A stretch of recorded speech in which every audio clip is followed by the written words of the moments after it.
Yeah, Georgia is here. Yeah, the chief guest, Mount Vasna is here. Yes. Yes, welcome, welcome. General MP Singh, sir. Welcome, sir. Yes, thanks. Dr. Arsuloni. Thank you, sir. Good afternoon to everyone. Good afternoon, sir. Good Lilia is afternoon, here. welcome. Dr. Lilia is here. Maria. Dr. Greeting, Lilia, you are everyone. here. Where is Professor Zenaida? She's present. Is present Yeah, where? yeah. She's not visible. Yeah, Right she's from the very present. Okay, beginning, she's she here. was She's there. here. She is here. Okay, that's fine. That's fine. So now it is going to, sir, 5 minutes are left. 3 o'clock we will start the session. So on behalf of FAI, I welcome each and everyone to make this event as a successful, because the rest of the responsibility will be taken care by the Dr. Wilson, who is the organizing secretary of this program, myself, Professor Lilis Divakar, Professor Zenaida, and Professor Arsuloni. As a convener, we are all here. As an organizing secretary, Dr. George Wilson and his fellow colleague, and Roberto, and one more fellow from Brazil. These 4 fellows will look after as an organizing secretary to make this program as a successful one. Welcome, Brigadier Praveen, sir. Welcome, my Ukrainian colleague, and welcome the well-known personality. I think she is everywhere visible nowadays.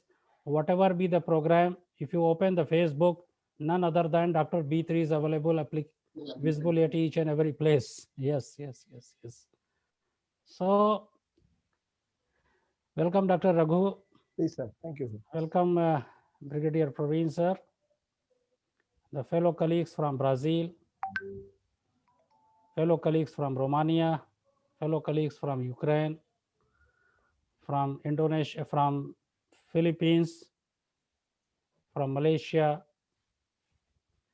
So, okay, the theme is there, and the rest of the things, I think it is now 2:56. Dr. George Wilson, you take the charge and fulfill the responsibility of starting the program. So as a General Secretary FAI, it was my formal responsibility to welcome each and everyone, those who are present here, as my request. Thanks.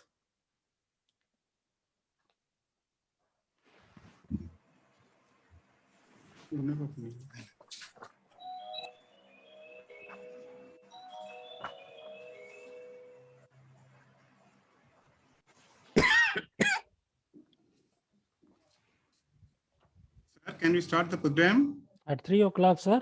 Okay. Okay. Raj Krishna, please check the people who are joining as a FAI life member and kindly give them the permission. Yes, yes. All right, please have a look on that. And the persons, those who have registered, please have a look on that, the details. Okay. Okay. Yeah, Professor Georgia, how are you? Well, I'm fine, thank you. Very good to be, nice to be here. Okay. And I've heard before that some participants have 6 o'clock in the morning hours, so I am lucky. It's 11:30 already, so it's a perfect time for after the coffee and everything. Sure, sure.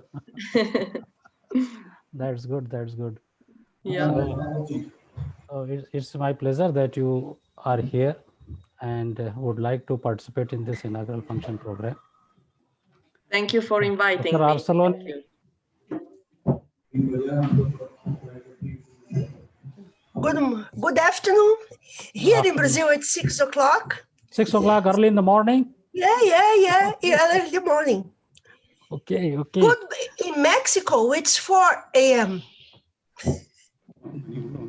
This is why it is so interesting, our connection. Yeah. Welcome, Liliana. Dr. Liliana, welcome, welcome.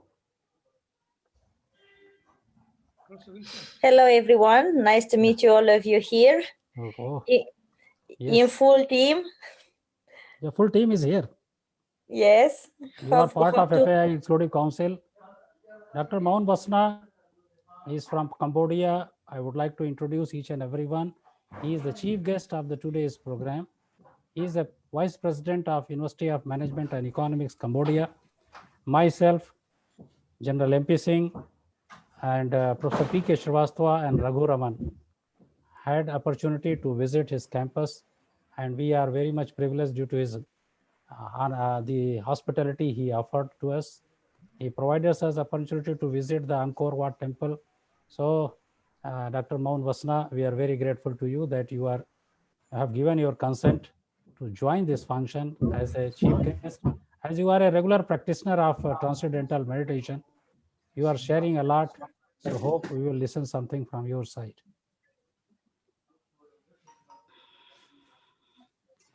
Fellow colleagues from Dr. Arsoloni, Dr. Arsoloni.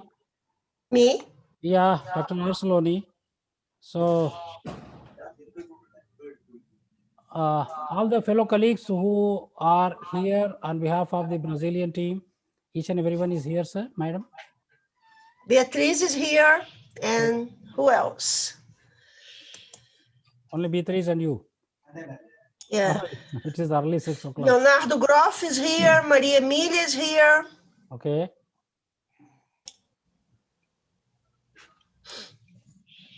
So, Professor Zaida, so would you like to introduce your fellow colleagues on behalf of Ukraine? Lilia?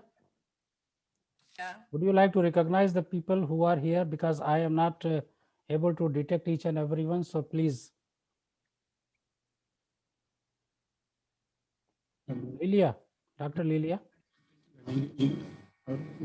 Yes. Please introduce your fellow colleagues from Ukraine, please. Professor Zinaida, I'm just ordering you to help me, because допоможіть мені, Зінаїда Богданівна. So firstly, from Ukraine, we sending you warmest wishes from very frosty and very snowy Ukraine. So today we have minus 17 degrees. Okay. And it's really strong, it's really cold. And sometimes snow is more than 1 meter. So that's hard. Firstly, the main hour representative from Ukraine is definitely Professor Zinaida Zhivko. She is our chief, she is our leader, which helps us to communicate, and she's always informing us about all future participation, about all future conferences. She is a doctor of economics. She is professor of the Department of Management of Lviv State University of Internal Affairs. Okay. Also, Lilia, Dr. Lilia, please yes. mention the name of your fellow colleagues who are present here. So at least on behalf of FAI, you may welcome to your fellow colleagues who are present from Ukraine. Зінаїда Богданівна, а хто ж буде присутній в нас? У нас будуть присутні із Херсона Кошкалда, буде присутня теж професор-доктор, буде присутня Пиши Кошкалда. Koshkalda, she's the professor and a doctor of economic science from звідки? Харків. Kharkiv National University. Тепер це Родченко Світлана. Доктор Харківський університет імені Бекетова. Doctor of Kharkiv National University named after Beketov. Подра Ольга. Вона доцент і кандидат економічних наук, і вона Львівська політехніка. Подра Ольга, PhD in economics and associate professor of the International Relationship Department of Lviv Polytechnic National University. Кандидат технічних наук, доцент Леськів Галина Зіновівна. Леськів Галина, PhD in technology and the deputy of Faculty of Management and Economic Security of Lviv State University of Internal Affairs. Гобела Володимир, кандидат економічних наук, старший викладач Львівський державний університет внутрішніх справ. Гобела Volodymyr, PhD in economics and the main teacher of Lviv State University of Internal Affairs of the Faculty of Management and Economic Security. Прокопишин Оксана, кандидат економічних наук, доцент Львівський аграрний університет. Prokopyshin Oksana, PhD in economics and associate professor of Lviv Agricultural University. These are representatives from Ukraine. Okay, thank you. Please welcome. We welcome all of the fellow colleagues from Ukraine for this this function, the inaugural function, and the rest of the activities will be monitored under the General Secretary. General Secretary means the organizing secretary, Dr. Wilson. Please, let us start.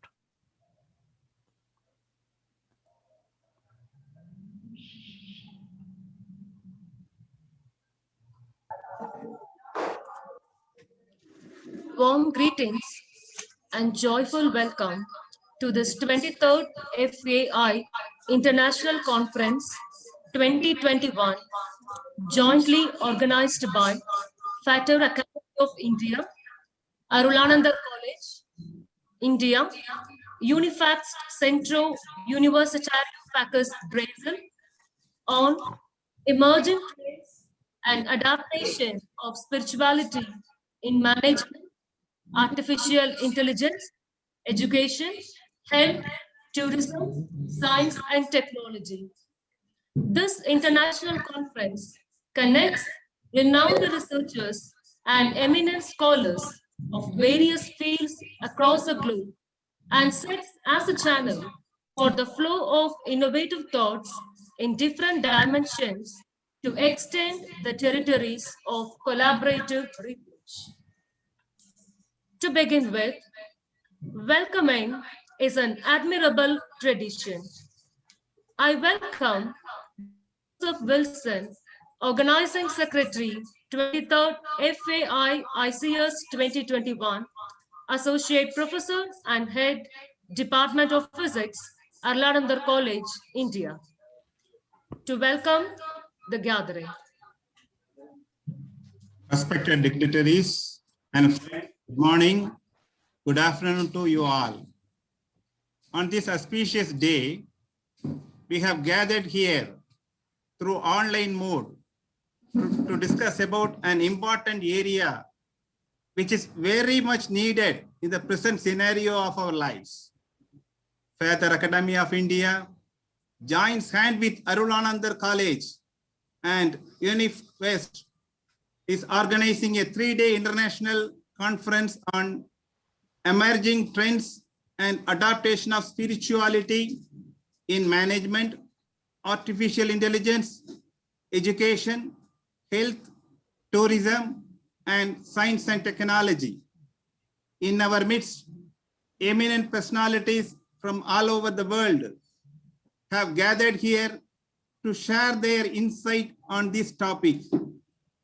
Distinguished guests, invited speakers, participants, and my dear fellow Arul Anandar College members, I am very pleased to be here this day to welcome you all to this conference. First of all, I would like to welcome the chief guest of the day, Haichu Muan Vishna Vice President, University of Management and Economics, Cambodia.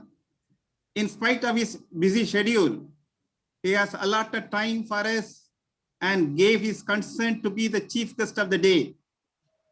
On behalf of everyone, I wholeheartedly welcome you, sir. Now I have immense pleasure in welcoming the chief patrons, Professor B.S. Bishop, President, FATER Academy of India, and ex-Vice Chancellor, G.B. Pant Agriculture University, Pantnagar, Uttarakhand, India, and Professor Giovanni Broring, Rector, Unifacvest, Central, Brazil. Then Reverend Dr. John Pragasam, Rector, Arul Anandar College, Madurai, India. Welcome you, sirs and father. It is my privilege to welcome the patrons of the event.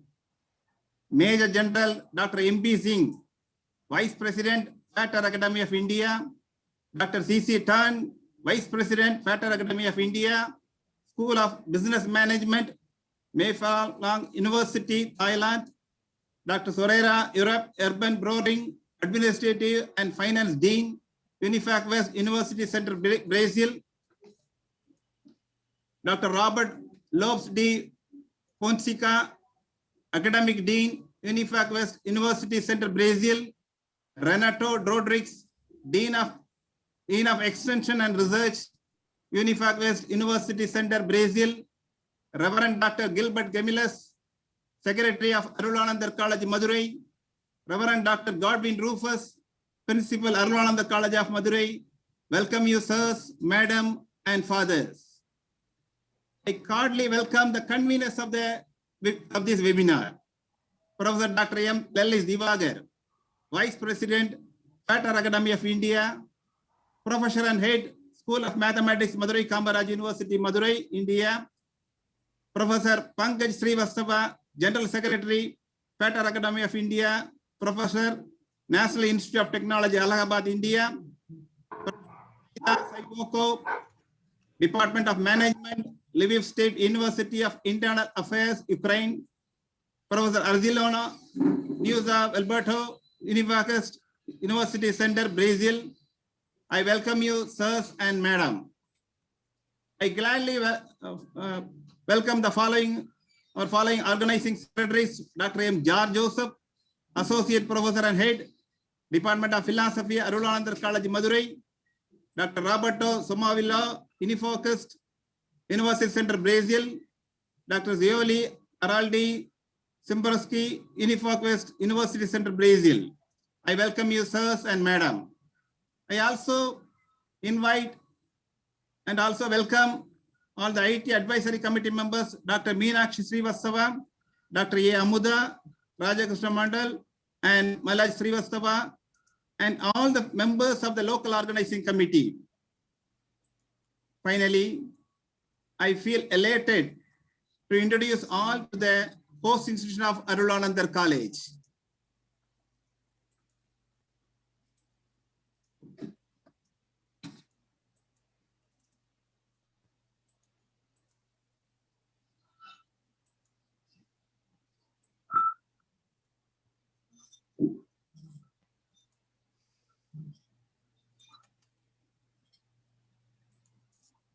Yes.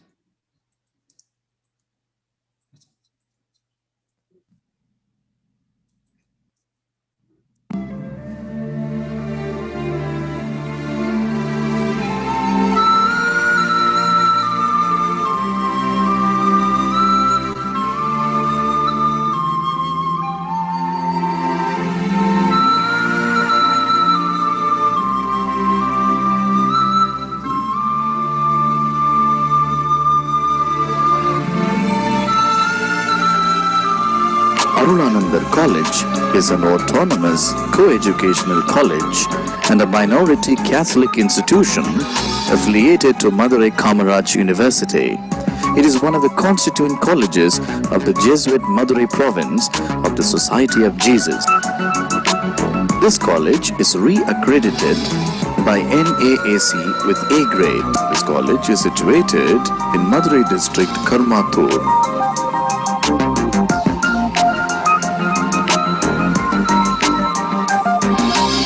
college was founded in 1970 as De La Salle College with pre-degree and UG courses in economics and philosophy. It was renamed as Anandar College and became a Jesuit institution in 1972. St. John de Brito, patron of the college, is one of the many Jesuit missionaries who came to India and worked for the Madurai mission. The noble vision of the college is integrated development of rural students and empowering them for social transformation. The main perspective is humanistic education for a value-based society. A variety of courses offered by this college in Shift 1 and 2 is as follows.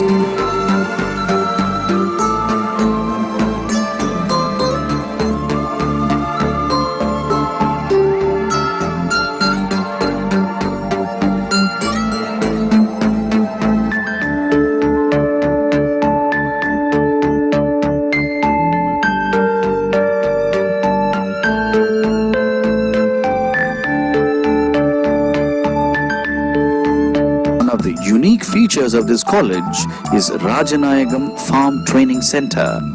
Students of rural development science receive their practical training in the areas of farming, fishery, poultry, and so on.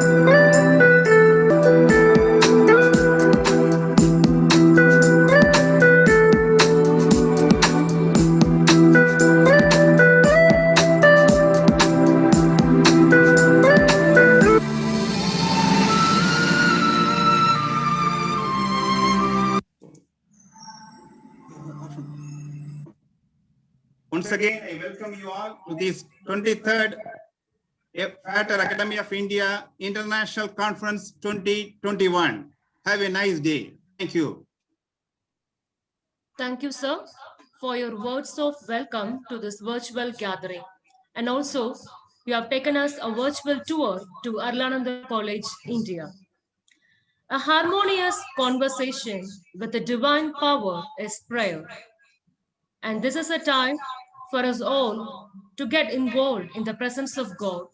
And I invite Dr. C.A.C. Raj, Assistant Professor of Physics, Anandar College, to recite the same.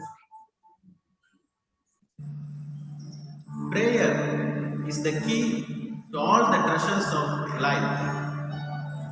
Prayer changes everything. God speaks in the silence. In His time, He makes all things beautiful.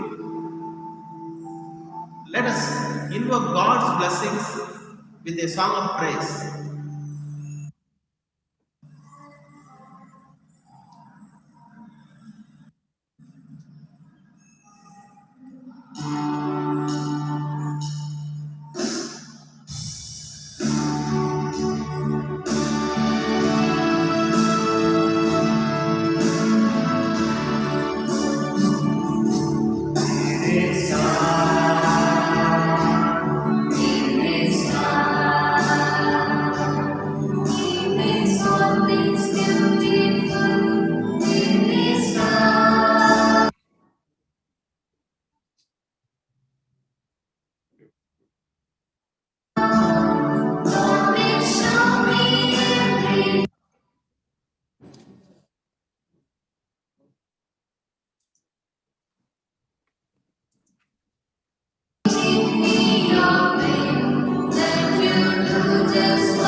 you, sir, for invoking the blessings of God through a prayerful hymn.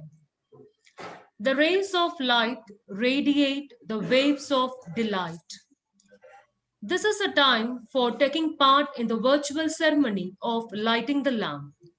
I invite the chief guest, Unifacvest of Cambodia, and the dignitaries, Professor B.S. Bish, Professor Gioni Bruin, Reverend Father John Prakasam, Dr. Roberto Lopez da Fonseca, Major General Dr. M.P. Singh, Dr. C.C. Tan, Reverend Father Gilbert Camillus, Professor Zenaida Zivako, Professor Arziloni Nusa Walpato, Professor M. Lelis Divagar, Professor Pankaj Srivastava, and Dr. Soraya Eppen Boring.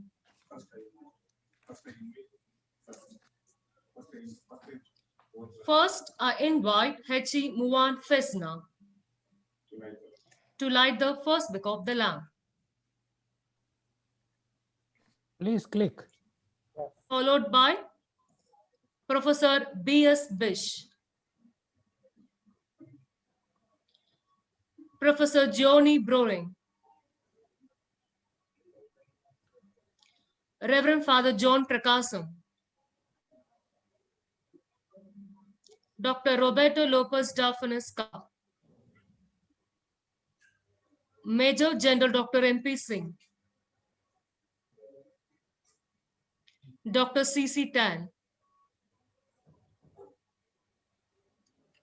Reverend Father Gilbert Camillus,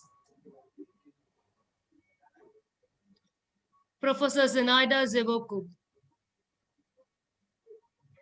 Professor Arziloni Nusa Walpato, Professor Lelis Divagar, Professor Pankaj Srivastava, and Dr. Soraya Eppen Boring.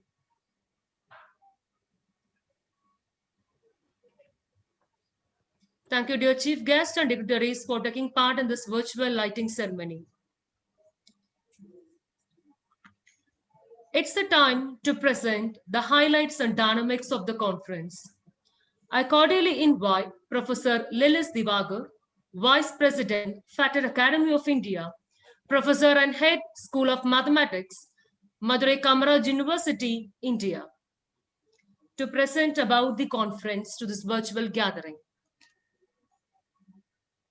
Respected Professor P.S. Bish, President, FATER Academy of India, Reverend Father Dr. John Prakasam, Rector, Anandar College, Madurai, Professor Giovanni, Rector, Unifacvest General, Brazil, Major General Dr. M.P. Singh, Vice President, FAI, Professor Hachi Muan, Vice President, University of Management and Economics, Cambodia, Reverend Father Dr. Godwin Rufus, Principal, Reverend Father Dr.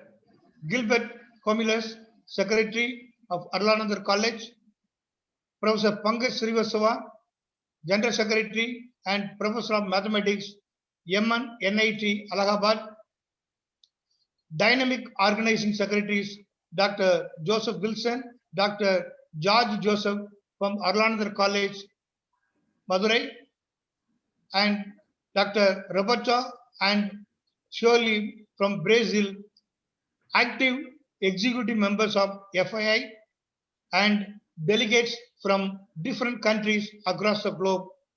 Good afternoon to all. I'm proud and privileged to be part of 23rd FAI International Conference on Emerging Trends and Adaptation of Spirituality in Management, Artificial Intelligence, Education, Health, Tourism, Science and Technology, as one of the conveners and Vice President of FATER Academy of India. At the outset, I congratulate each and everyone to share the knowledge among ourselves in this international conference. Nothing is more important in the present world than the striving for the common good, which finds expression in the honest collaboration among individuals, peoples, and nations. Collaboration of the greatest possible number of people across the world is the need of the hour. Even this pandemic situation today, we have gathered through online mode to recognize the impact, opportunities, and challenges of the many days of our coordinated efforts. FATER Academy of India, Arul College, Karmathur, Madurai, Unifacvest, Central Brazil, have cherished amazing response from across the world as we dedicate ourselves in contextualizing our vision of setting a platform and providing opportunities for young researchers, professionals, development.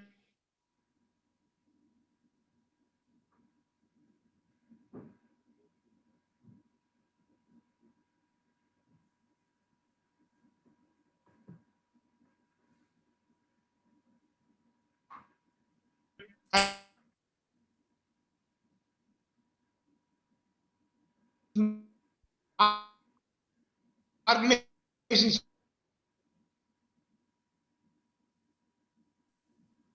I am convinced that our conference will be filled with intellectual searching and innovations.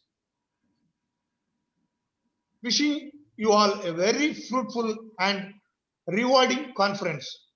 Thank you once again. Thank you. Thank you, sir, for presenting.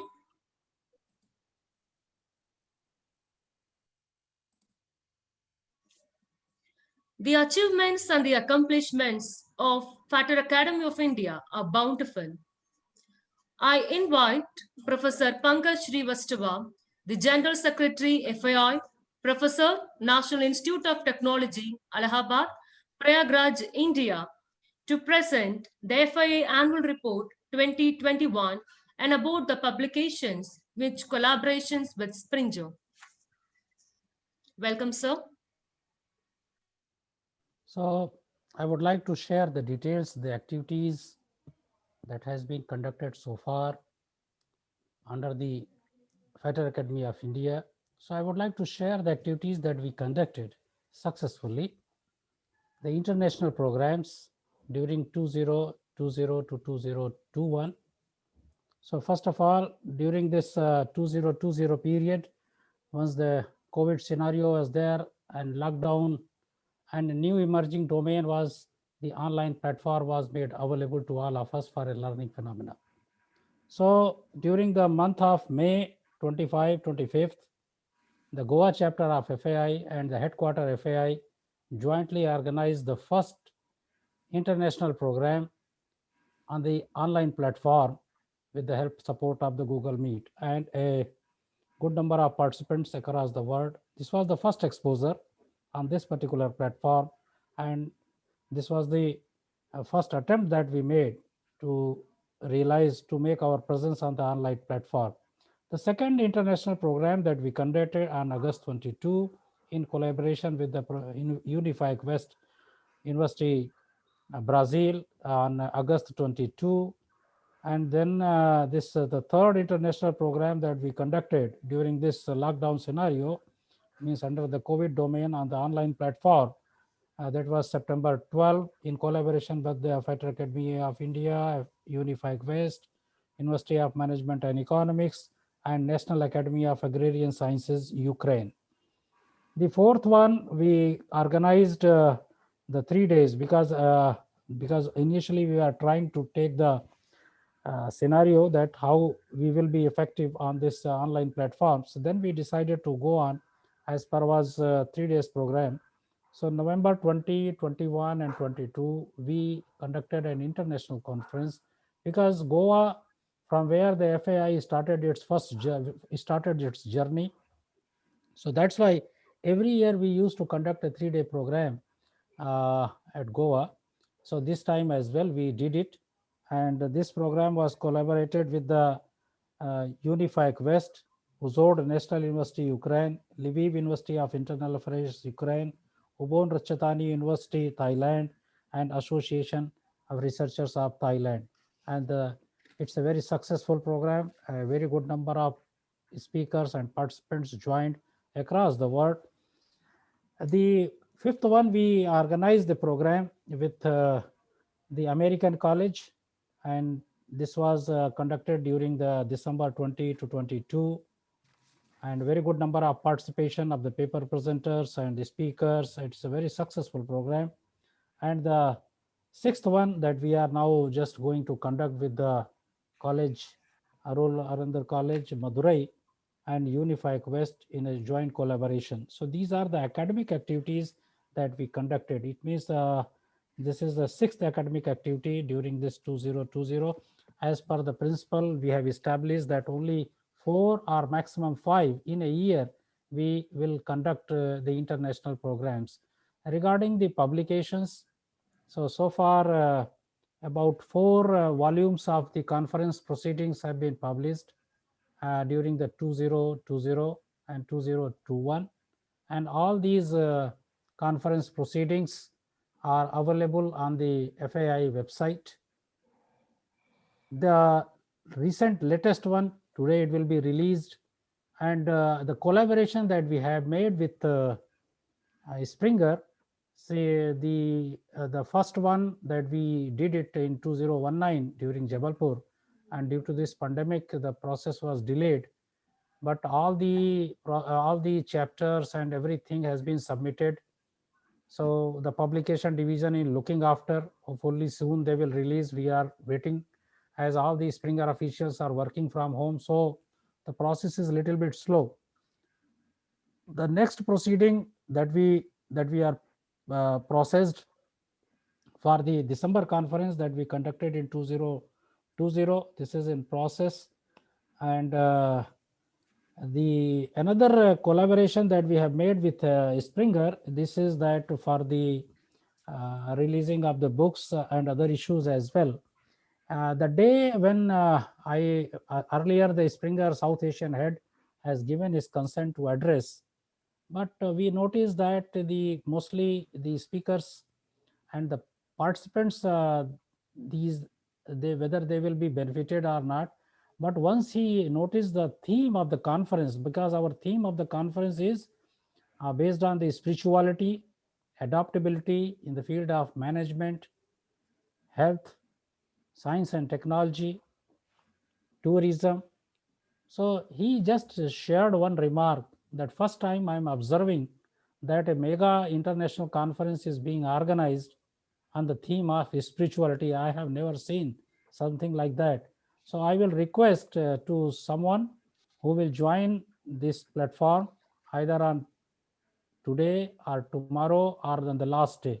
So I'm waiting for his nomination, that who will address the gathering on the theme, because the theme is concerned with the management, spirituality and all these issues. So once I will receive the name, so definitely the fellow from Springer will join this event and will share it. We are waiting for that. And we have made a very good collaboration with Springer for this international level of publications, for especially Scopus index based publications that is essentially required for all the authors. So this is a brief detail of the academic contribution that is made by FAI during 2020 and 2021. Thanks. Thank you, sir, for your brief FAI Annual Report 2021. And it shows that FAI has an extensive contribution towards the collaborative research across the globe. It's the time for presenting the introductory discourse of the conference. I wholeheartedly welcome Reverend Dr. Godwin Rufus, Principal, Arul College, India, for delivering the inaugural address. Welcome, dear Father. Thank you. Respected and honorable dignitaries, speakers, organizers, researchers, and participants on the virtual platform who are joyfully gathered in large numbers to this 23rd FAI International Conference 2021. A very good morning, good afternoon, and good evening to you all, wherever you are in the globe. I deem it a pride and privilege to stand before you all this August gathering to share with you a few of my thoughts on the chosen topic of this seminar. Let me begin with an interesting anecdote. A little girl crawlingly stepped into the chamber of Dad, looked at him with a bit of hesitance, and asked him, "Daddy, you told me that you are ready to give me a gift, and you asked me to ask something which others would not dare to ask. What do you want, my little daughter?" asked her dad, with a smile filled with love and hope, and continued, "Ask whatever you want, and it will be yours." The little girl replied, "Dad, I looked at the birds in the sky and wondered how they travel distant miles, scaling plains, mountains, and deserts. And I came to know that it is the wings that they have. Give me those wings to fly with them to distant lands and continents." The dad looked a bit happy, but said, holding his daughter by her shoulder, and said, "Lovely daughter, wings are for birds. If at all you want wings, have it on your head. Brains with wings have no boundaries." "Then what about fins, Dad? Like those fishes of the sea, so that I can swim deep down in the waters of rivers, seas, and oceans?" "Fins are for the waters, dear. If you want to swim in the oceans and reach the depth of wisdom and knowledge, all that you need is only courage." Our world is a world or land of pilgrimage. Some travel to temples and mosques and churches, and some to meet people in slums and ghettos. Some travel space and time, and some blend themselves in arts and music. All we need is imagination without boundaries and prejudice, determination to gallop to conquer, forgetting the differences of caste, creed, and culture, with twins of respecting everyone with reverence of the divine in him or her and around him or her. Spirituality is a blessing that leads us towards the heights of a loving world of peace and harmony.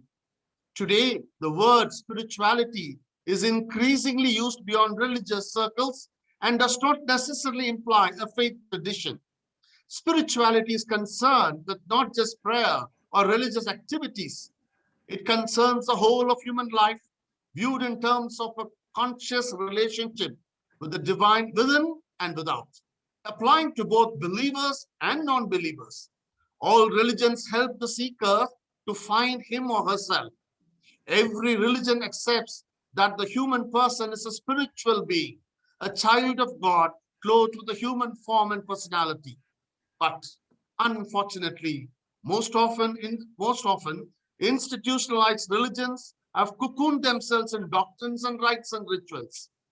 Human persons in search of God or truth were asked to look up to heavens, and the divine was kept away from their reach. In general, all of us are aware that spirituality is a certain way of being, how one responds to himself or herself, to others, to nature, and other occurrences, incidents, and accidents in life. To be a spiritual person or to become one, it is a process. To get there, there are many things to do, like a garden in our house. If the soil, sunlight, or stem of a plant is in a certain way, it won't yield any flower to us. We have to do something. We have to take care of those things so that we can cultivate our body and mind, emotions and energies to a certain level of maturity. Something else blossoms within us. That is what is spirituality. When our rational matures, it sees everything in a completely different light. The trained mind matures into seeing things and persons as they are. No more judgments. When religions today are in the process of dividing people and have become institutions of maintaining discriminations, a joint effort has been taken up by a variety of departments like physics and philosophy, mathematics, and the Kamaraj University, along with FAI, have all come together on an interesting and relevant topic: emerging trends and adaptation of spirituality in management of artificial intelligence, education, health, tourism, science, technology, and a variety of teams of thinkers and believers and executioners from Madurai Kamaraj University and the departments of philosophy, physics of Anandar College, Karmathu, India, have cut across the differences and have converged together to set a space to meditate and lead us towards peace and harmony through interdisciplinary subjects around the globe. I'm told by the organizers of this international webinar that stalwarts and speakers and contributors are from different parts of the world like Philippines, Thailand, Ukraine, Romania, Brazil, Cambodia, and of course, all parts of India. I'm sure the sessions will be interesting and fascinating to both mind, body, and soul. I wish the organizers of this international seminar a grand success, and I'm really grateful to all the speakers of both these days, of all these days, as well as the organizers of the webinar, Dr. Wilson, the head of the Department of Physics, Dr. George Joseph, head of the Department of Philosophy, Dr. Thelis Dibakaran, the head of the Department of Mathematics, Madurai Kamaraj University, Professor Pankaj, General Secretary, FAI, and Professor, National Institute of Technology, Allahabad, and all the professors and staff members behind this international show. I wish many more of this webinar and even seminars in the days to come.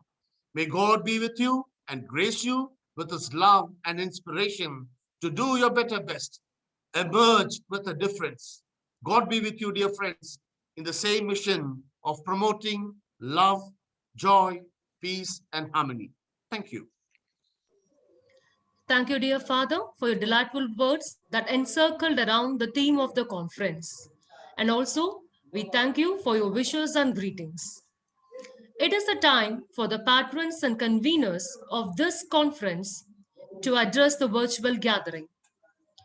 I now invite Major General Dr. Singh, the Vice President, FAI, to address the virtual gathering. Welcome, sir. Thank you, ma'am. Respected dignitaries and all present, my greetings to you.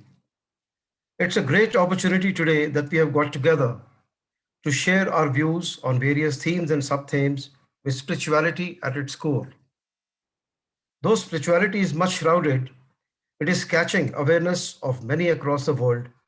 People have now cloyed with the materialistic approach in life and now are looking to return home back to the roots to seek satisfaction in life. Many have begun to realize the benefits of application of spirituality in the spheres of health, well-being, longevity, relationship, abundance, and evolution in life. There is therefore a necessity now to integrate spirituality in our lives, indulging in practices like meditation, Reiki, and whatever one likes. It gives me immense pleasure to be part of this elite and knowledgeable gathering who will be sharing their insights and understanding of the subject.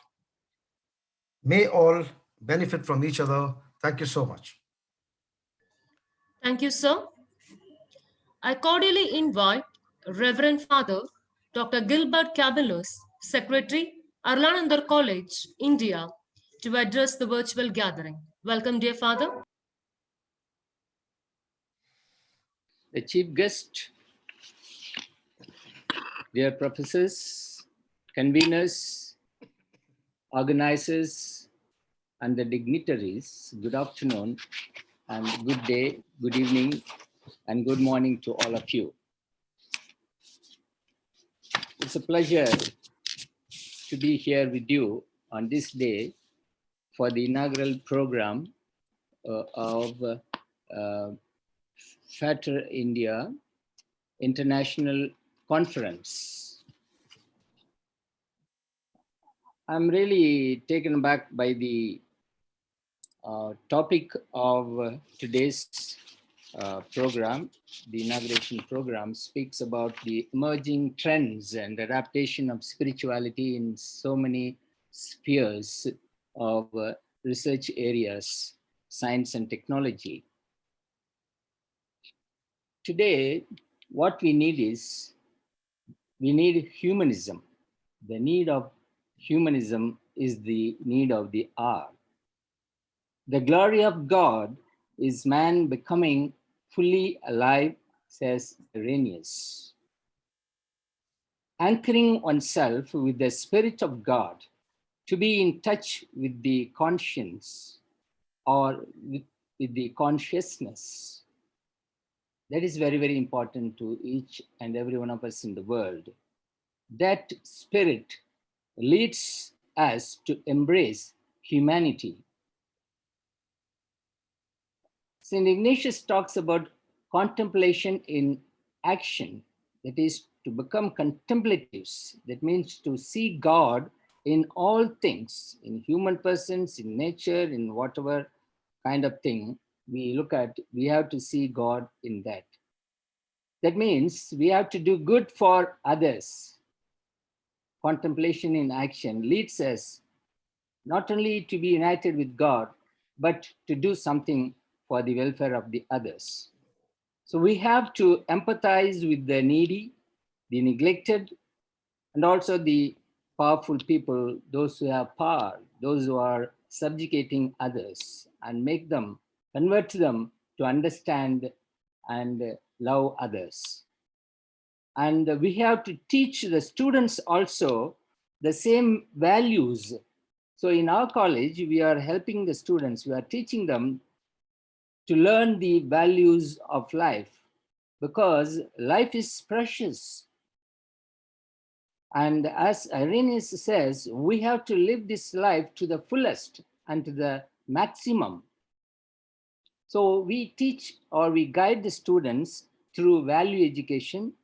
You are asking them to become human beings and to impart human values by learning from this college, and also they have to impart these human values to the students. That is the real spirituality. And we are guiding them to follow the values like love, justice, equality, peace, truth, and so on in their day-to-day life. So I'm really grateful to this organization for inviting me to say a few things about how we can adapt spirituality in our day-to-day life. Thank you, one and all. God bless you. Thank you, dear Father. Now I invite Dr. Tan, the Vice President, FAI and School of Business Management, Meva Luang University, Thailand, to say a few words to the virtual gathering. Thank you. Welcome, Professor Tan. Yes, thank you. Thank you, respected chief guests, conveners, organizers, patrons, and respected dignitaries, and allow me to have a few sharing of a couple of words. And spirituality, it's really a very difficult subject, but it is I think probably the most important subject. And we can look at spirituality from various different angles. And so it is very important that to get into the spirituality journey, we all have to be open-minded. So let us have an open-minded, open embracing heart to embrace all the intellectual sharings of everybody's ready to present in these conferences, and through carefully understanding and empathetically listening to every angles of the messages, then we can get a better world.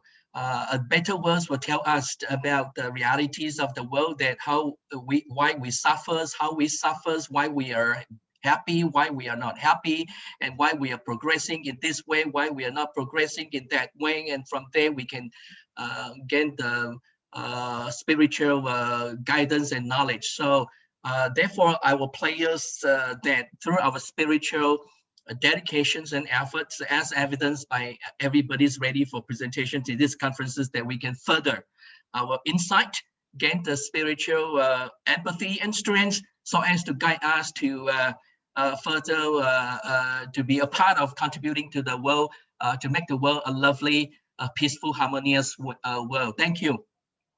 Best wishes. Thank you, Professor Tan. I now invite Professor Zenaida Ziverko, Lviv State University of Internal Affairs, Ukraine, to say a few words to us. Welcome, Professor. Yeah, thank you. Шановний професоре Панкай Срівастава, професоре Бішт, організатори конференції, Дозвольте всім подякувати за цю можливість взяти участь у даній конференції із відомими науковцями. Передаю вітання всім учасникам конференції від ректора нашого університету, Львівського державного університету внутрішніх справ, полковника Романа Благути, проректора Ольги Балинської. Бажаємо всім плідної праці, подальшого взаєморозуміння і наукового співробітництва. А також хочу подякувати відомим в Україні науковцям, які приєдналися з різних куточків України. Це професору Олександрі Ляшенко, Ірині Мігус, Київ, Ірина Гетьман і Марина Державецька, Донецька область, Краматорськ. Дякую всім, дійсно наука без меж. Ліля, будь ласка. Dear Professor Srivastava, Professor Bist, organizing committee, let me express words of gratitude for opportunity to participate in conference and to have possibility to talk with such famous scientists. I convey greeting to all participants of conference from the rector of Lviv State University of Internal Affairs, Colonel Roman Blahuta, and Vice Rector Olga Balinska. We wish fruitful work and further mutual understanding and scientific cooperation. Thanks a lot. Thank you, dear Professor Zenaida. Thank you. I now invite Professor Arziloni Nuasa Valpata, Unifacvest Brazil, to say a few words to us. Welcome, dear Professor. Respected dignitaries, professors, colleagues from Brazil, it is a great opportunity to us to establish these connections. Since last year, we are in connection. We are participating in events, and out of the events we had talk, and it's so important. Our history in Brazil told us that 500 years ago, Pedro Álvares Cabral left Portugal going to India, and they came to Brazil, the other side of the world. That's what the history told us. Well, 500 years ago, under the desire, India and Brazil are connected. And now we are here talking about science, talking about values that are so important to humankind. As Professor Rufus told us in his words, peace, love, harmony, and a strong science to support quality for human being. That's what we desire. In the name, and including representing on behalf of my rector, we are here. For Unifacvest, it is a great opportunity to connections and to talk about things that are so important to us, to scientists at Unifacvest, to scientists. We have to thank you. We had a huge gratitude to FAI. We have a huge gratitude to Arul Anandar College, the opportunity to be here and also organize this event. I have to thank you, Dr. Pankaj, and thanking Dr. Pankaj, I extend my words, my gratitude to everybody here. And we desire a happy, strong, and memorable event for everybody. So talk about emerging trends and adaptation of spirituality in management, artificial intelligence, education, health, tourism, science and technology is talking about what science, what we have the best knowledge in the world today, what moves humanity. Thank you. Thank you, dear Professor Valpata. And also I thank all the patrons and conveners for addressing us all. Now, I request Reverend Dr. John Prakasam, Rector Arlanandar College, to deliver the guest of honor address. Welcome, dear Father. Hello. Good afternoon to all of you. First of all, let me wish all the best for the success of this conference.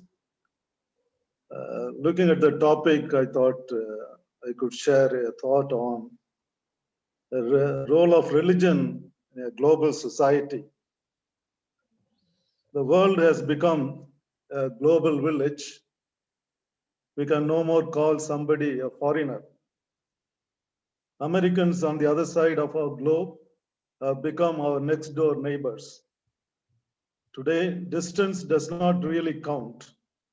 You may call it internet, you may call it information technology. Modern computers and communication technologies have been able to achieve information exchange at the flip of a switch.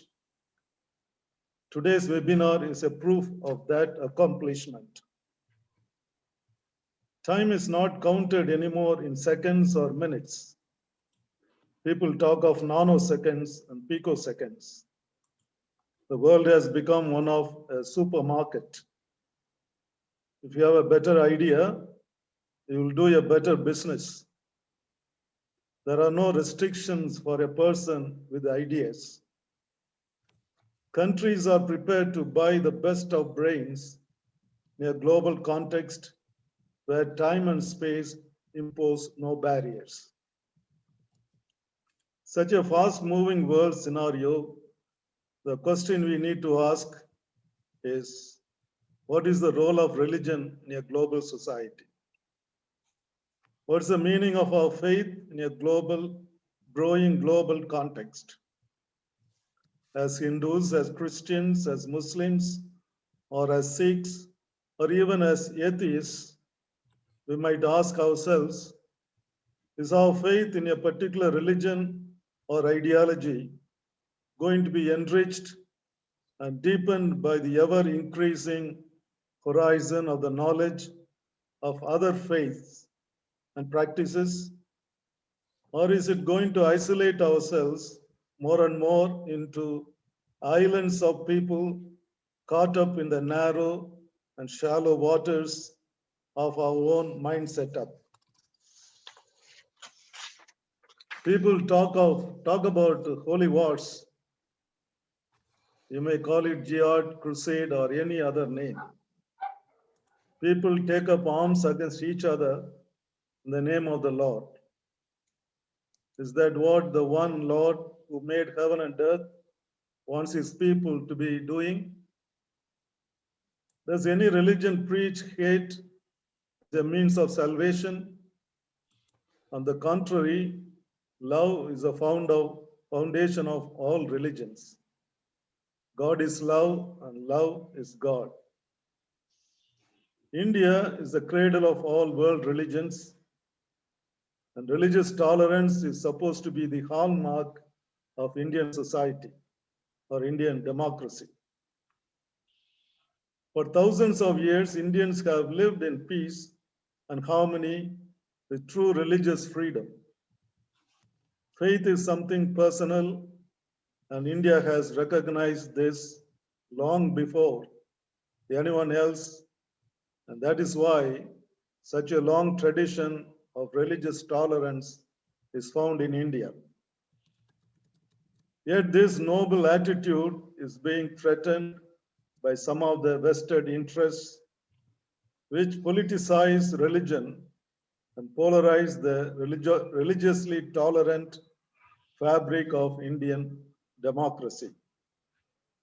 Religious fundamentalism has raised its nasty head in most of the nations in the world today, and it has to be crushed in the bud, whatever forms it takes and wherever it is found. Schools and educational institutions have become the easiest targets and battlegrounds for such evil forces. Staff and students should be on their guard. Let not ignorance and narrow religious attitudes engulf our tolerance and respect for each other. Modern means of communication and the process of globalization should help to know one's religion better and that of others in a mutually tolerant atmosphere of love and understanding. It should help us absorb the good things from each other's faith and thus enhance our own understanding of God and salvation. A notice in Gandhi's hut at Sevagram, written by Gandhi himself, reads like this: the 7 social sins, politics without principle, wealth without work, common sense without morality, education without character, pleasure without conscience, science without humanity, and worship without sacrifice. I feel emphasis on education with character and science with humanity should permeate in all our endeavors, as education is an imparting character building and socially relevant education. I wish all success for the international conference. Thank you for the opportunity. Thank you. Thank you, dear Father, for your wonderful sharing of this present context. I invite Professor B.S. Bish, President, FATER Academy of India, and ex-Vice Chancellor, G.B. Pant Agriculture University, Uttarakhand, India, to deliver the presidential address. Welcome, dear sir.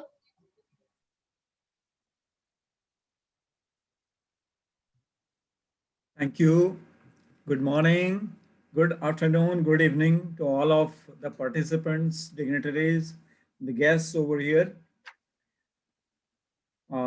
I, as President of FAI, welcome to all the dignitaries, participants, organizers to the 23rd FAI International Conference 2021 on Emerging Trends and Adaptation of Spirituality, Management, Artificial Intelligence, Education, Health, Tourism, Science and Technology, today, tomorrow, and day after tomorrow. I feel obliged to speak as President of FAI among the galaxy of spiritually enlightened personalities participating or addressing this particular conference, and those who wish to adopt spirituality in different walks of life in a systematic manner. Friends, warm greetings to you. My compliments to Dr. Pankaj Srivastava, Reverend Father Godwin, Dr. Wilson, and all members of the organizing committee for this very international conference. Since times immemorial, spirituality in different forms has been of great interest for human societies. The topic was relevant and has been of interest in past, present, as well as it will remain so in future as well. Spirituality is a way of leading life wherein the mindset and actions get synchronized for the welfare of fellow human beings. It could be said that as a state of mind or being a link between human beings, supernatural powers for well-being of all. There have been several examples in the history of spiritual attainments and practices by saints, religious leaders, social reformers, and many others. Even by recalling these names, one feels energetic and filled with inner happiness. I'll name a few, starting from about 600 BC, Lord Mahavir, 600 BC, Gautam Buddha, Adi Sankaracharya, Jesus Christ, Pagambar Muhammad, Moses, Saint Peter, Guru Nanak Dev, Saint Sebastian, Ramakrishna Paramhans, Sri Aurobindo, Sai Baba of Shirdi, Mother Teresa, Dalai Lama, Sri Sri Ravi Shankar, Dayananda Saraswati, Jiddu Krishnamurti, Swami Vivekananda, Pope John Paul II, Jaggi Vasudeo, Jagadguru, Maharshi Yogi, Martin Luther from Germany, Hazrat Nizamuddin Aulia, and many more, who combined their spirituality with their dedication for humanity and welfare of the human beings. In Sanskrit, there is a saying, Vasudhaiva Kutumbakam. That means the whole world is one family. However, there are many questions in understanding the subject than answers which are present to us. Some of these questions, which probably will be discussed in details and with some clarity, these will come out, are as under. Is spirituality inherited by birth or it is acquired? Is it similar to moksha or attainment or enlightenment? For example, is Maslow model of human motivation, self-actualization is at the peak of the triangle? That means it is a motivational need as far as those which have already fulfilled their all other needs and wish to have a society which is enlightened. Is it an occult science? Is it the same as sainthood? Is spirituality synonymous to religious thinking? Is it heavenly state of mind? Is it having healing power, distance communication without the physical tools and techniques? Is it possible to develop algorithm for attaining spirituality and its applications in day-to-day life, and evolve a mathematical model for business, education, health, and tourism management, etc.?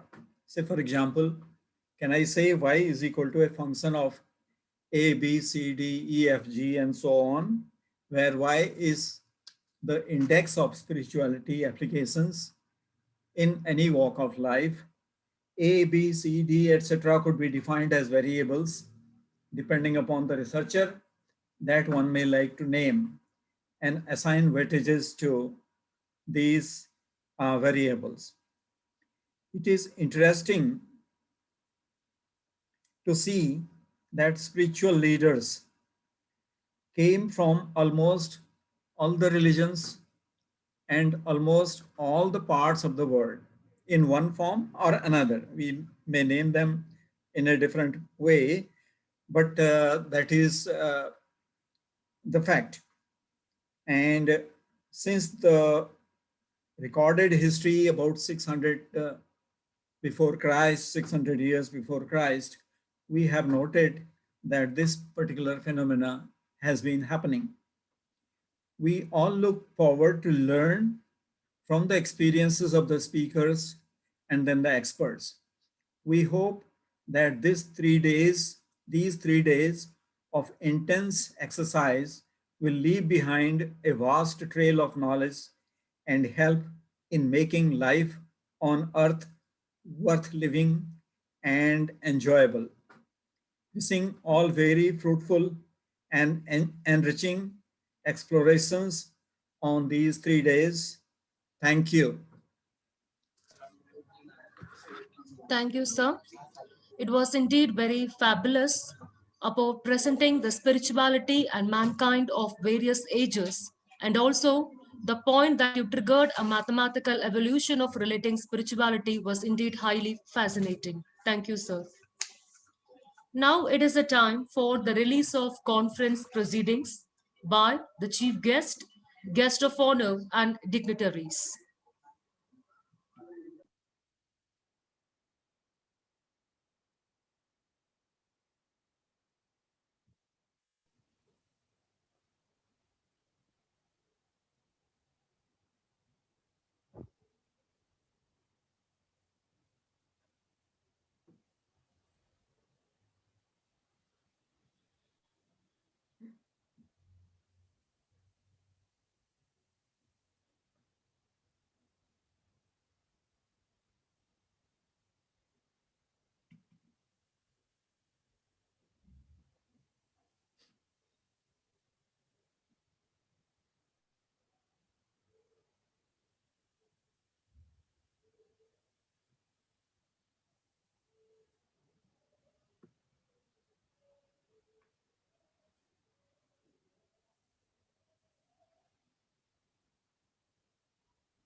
A special word of appreciation and gratitude for Dr. Meenakshi Shrivastava and Dr. A. Amuda, Rajakrishna Mondal, the IT Advisory Committee members for making the virtual release of conference proceedings. Now it is the time for us to listen to the chief guest address. I cordially invite Muon Vesna, the Vice President, University of Management and Economics, Cambodia, to deliver the chief guest address. Welcome, dear Professor. Good afternoon, everybody. Now in Cambodia is almost 6 p.m. So I would like to share my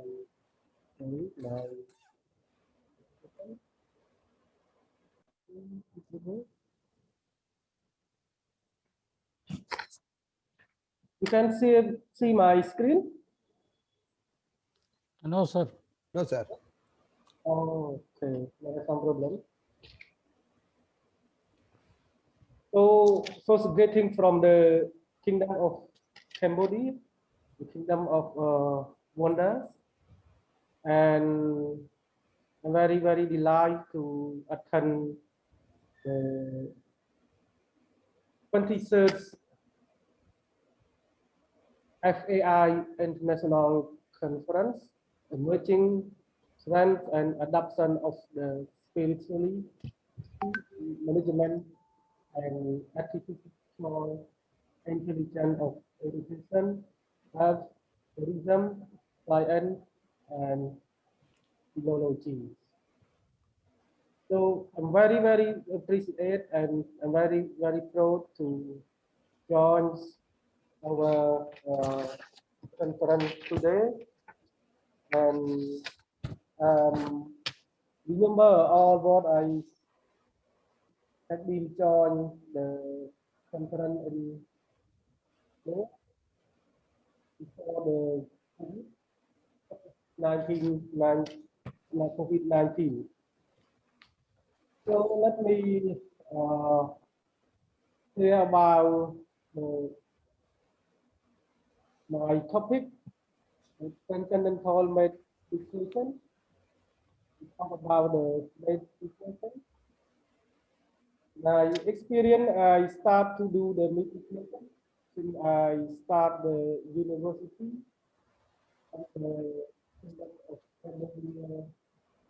Start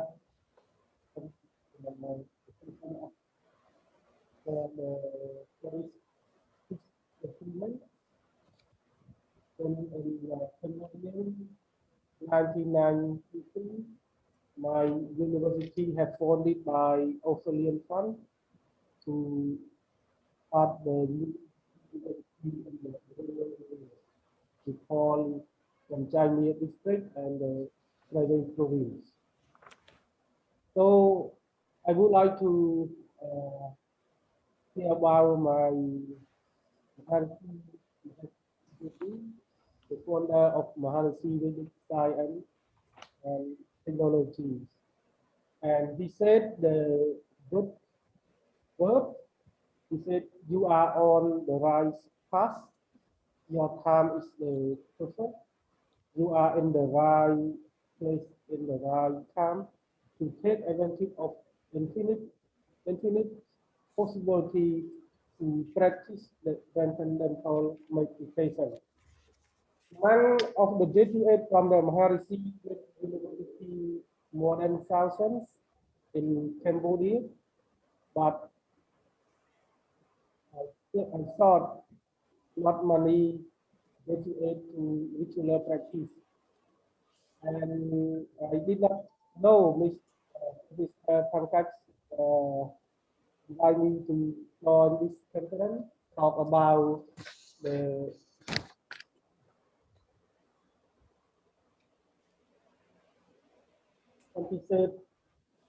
FAI International Conference, talk about intelligence, about education. And the practice of transcendental meditation is can create intelligence also. Before we learn about the transcendental meditation, we tend to conduct the course we call SCI, means Science, Creative, Intelligence. And we know the concept and we know the benefit about the transcendental meditation. Let us say about what is the transcendental meditation. we call TM. The Transcendental Meditation Program is simple and natural technique that gives benefit to all level of our lives. Our mental, our potential, our health, our social behavior, and the world peace. As you know, the Cambodia has many wars.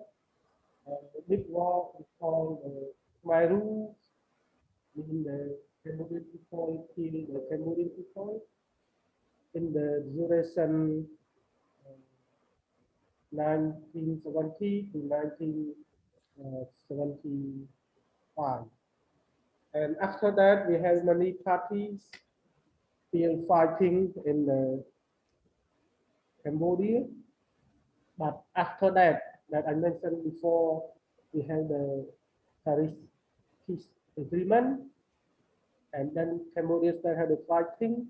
But in 1993, when university started, we had the United Nations in Cambodia to manage our country and to build the peace. And now we can say Cambodia has the peace, and we would like to take this opportunity to thank to the peace in my Cambodia.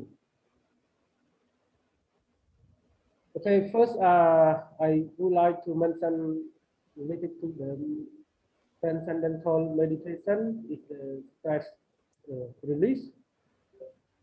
Overcoming stress will be the main point that transcendental meditation benefits.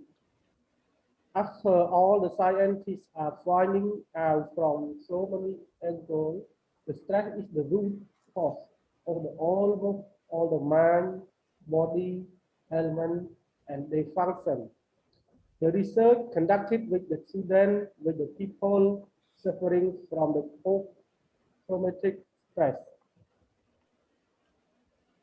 And second, higher work efficiency. Research has been conducted both at smaller and a bigger companies.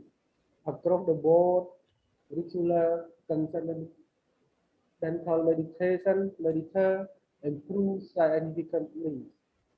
3 months into practice and such education.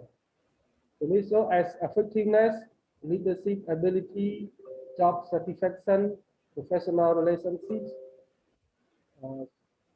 philosophical performance, and stability during mental task performance. Third is better school performance. Number should study with the student on the level of the educational past primary school, middle school, college, university. And for the healthy blood pressure, you can control transfer that lead to the lower blood pressure in the people with the hypertension, people with the heart disease, old and young, under stress and the rest.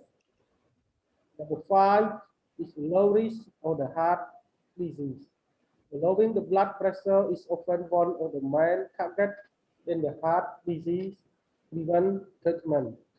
The TM practice, the virtual advantage here, scientific research has shown that transcendental meditation benefits people with various cardiovascular conditions such as metabolic syndrome, congestive heart failure. Number 6 is quitting from smoking.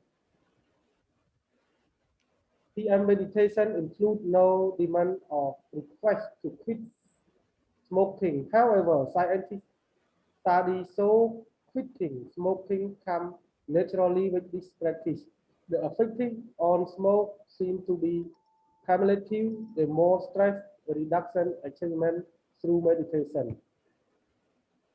Number 7, about the alcoholism treatment. Among other things, improve the practitioner quality of life. Transcendental meditation has 5 alcohol addiction. Okay, number 8, the ability focus on the user organizational ability ability to work independently with the happiness and quality of harmonize the relationship between regular PM practice and healthy, harmonious relationship has been observed both at home and work environment. Number 10, that is more related to benefit our conference to improve intelligence. That I would like to mention about the subject of the intelligence. Scientific research has found that meditator test score will improve the following areas: ability to successfully reason in new situations, speed of information processing, ability to achieve and maintain success in work, life, social relationship, a cluster of traits including cognitive, functionality, personality, and social behavior. So the inclusion, the transcendental meditation technique give direct experience of the least excited state of consciousness, the pure consciousness, the unified field, which is the total potential of the natural law. Okay, that's all I made to share in the conference. And the last, I would like to take this opportunity to thank you all participate in the conference, and I wish the conference continues smoothly, successful. Thank you. Thank you. And continue. Thank you, sir. Okay, thank you. Thank you, Professor Muan, for your wonderful sharing. Gratitude gives us joy. I invite Dr. George Joseph, Organizing Secretary, 23rd FAI-ICS 2021, Associate Professor and Head Department of Philosophy, Anandar College, India, to register the words of gratitude. Welcome, sir. Respected dignitaries and fellow participants, I am immensely happy to associate with FATER Academy of India and Unifacvest University and thank them for considering Anandar College as their collaborators in organizing 23rd FAI Conference. On behalf of the conference organizers, I owe gratitude to the dignitaries and officials. I propose our gratitude to H.E. Moon Yasna, Vice President, University of Management and Economics, Cambodia, Professor B.S. Bisht, President, FATER Academy of India, and ex-Vice Chancellor G.B. Pant, Agriculture University, Uttarakhand, India. Professor Giovanni Breuering, Rector, Unifacvest, Central Brazil. Reverend Dr. John Prakasham, S.J., Rector, Anandar College, Madurai, India. Major General Dr. M.P. Singh, retired Vice President, FATER Academy of India. Dr. C.C. Tan, Vice President, FATER Academy of India and Professor, School of Business Management, Mafal Luang University, Thailand. Dr. Soraya Irpan Breuering, Administrative and Finance Dean, Unifacvest University, Centro, Brazil. Dr. Roberto Lopez da Fonseca, Academic Dean, Unifacvest. Renato Rodriguez, Dean of Extension and Research, Unifacvest University Center, Brazil. Reverend Dr. Gilbert Camillus, S.J., Secretary, Anandar College. Reverend Dr. U. Godwin Rufus, S.J., Principal, Anandar College, Madurai, India. Professor M. Lelis Divagar, Vice President, FATER Academy of India and Professor and Head, School of Mathematics, Madurai Kamaraj University, Madurai, India. Professor Pankaj Srivastava, General Secretary, FATER Academy of India and Professor, National Institute of Technology, Allahabad, India. Professor Sinaida Saibka, Department of Management, Lvov State University of Internal Affairs, Ukraine, Professor Arzeloni Nusa Volpato, University of Unifacvest, Brazil. I thank all these dignitaries for their valuable contribution during the meeting and their continuous support.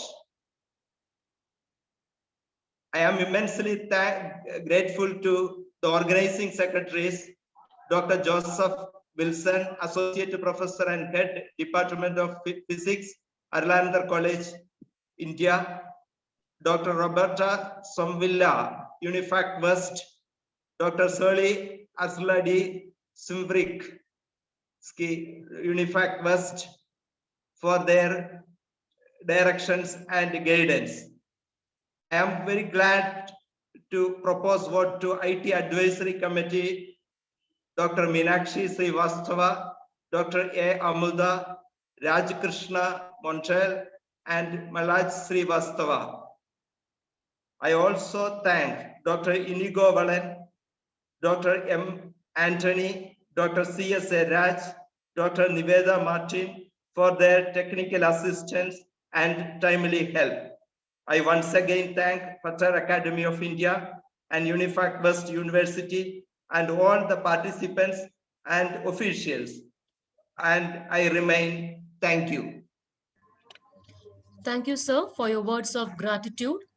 I thank all the dignitaries for gracing this inaugural session virtually. Now it's a time for the technical session 1. I hand over the session to the chairperson, Dr. Shanmugaraj, Associate Professor, Department of Physics, Anandar College, India. Welcome, sir.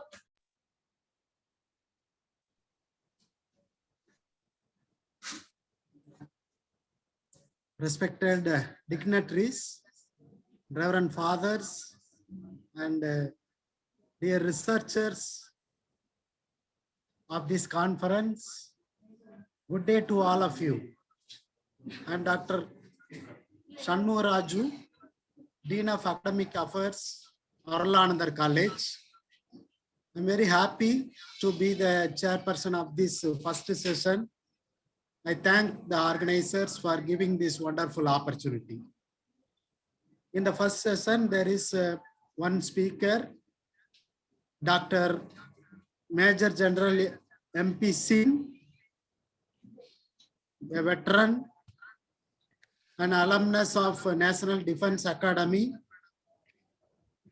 He has served about 4 decades in the Indian National Army. He earned his M.Tech degree in digital communication from NIT Bhopal and doctoral degree on spiritual intelligence from NIT Allahabad. Also, he has received a National Award for Peace. I request the resource person, Dr. MP Singh, to speak on the techniques for improving the spirituality. Over to Dr. MP Singh. Thank you so much, sir. Yeah, please.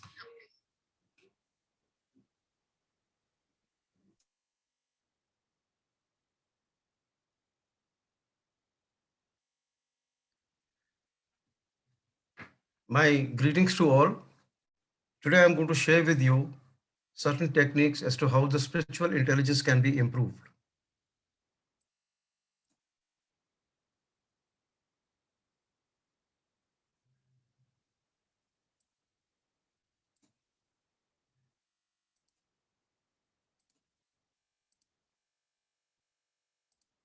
Yes. How spiritual intelligence can be improved? We have all seen that there is a great importance of spirituality in today's world, and now is the time to get into some kind of practice. We all have seen certain important practices like meditation, prayers, and certain other techniques like Reiki. All those things are being practiced by certain people. I want to share 2 important techniques, very simple techniques, whereby you can transmute your energy from one end to another end for the benefit. So I'm going to cover What is spirituality? What is spiritual intelligence? Application of spiritual intelligence and energy body I'm going to talk about very briefly. And then I'll talk about two important techniques which I'm going to mention about how to improve the spiritual intelligence. So spirituality, as we all know, is innate human need to be connected with something greater. And people have been exploring this for years. And this is something beyond our ego self, as said by Pindy Wigglesworth. We are going to use the word spiritual intelligence. So let's get to the definition of intelligence. There are several intelligence definitions on intelligence. One of them is given by Wigglesworth. She says there are three important ingredients to defining intelligence. One is the nature, the potential that we have, innate potential that we have. Another one is the nurture. And the third one is the result. Like we take the example of a child who is gifted with musical abilities. So that is the nature given to him. Nature has given to him the musical ability. But if he doesn't practice, if the parents don't give him time and he's not able to bring it out, then obviously he will not become a musician. Similarly, we've all been endowed with, we as being spiritual being, we all have the qualities in us like peace, purity, power, and all such qualities with us. But they are dormant. We are not nurturing them. We are not manifesting them. We are not utilizing them. And therefore, the spiritual intelligence is effectively using the spirituality that is inside us, embedded inside us. Now, when we say nature, nature would mean what the nature has given to us in the form of qualities. These are peace, purity, power, love, bliss, happiness, and spiritual knowledge. Now, these are the qualities which are embedded in us, and then we call it nature. Then how we develop it is the nurture, and living with these spiritual awareness, this spiritual awareness is the result. So we can bring it in the form of applied spirituality, and that is what we call the spiritual intelligence. Now, spiritual intelligence is the ability to behave with wisdom and compassion while remaining and maintaining inner and the outer peace, regardless of any situation. There is a slight difference between spirituality and spiritual intelligence. While spirituality is understanding of these spiritual qualities, spiritual intelligence is expression of these, manifesting of these qualities. We generally focus on the physical ability, the mental ability, but we are possibly not much concerned or we are not much aware of it and don't much use the emotional quotient and the spiritual quotient. We are made of four domains: physical, mental, emotional, and spiritual, but we confine ourselves to physical and mental, and rarely do we use the emotional aspect and the spiritual aspect. Therefore, there is a requirement of utilizing all the human dimensions so as to have the balance in life. And application of spirituality is every possible sphere of ours. We want health, we want long life, we want abundance, we want money, we want to be successful in work, business, we want to have good family life, we want to have good relationship with the friends, our children to be doing well, and we want to earn respect for ourselves and want to give respect to other people and earn qualifications for satisfaction. All these things are possible and aided with the application of spirituality. So this is the application of spirituality in every possible domain of ours. Now, let's talk of energy bodies. We have aura, and this is around a physical body.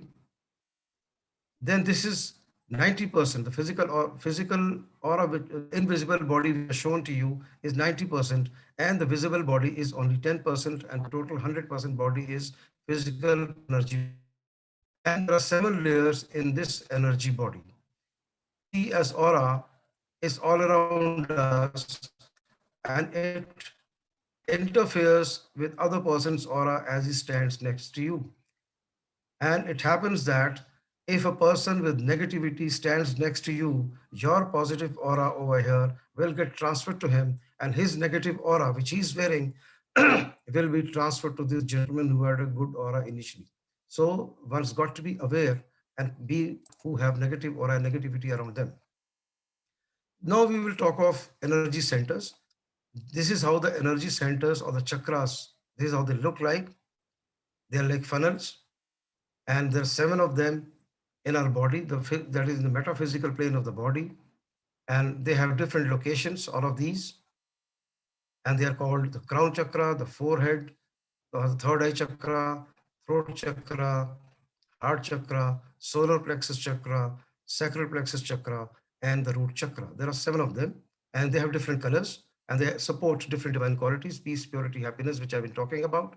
Also, there are various elements like earth, water, fire, etc. All these elements are supported by these chakras, and also the glands, which are very important in the human body. The pineal gland here, supported by the crown chakra, and the pituitary gland here is supported by third eye chakra, and so on. Other glands are as well there. And also these chakras support the organs and certain psychological aspects and miscellaneous aspects. So in brief, I would say that there are 7 main chakras, major chakras in our body, and those major chakras support a lot of aspects of our system, the physical organs, and the psychological aspects and the divine qualities. Now I will talk about how to improve spiritual intelligence by giving you 2 small techniques.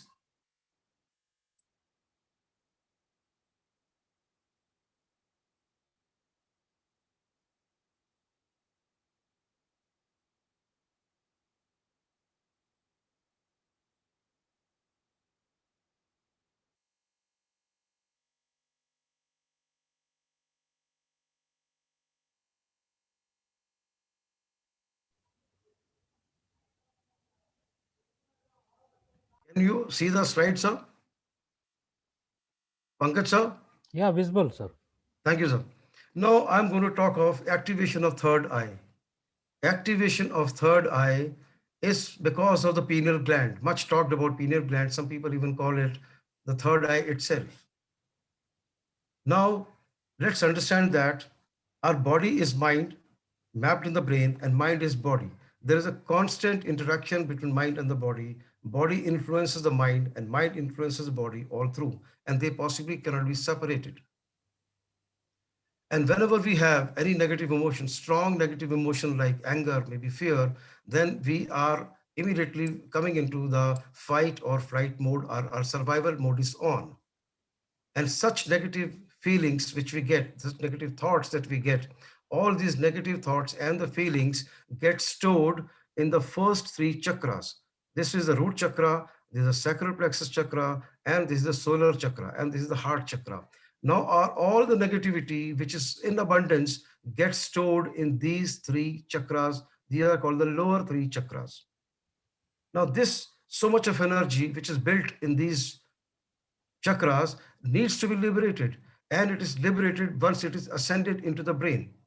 Now this energy, when it is there in abundance, the negativity, there is a time when the heart does not open, and therefore it does not move up. It needs to be transcended to upper chakras by this route from here.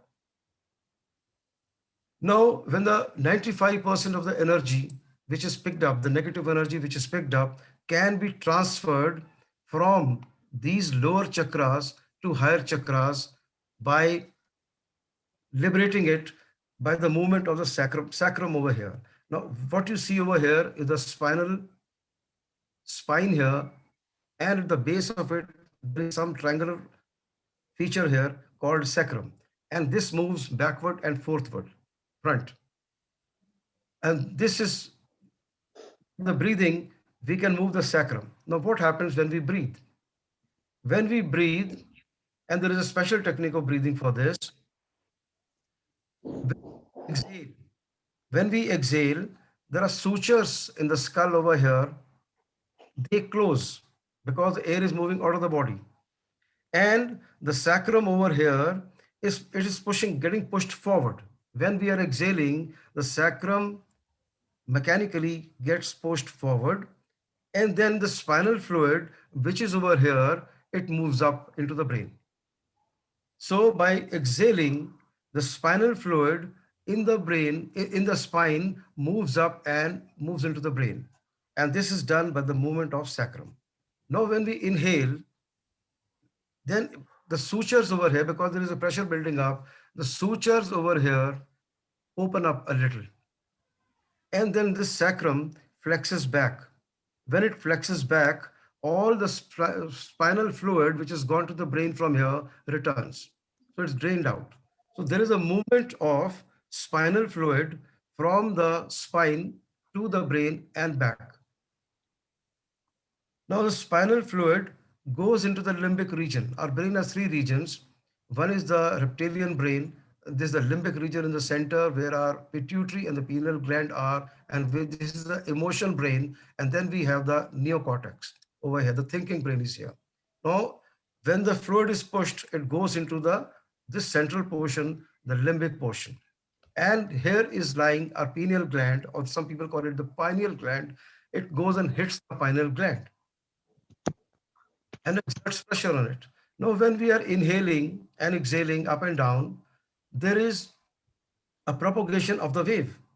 The wave, there is a movement of the wave in this fashion when we are inhaling and exhaling. And the spinal fluid, which has proteins and salts in the solution, those have charge. And when we are breathing and taking the air up and down, this breathing accelerates the charged molecules. When the charged molecules are accelerated, they create an inductance around the field, around the human body. And therefore, the information begins to go from the brain to the body and from body to the brain. Now, the pineal gland, which we were talking about, produces serotonin and melatonin. Melatonin is produced when there is less amount of light or no light, and that prepares you. It is for your circadian rhythm. Your sleeping and waking pattern, it establishes that. Serotonin is produced by pineal gland when there is sufficient amount of light is available. When there is a wave created of the spinal fluid moving up and down, and that is the time brain becomes superlucent, and it goes into the superconscious state. And here, when it comes to superconscious state, that means it is in the gamma waveform, that is 32 hertz to 100 hertz. Normally, when we are working at this time, like we are attentive and getting into some work, we are at beta waveform, which is 13 hertz to 32 hertz. And when we are relaxing, it is from 8 to 13 hertz, and it goes down further when we are in theta state or in the delta state. So this is what gives us the ecstasy. So there is a proper technique of breathing. After some time, we go into the ecstatic state by our brain going into the superconscious state and vibrating at this frequency of 30 to 100 megahertz. Now, when this happens, our brain begins to create a powerful polarity. Positive charge goes into the head and the negative charge into the tail, and our body becomes like a magnet, and therefore electromagnetic field is created, and now the body liberates energy. Coming back to the pineal gland and the pituitary gland, the pineal gland, when it is excited by getting pushed, then it gives a relay signal to pituitary gland, which produces powerful metabolites like oxytocin and vasopressin. Oxytocin signals nitric acid, which opens up, dilates the arteries of the heart, and sufficient amount of blood flows into it, and that gives a feeling of enormous amount of love. And this is not done chemically, but it is done electrically, and there's a lot of love and gratitude which is experienced by the people.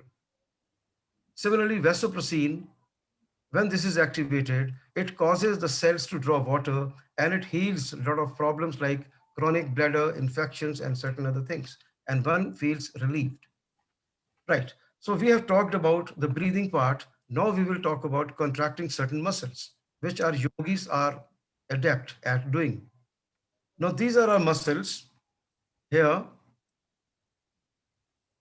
the muscles which are used for elimination, once they are contracted, this one goes up. It's pushed. Our perineum region is pushed up. And when this is pushed up, our root chakra gets activated. Root chakra gets influenced. And when we have the belly button touching our spine or moving towards backside, there is a time when our sacral plexus chakra is influenced. And now when our abdomen, upper abdomen is also squeezed, muscles are squeezed, then our solar plexus chakra also gets influenced. And now there is rush of energy from the lower three centers the root chakra, the sacral chakra, and the solar plexus chakra, it moves up into the brain. Also, there is a throat chakra. When we press this area of our throat chakra, also gets influenced, and energy is further moved up at a rapid speed. Now here, what we see is that this is the limbic brain, and this is the rational or the thinking brain, and this is the reptilian brain. Enormous amount of energy moves from the lower centers into the limbic region in the brain, this part of the brain, pushing the pineal gland. Now, the energy from the lower centers is drawn up into the brain, and the pineal gland begins to vibrate. And when the energy moves up, it ascends up, and all our guilt, anger, and all those things dissolve, because there was so much of negativity in the lower three centers, and the energy from there has now moved up in the upper brain area. Now, when we combine the breath and squeeze, breath and the contraction of the muscles, this is what happens. This is the pineal, and invariably it is calcified. That means it contains crystals, and these crystals are in the rhombohedron form, and they're stacked one above other. They're tiny crystals of calcium carbonate. And here is the application of piezoelectric effect. These crystals are piezoelectric transducers, and when there is a pressure exerted on the pineal, that is the crystals of the pineal, and that is the time electricity is produced. And now when the crystals are compressed, electricity is produced, they get active, electrically they get activated, and they begin to respond to frequencies. And when we press a little more, and there is a greater pressure created, and they begin to vibrate. And these crystals become virtually antenna, and they start picking up the frequencies which are even faster than light in the metaphysical domain. And that is the time you get the visions. And these visions are something like there is enough light around you, and you feel this is the time when the molecules are tweaked further and DMT is produced. DMT is dimethyltryptamine. So this DMT is produced when there is so much of light created inside, and it picks up the light from the frequencies around. This is hallucinogenic molecule, and that is how people go on a vision. And this is called pineal, therefore is called the third eye, and hundreds of flashes of lights are seen, and that is the time when you have the blissful experience, and you get the mystical experience, the spiritual experience. Now, some people, when they get these visions, they get scared.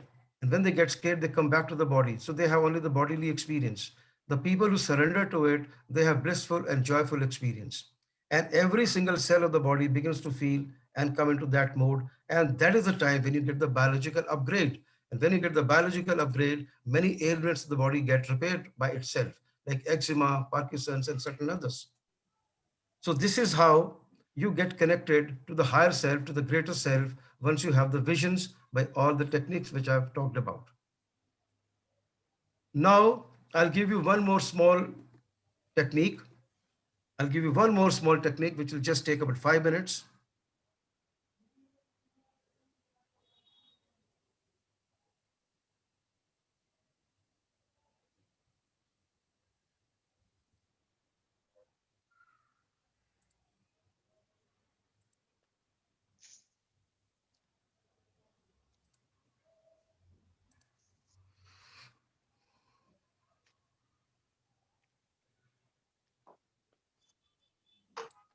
Can you see the slide? Yes, sir. Yes, sir. Now, this we are going to call super brain yoga. In this super brain yoga, it just takes 1 minute every day. And the previous one which I told you takes only 3 to 4 minutes in a day. If you practice, you begin to have the visions. Now here, super brain yoga. This has got our brain has correspondence to the earlobes. those who understand acupressure will know that this is something like the inverted fetus. This inverted fetus, and this is straight, and therefore the brain or the head or the brain are related to the lobe of the ear. So since it is inverted, therefore right ear corresponds to the left brain and the left ear lobe corresponds to the right brain. When we want to do this exercise or super brain yoga, which takes only a minute, one has to connect the tongue with the palate, roof of the palate, and that's called the switch on position. Now, we have to simultaneously hold the ear with the thumb and the index finger. The correct position is thumb should be outside and the index finger should be behind.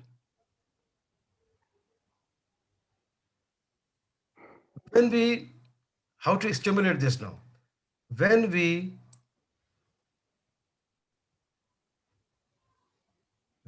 left ear is stimulated, then the right brain and the gland, they get energized. When they get activated, energized, aura and the energy field around it begin to grow. And aura begins to grow as much as it increases by 100 to 200%.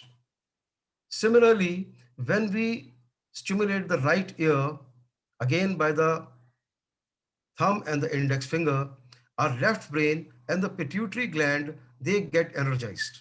When they get energized, aura of the left brain and pituitary gland increases by 100 to 200%. This is the way we stimulate both the ears together to activate left brain and the right brain. If you are young, below 35, then you got to be facing in the east direction. And if you're elderly, more than 35, then you face in the north direction. And as you can see over here, how the energy alchemizes. When you squat, when you sit down with the hands on the ears, the energy increases and it starts moving up when you stand up. Now you see over here, before the super brain yoga, energy over here is less. And after the super brain yoga, the energy over here has gone up. So all you need to do is that you face in the direction of north and come in the switch on position. Switch on position means tongue on the palate, the roof of the palate. Invoke God's blessing. Open your feet at the shoulder length as is convenient to you. Left arm inside and the right arm outside. And then you squat when you sit down. And when you sit down, if you're above, if you're above 35 to 40, do about 40 of these. And while squatting, while sitting down, inhale. And while standing, exhale. So squatting is to be done by 14 to 21 times if you are young. And if you're not young, 50 to 70 times half squats. And then release and say a short prayer. So if you do this, your frequencies of the lower energy centers are transmuted to the higher centers. If you do more, if you get overdoing it, would mean insomnia and overheating of the body and weakening of the body, pain, discomfort, etc. And you got to be keeping your body clean by avoiding pork and not eating fish which has no scales. So this is how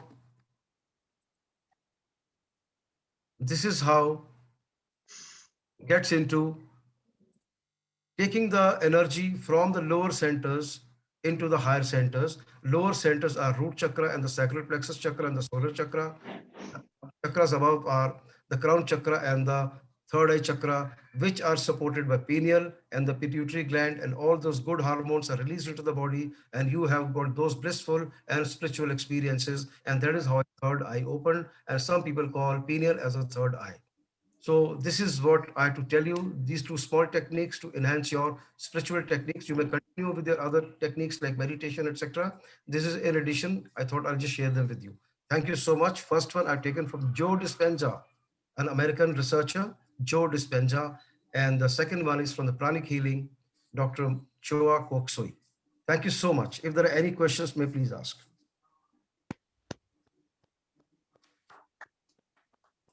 Thank you. Thank you very much, Major General MP Singh. for a wonderful speech on the techniques for improving our the spirituality.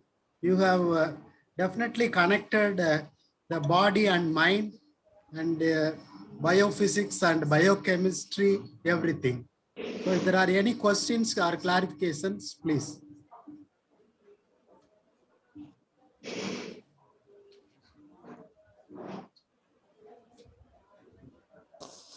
Nothing. Nothing, sir. Thank you so much, sir. So, Thank you. Thank you, sir. Thank you very much. Yeah. Super presentation, sir. That's all. You have enlightened us. You enlightened us from different perspective. But spirituality. So there was electricity in it, electromagnetism in it. There was chemistry in it. There was physics in it. There was pressure in it. All kinds of stuff involved in it. Thank you, sir. Thank you. Good, sir. I understand. Very frankly, it took me a bit of time to present it to you. Yeah, Mr. Chairperson, someone has quoted in the message box. Please read the message box. Some Bhuneshwari, some written something. Okay, so yeah, let me read. Sir, as per the law of conservation of energy, energy can neither be created nor be destroyed. It can be transformed from one form to another form.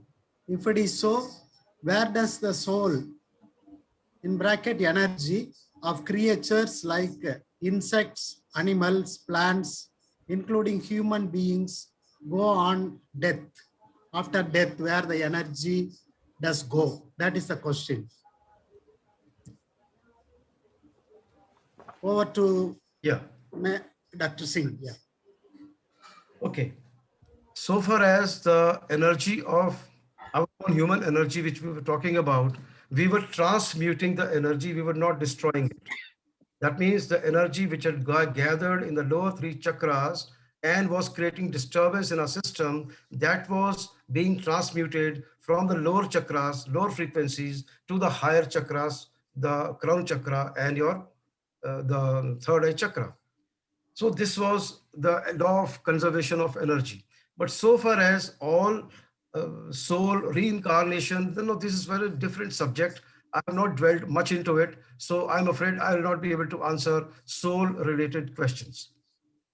And rebirth and after carnation, reincarnation, that's a very different kind of a subject which I have not really studied much.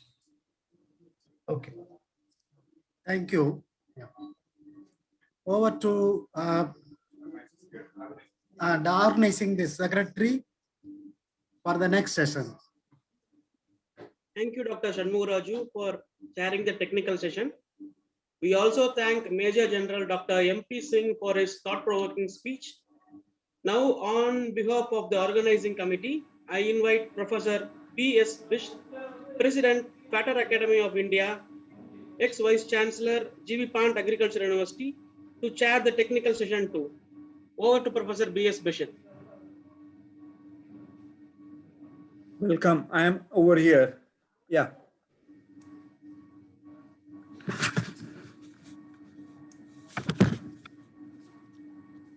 Hello.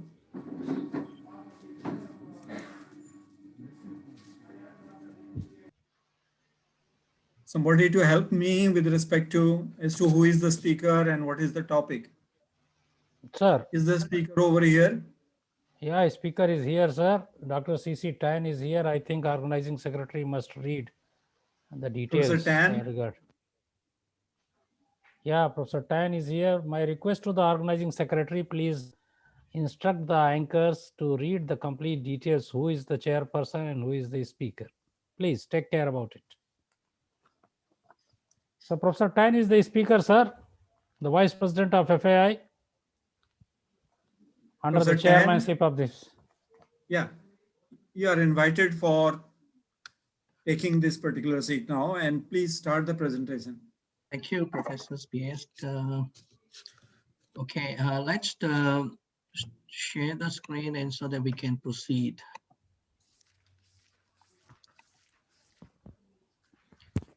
Okay, so I assume we all are clear on the slides now, and everybody can see the slide.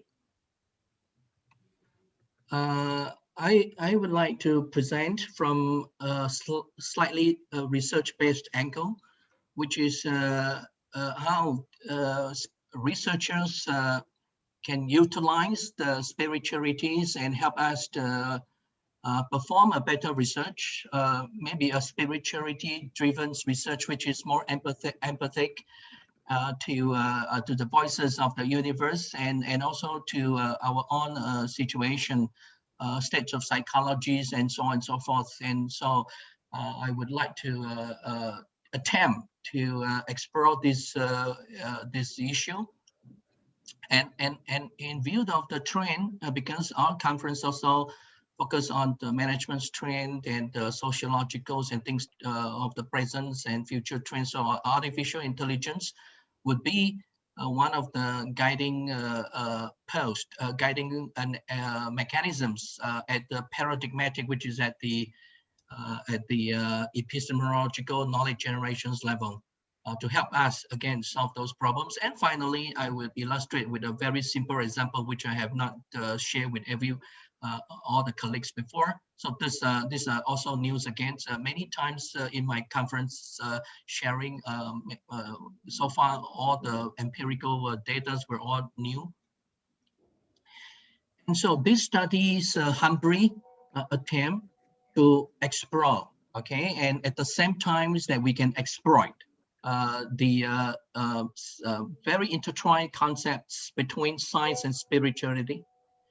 And I would look at it, look at the science and spirituality from a very high level, which is a philosophical level. Because if we do a research in business and social research, everyone has to go through epistemological paradigmatic level.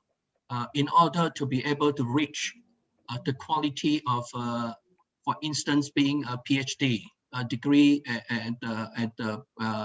for the new types of pedagogy. And then we would leverage them on the artificial intelligence to embrace for the artificial intelligence era. So you can see that it is no arguments on epistemological issue, paradigmatic issue, because we have already, as I already just explained, that they have been guiding the development of sciences. So they have delivered the utility of sciences. So we are talking about research ontology, research methodology, and research epistemology, which is the way we generate the knowledge, has no doubt has been given to generate a lot of utility. So what I'm trying to demonstrate, therefore, it's only the spiritualities come into the picture. And they come into the picture through many points of entry. Professors, for example, our respected General MP Singh's has already demonstrated one of the very important entry points from chakras and practices. I would demonstrate it from all this epistemology through the consciousness, which is where artificial and neural networks can come into the picture to help us expand the spirituality domain, which is to help us expand the consciousness, such as through things that we are not able to do, we are not able to reach out, because we have limited consciousness already. And so we can use Internet of Things, IoT sensors, and neural network capability to help us expand the consciousness, provided we are morally, we are in a very neutral, unbiased epistemological basis, so that we can incorporate all the signals of the AI assisted signals in a good sense. So the objective number one, therefore, it's very simple, and I only demonstrate one point. I'm not going to go into the other details, just trying to clarify the concept of the intertwined relationship between spirituality and science from one only entry point, and which is, for example, Capra, very well-known physicians, physicist, and we know that he, for example, shared with us the physics from the Greek words, which is meant to for the endeavor of seeing the essential nature of things. And from that entry point, business Buddhist spirituality, it's a philosophical base, actually also share the same thing. Of course, when we talk about spirituality, it will not be distant from morality and other issues. So, but at least from the knowledge perspective, spirituality to the Buddhism is really nothing but under the base of moralities. The key issue is, and through the practices of what General Empress Dr. MP Singh has demonstrated, the key issue therefore is to get to an essential nature of understanding, get an essential understanding of the essential nature of things, so that because we understand the nature of things, so we will not fall into the misunderstanding emotionally. And that is how, by understanding the essential nature of things, we know them as it is, as they are, and so we will not get emotionally attached, and so that we can detach. By detaching from this delusion, which we will be able to get a spiritual calmness, tranquility, and things like that. So this is the entry point. So objective number 2, as I already demonstrated, which is the epistemology, which is the paradigmatics competencies that we need to build. And so I would like to demonstrate to you, again, very simple.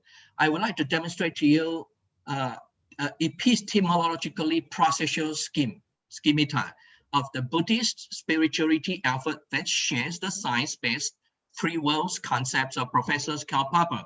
We know that Professor Karl Popper, we have gained a lot of benefit from Professor Karl Popper's on the falsifications and all these research quality issues, and there is no doubt about it. And so therefore, to give you a better understanding on the epistemological processual scheme, a process-oriented scheme through something that we're familiar, maybe it's a better, easy demonstration. So this, again, we can demonstrate from many different ways. I'm just demonstrating from this angle. And as from there, we can therefore, because we know the process, we can use that process to develop epistemological competence, okay? Things like that, to deal with social business problems. And that epistemological processes of the Buddhism is can be summarized easily on this graph, and which is how the world is conditioning on. The whole world is conditioning on all this ignorance. Because of ignorance, we have blah blah blah activities. Because of the activities, that is where our consciousness fall into the place. And because of the consciousness that falls into place, that is why we continue to dwell, to attach and dwell on to the emotion, hatred, greedies, or corruption, or things. Or on the other hand, the positive side. Okay, it doesn't mean the negative side. And so what happened is that whether it's positive or not negative, we are driven continuously throughout this life cycle. So the life cycles will continue again and again and again and again, and build our personalities and evolve our energy into that particular pattern, so that when we, for example, die, the nature of the reality will continue. Okay, and the nature of reality will continue. The meanings, the nature of knowledge and nature of energy will continue, and therefore we will tend to have similar activities and consciousness. So how do we evolve into this to get this into spiritual world? So we have to move to the right side. I have to move to the right side, and the way to move to the right side, in therefore again is actually is epistemological process, which is really a paradigmatic process, and which is all the researchers at the social level pretty much understanding on this issue. So to do that, we have to use the right views of thoughts, right views, worldviews, mental worldviews, and science system dynamics talks about understanding the real world through a virtual world, which is making sense from the mental world that drives all sort of activities and our decision making, and therefore we can do a better demonstrations of our system dynamics. And again, we have to know that every system dynamics through the mental models is not perfect, and because and the implementations wise and conception wise. So therefore, we have to continuously be rightly mindful to know that there are actually more. There are actually alternative variables or alternative patterns that we can and do that. And with that, we have to include one more thing on spirituality, which is the right samadhi, which is concentration. So mindfulness plus right samadhi will give us the spiritual tranquility to deal with the phenomena of the real world and to better forms the right views. And therefore, we can reduce our ignorance. And therefore, we can generate better activities on the left-hand side now. And therefore, we have better consciousness. And therefore, we have better organisms and reactions that are not attached. And therefore, we can transcend the next reborn into a higher realms, which is the God realm. Okay, again and again until we break it out. And so, the artificial intelligence, therefore, through the IoT and sensors would be a penetration point. Okay, maybe this is a point where we can talk about singularity. So we still have problem and still have issue in terms of transhumanisms and singularity issues, where how the robots and artificial intelligence and human beings can be converged in the futures. Maybe this is one of the entry points. I'm not so sure. Just give you a couple of examples so that you can link to recall in a normal vocabulary, and so that we can use that epistemological processual schemata to build our epistemological competence or paradigmatic competence. And so to do that, I just want to to recapture a couple of vocabulary that is sharing the previous slide. Knowledge is really nothing but a set of beliefs, again, so ignorance or right views. Skill is really nothing but once we have the knowledge, how do we take activities or make activities on it? So it's a knowledge in action, micro level. It is at the macro level organization, we call it capability. And when it focuses on, we have focused on the knowledge, acquire belief to generate the, when we are mastering those things, and we can therefore reproduce them. We can, because we have the knowledge, we can explain them, we can apply them, we can integrate them.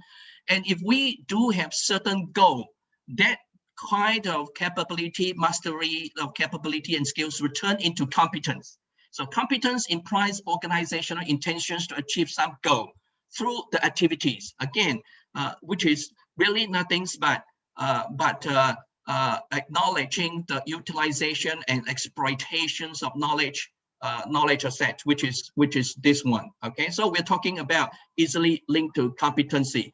And the whole process is really nothing but learning. So we are talking about knowledge and knowledge flow, and that connects and forms the shape of learning. And because of that, we have confidence and spiritual understanding. And this is therefore, this epistemological is no different from the Karl Popper's World 3 world, which is on the one hand, the world 1 reality, on the other hand, the theories and models and strategies that we develop, and in between is the epistemological processes.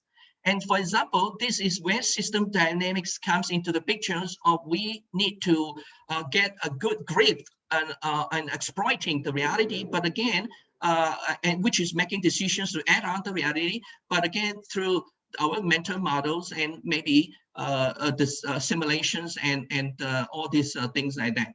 So this is where the artificial intelligence, in view of the trend, that can help us expand our consciousness through IoT and the sensors, getting into more analytics perspective, which is artificial intelligence, which you can see from the neurons, picking up the neuron signals of the monkey, and the neuron signals of our human brains.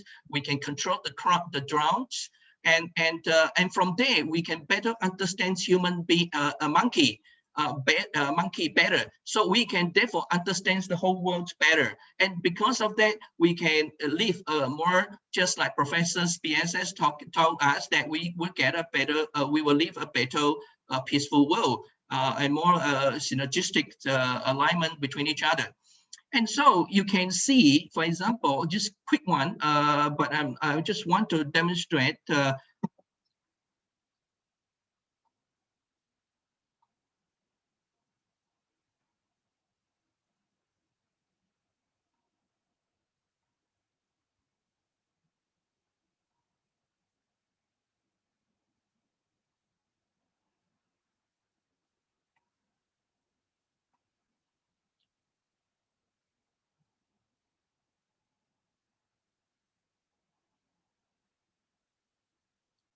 Just get a grips if we can. I'm not so sure if this signal is there or not, but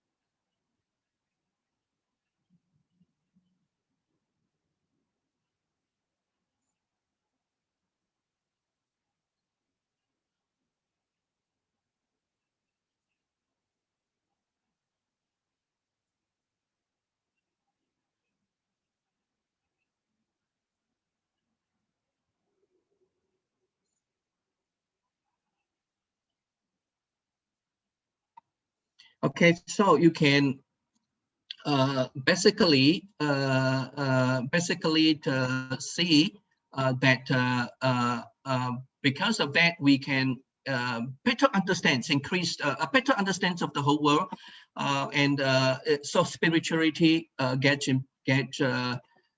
improved. So I'll give you an example, very quick ones now, and we can demonstrate the artificial intelligence example. So for example of this one, now you already understand my entry point of spirituality. Example of this graph. Okay, for example, we have a lot of stimulations from different objects, which is through our eyes we create a lot of consciousness, and that consciousness delivered the organisms. Okay, all kind of cognitive organisms, emotional organisms, perceptions, and things like that. And from there, we therefore delivers attention. And for example, in system dynamics, we talk about the perceptual understandings of the real world because about the rationalities, and we have the selective attention. And because of a selective attention, and therefore we choose to manipulate, to control, or to manipulate, or to intervene the real world through our model, and that is how we becoming the world as it is. And then from there we continue, because we have already changed the systems, and the system react through the situations anyway. And so you can use that model to investigate qualitatively, and so I have used that phenomenological approach to understand how the community. So I look at the consciousness of every object and consciousness of the communities, and on organic farming, and from there I can see through the model, the consciousness, and then the context, and then the reaction, organistic reaction, emotions, cognition. So I can see how they feel, how they affect, and how they perceive. And then from there, I can see how they actually forms personal norms and brand images and brand trust and attitude towards the organic farming, and how they get loyalty to social enterprising system of what they have on organic perspective, and how they actually devote corporate citizenship behavior more than their community's roles. And again, and I see also they build consciousness, pay attention to all this issue, and generate improvement. So this is those are issues. So objective 3, therefore, is the last section, and which is I want to demonstrate to you how artificial intelligence can help us expand our concepts, which you already know, but I just want to demonstrate a research perspective for developing the World 3 strategy to better sustain and exploit the World 1. And so I going to demonstrate again neural network SEM, computation for theory building and theory testing simultaneously. We can use artificial intelligence to help us build theory, and we can use the structural equations modeling to help us test the theory. And so it is examples which I just relatively lately on the hot spring. So we have the we observe and see and talk to people. There are a lot of stimulations, landscapings, or the qualities of the waters or the services and things like that. And then we forms a lot of perceptions and cognitive things like that. And then from there we respond. This is from India. Apologize and response to come back again and again. And then and this is how the SOR response model also comes into the picture. And we know that all these landscaping personalities of the destination, identity services, and logistical issues and information accessibilities and experience that is memorable and different types of value, including healthcare values, and the responses are there. So we can then we know all this, and we sense and we pick up all the data. And then make sure that all the data are valid and reliable. And then from there, we can subject them to neural network, and we can simulate the neural, put them into training and testing. And then we can see that in order to define and identify why they are loyal, we can put all the variable inside, and the computer neural network simulation should be able to tell us that destination, identity, personality, perceived values, and memorable experience are actually more. So our consciousness has already expanded that if we want to do a good job in hot spring, therefore we have to focus on the stimulation perspective of identity of the place and the personality of the place. That would also lead to value perception in different types of value, from utility, mechanistic values, all the way to emotional value, and to different types of emotion experiences. And from there, we therefore, because we're starting to build some theory, and therefore we can structuralize those theories slowly, adjusted through structural equations modeling, and eventually we can test the theory.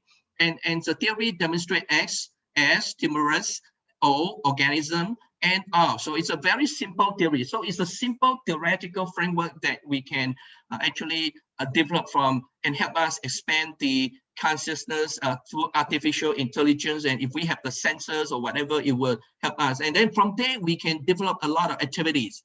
We can develop a lot of strategy. We understand there are a lot of segmentation issue, market segmentations issue, that different segments have different sharpness or degrees of differences and things like that. And from there, we can suggest better strategy. And so that is my sharing to you. Thank you very much for giving me the opportunity. Thank you. Professor, yes, thank you. For this, thank you very much for the informative presentation. Very interesting presentation. I think we may have few questions. A lot of questions, in fact, could be raised on this particular topic. And then very interesting presentation. Maybe that a few questions we'll take up. Somebody please raise your hand or come forward, unmute your mic, and straight away put the question, please, or any clarification or any comment.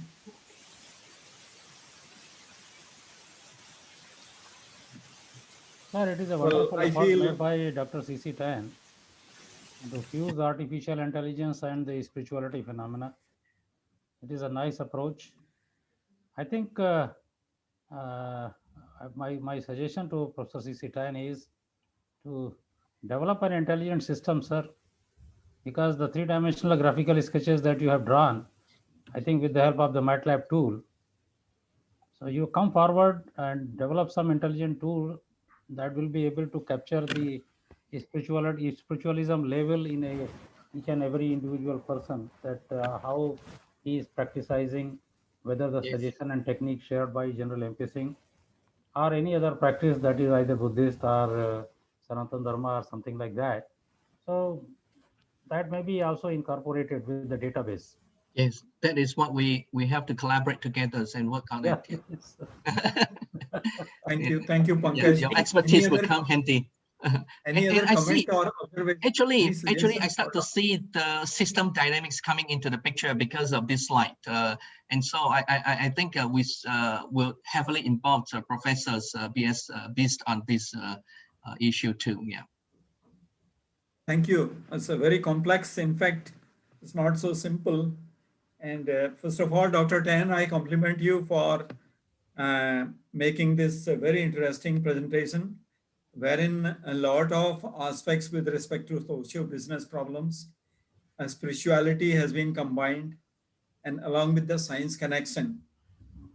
You have given the example of hot spring destination through intertwined concept between science and spirituality. That's a great, and I have a lot of appreciation for this. You have talked about embracing artificial intelligence into this, neural network systems and system dynamics. The return of investment, what you say is spirituality.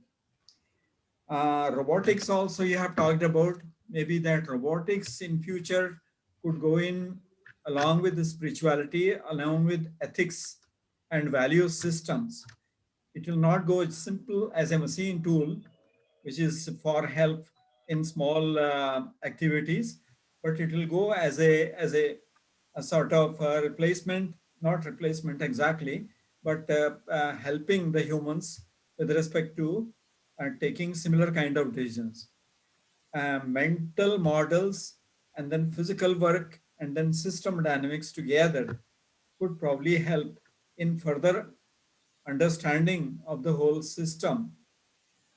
You have talked about concentration, spirituality, tranquility, better consciousness, and integration of spirituality, specifically with Buddhist ideology, wherein probably the things are a little more systematic, as you have displayed over here. Set of beliefs, robotics and ethics, spirituality, for example, in robotic arm movement, knowledge and learning. I think, Dr. Tan, there is a need, that time has come. There is a need for starting a PG diploma program or maybe a new degree program with respect to the spirituality, and then how it could be integrated with science and technology with more logical thinking and maybe the repeatability of the results. We have talked about the stimulus and organism and then response. Well, this is basically happening as far as the system dynamics is also concerned. It has been a great presentation of a very high order of learning value. May not be very simple to understand, but then maybe that if you provide a full length paper to the participants, to the organizers, would they kindly circulate it, and maybe that the readers will get benefited tremendously. And then researchers, those who find that this topic is interesting to them, they may start working on such kind of issues, because physical progress as far as in the world is concerned, tremendous progress has been made. We understand it, but then it has lagged behind the issue of spirituality, issues of ethics, value systems. These have been lagged behind. That's why there are inequalities in the world, and there are still haves and have-nots, and then have-nots are in extremely bad condition, poor condition, and then the majority of the wealth, maybe 80% or 90% of the world, is focusing or concentrating on maybe about 2 to 3% of the total population. Could there be some equitable distribution?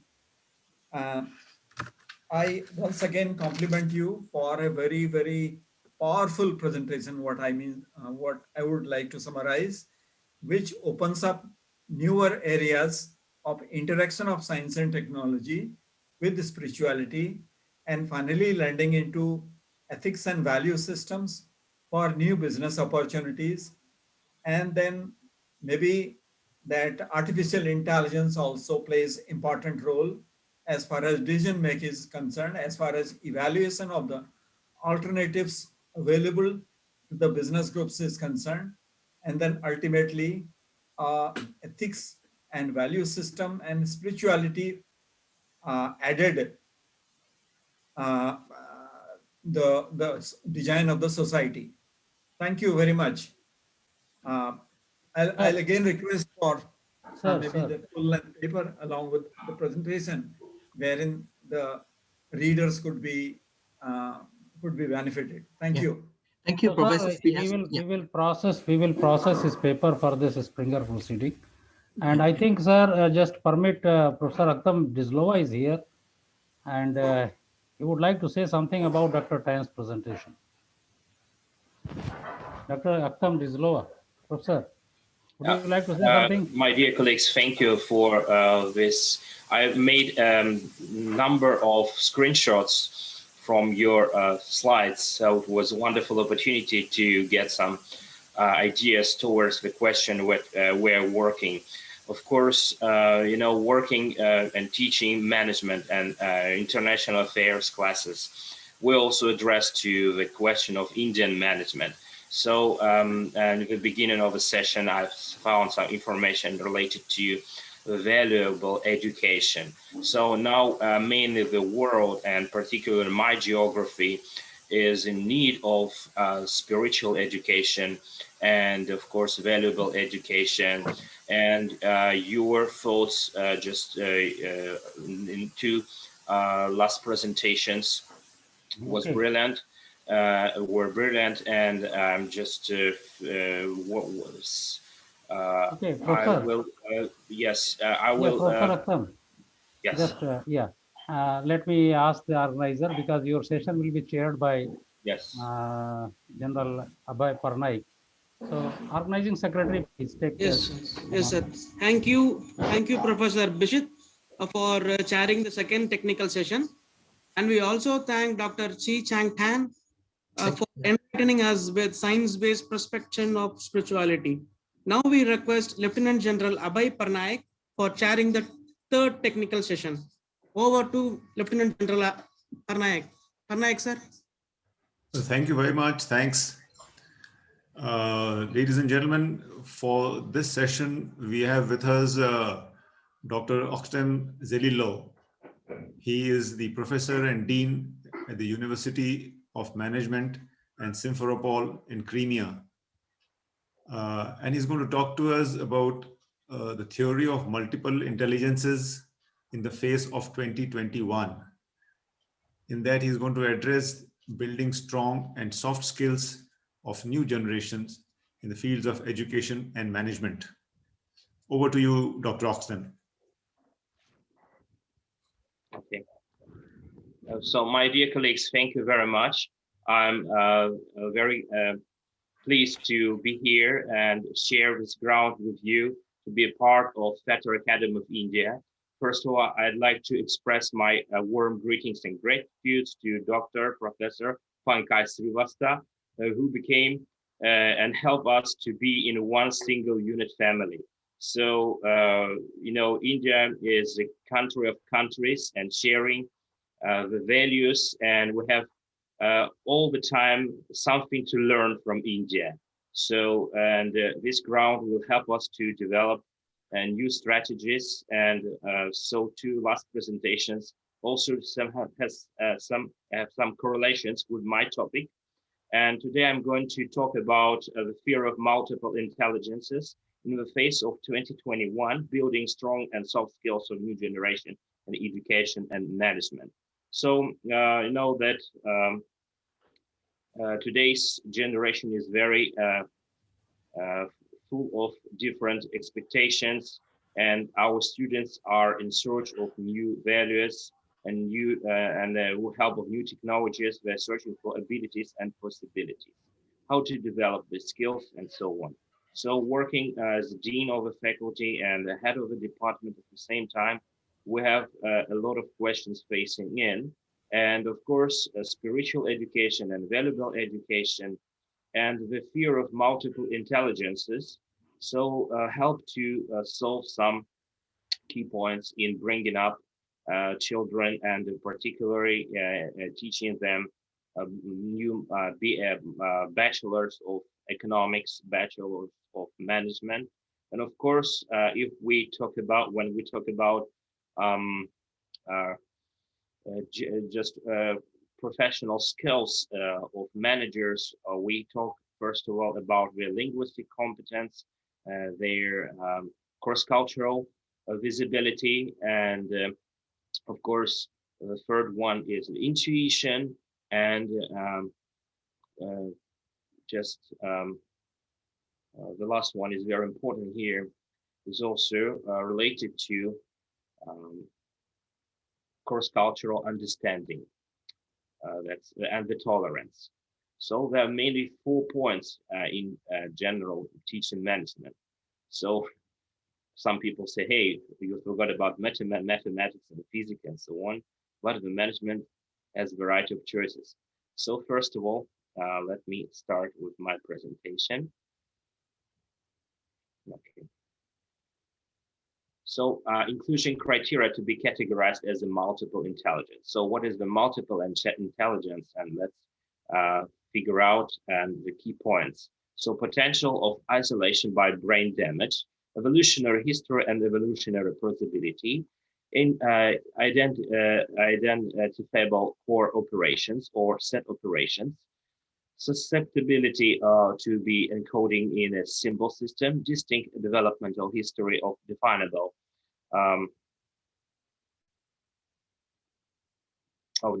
set of experts, and state performances, existence of savants, prodigies, and other exceptional people. Support from experimental psychological tasks, and support from psychometric findings. So what is multiple intelligences theory? So Howard Gardner, famous professor, so from Harvard University, his theory of multiple intelligences proposes that people are not born with all the intelligence we will ever have. This theory challenged the traditional notion that there is one single type of intelligence, sometimes known as G for general intelligence, that only focuses on cognitive ability.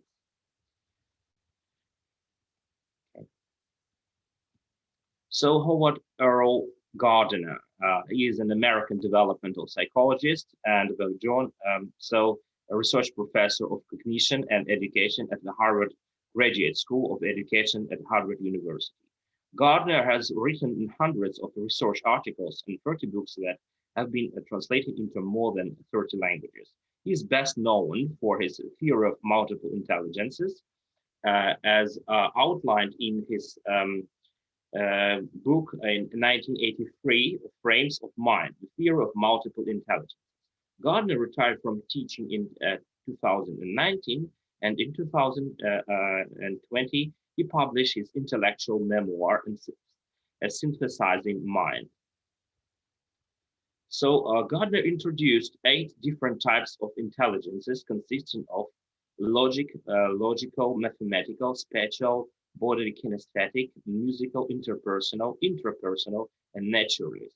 Here are the scheme diagram of examples related to types of intelligences. So let's move. And here are their multiple intelligences, Howard Gardner Frames of Mind. Here is a scheme and related to his Frames of Mind book, and particular put some sections of brain related to a particular type of intelligence. So interpersonal, logical, mathematical, intrapersonal, visual, spatial, musical, rhythmic, bodily kinesthetic, naturalist, and verbal linguistic. So here are the examples. So naturalist goes through the understanding living things and reading nature. So musical, discerning sounds, their pitch, tone, rhythm, and timbre. So bodily kinesthetic, coordinating your mind with your body. Logical, mathematical, quantifying things, making hypotheses and providing them. sensing people. So interpersonal, understanding yourself. So what you feel and what you want. So linguistic, finding the right words to express that you mean, and special visualizing the world in 3D. So that's the general. And of course, this section, this table will help kind of scheme, and we focus and we mainly observe the abilities and traits of in our students and how to develop their skills through this number of intelligences. So at last, people know their things scheme, and so how should they develop, and probably some skills can be in normal position and others can be weak. So how to grow them and through the sections. So let's move forward. So Gardner notes that the linguistic and logical mathematical modalities are most type valued in school and society. Gardner also suggests that there may be other candidate intelligences such as spiritual intelligence, existential intelligence, and moral intelligence, but doesn't believe these meet his original inclusion criteria. Okay. So the theory of multiple intelligences was first proposed by Howard Gardner in 1833 by the book Frames of Mind, where he broadens the definition of intelligence and outlined several distinct types of intellectual competences. So Gardner developed a series of 8 inclusion criteria while evaluating each candidate intelligence that was based on a variety of scientific disciplines.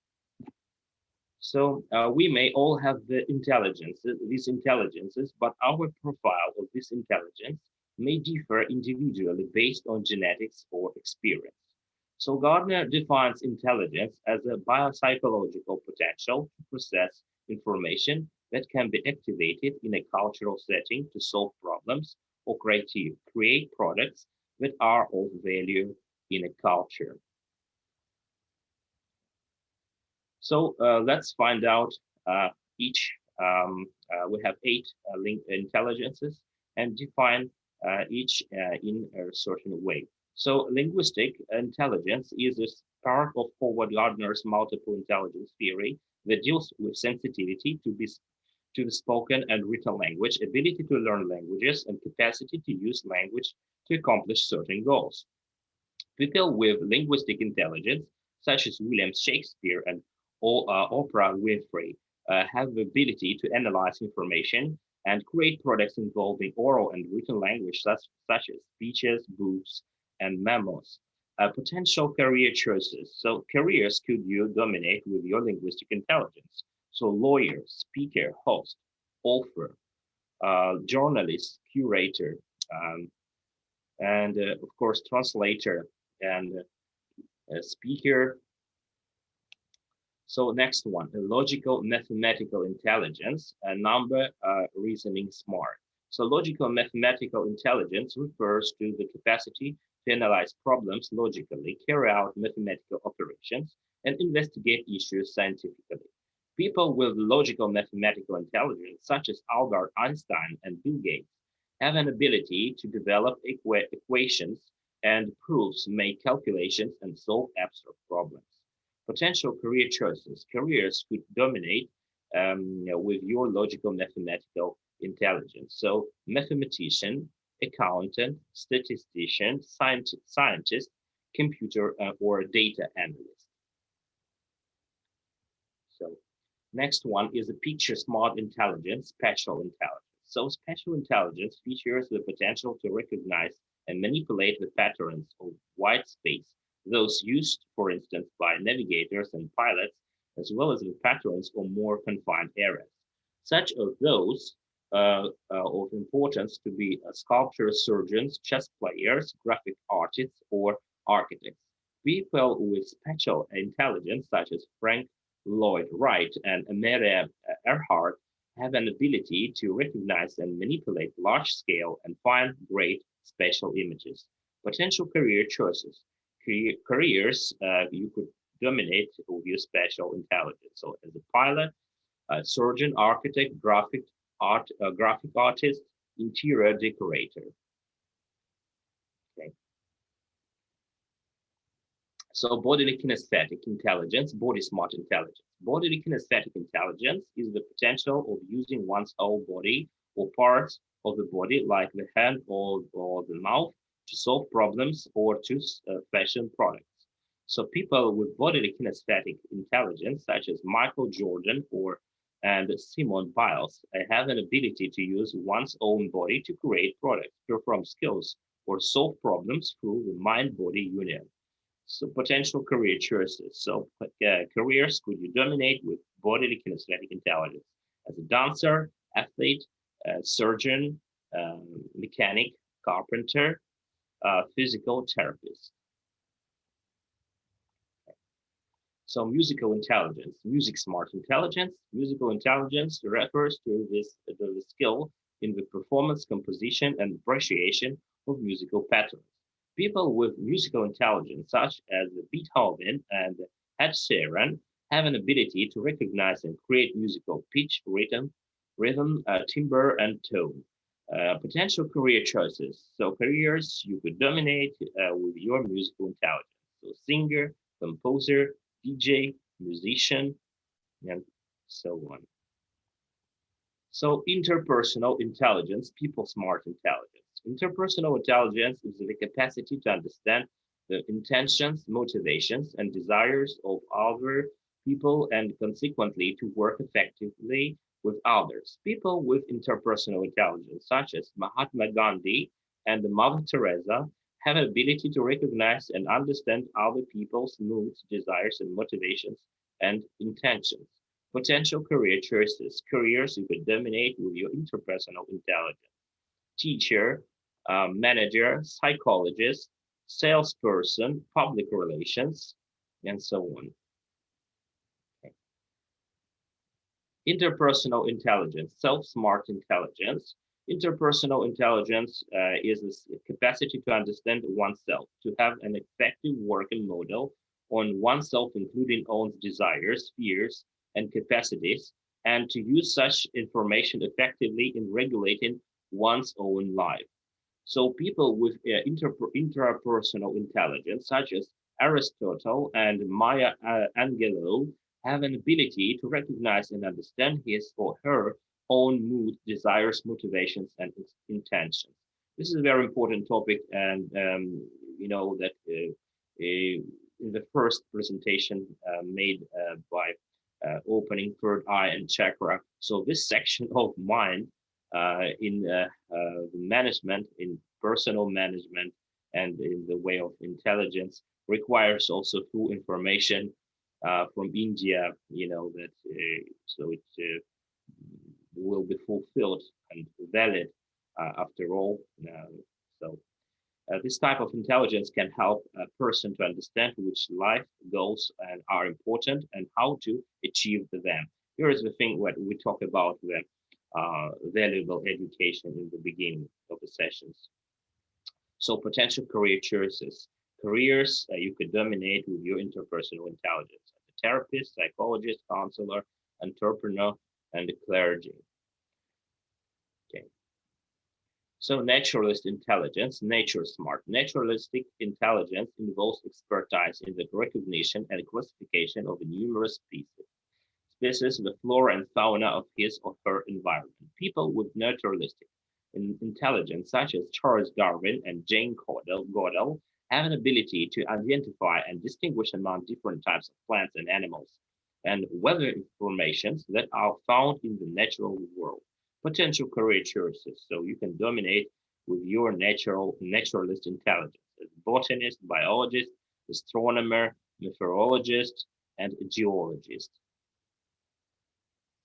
So, okay.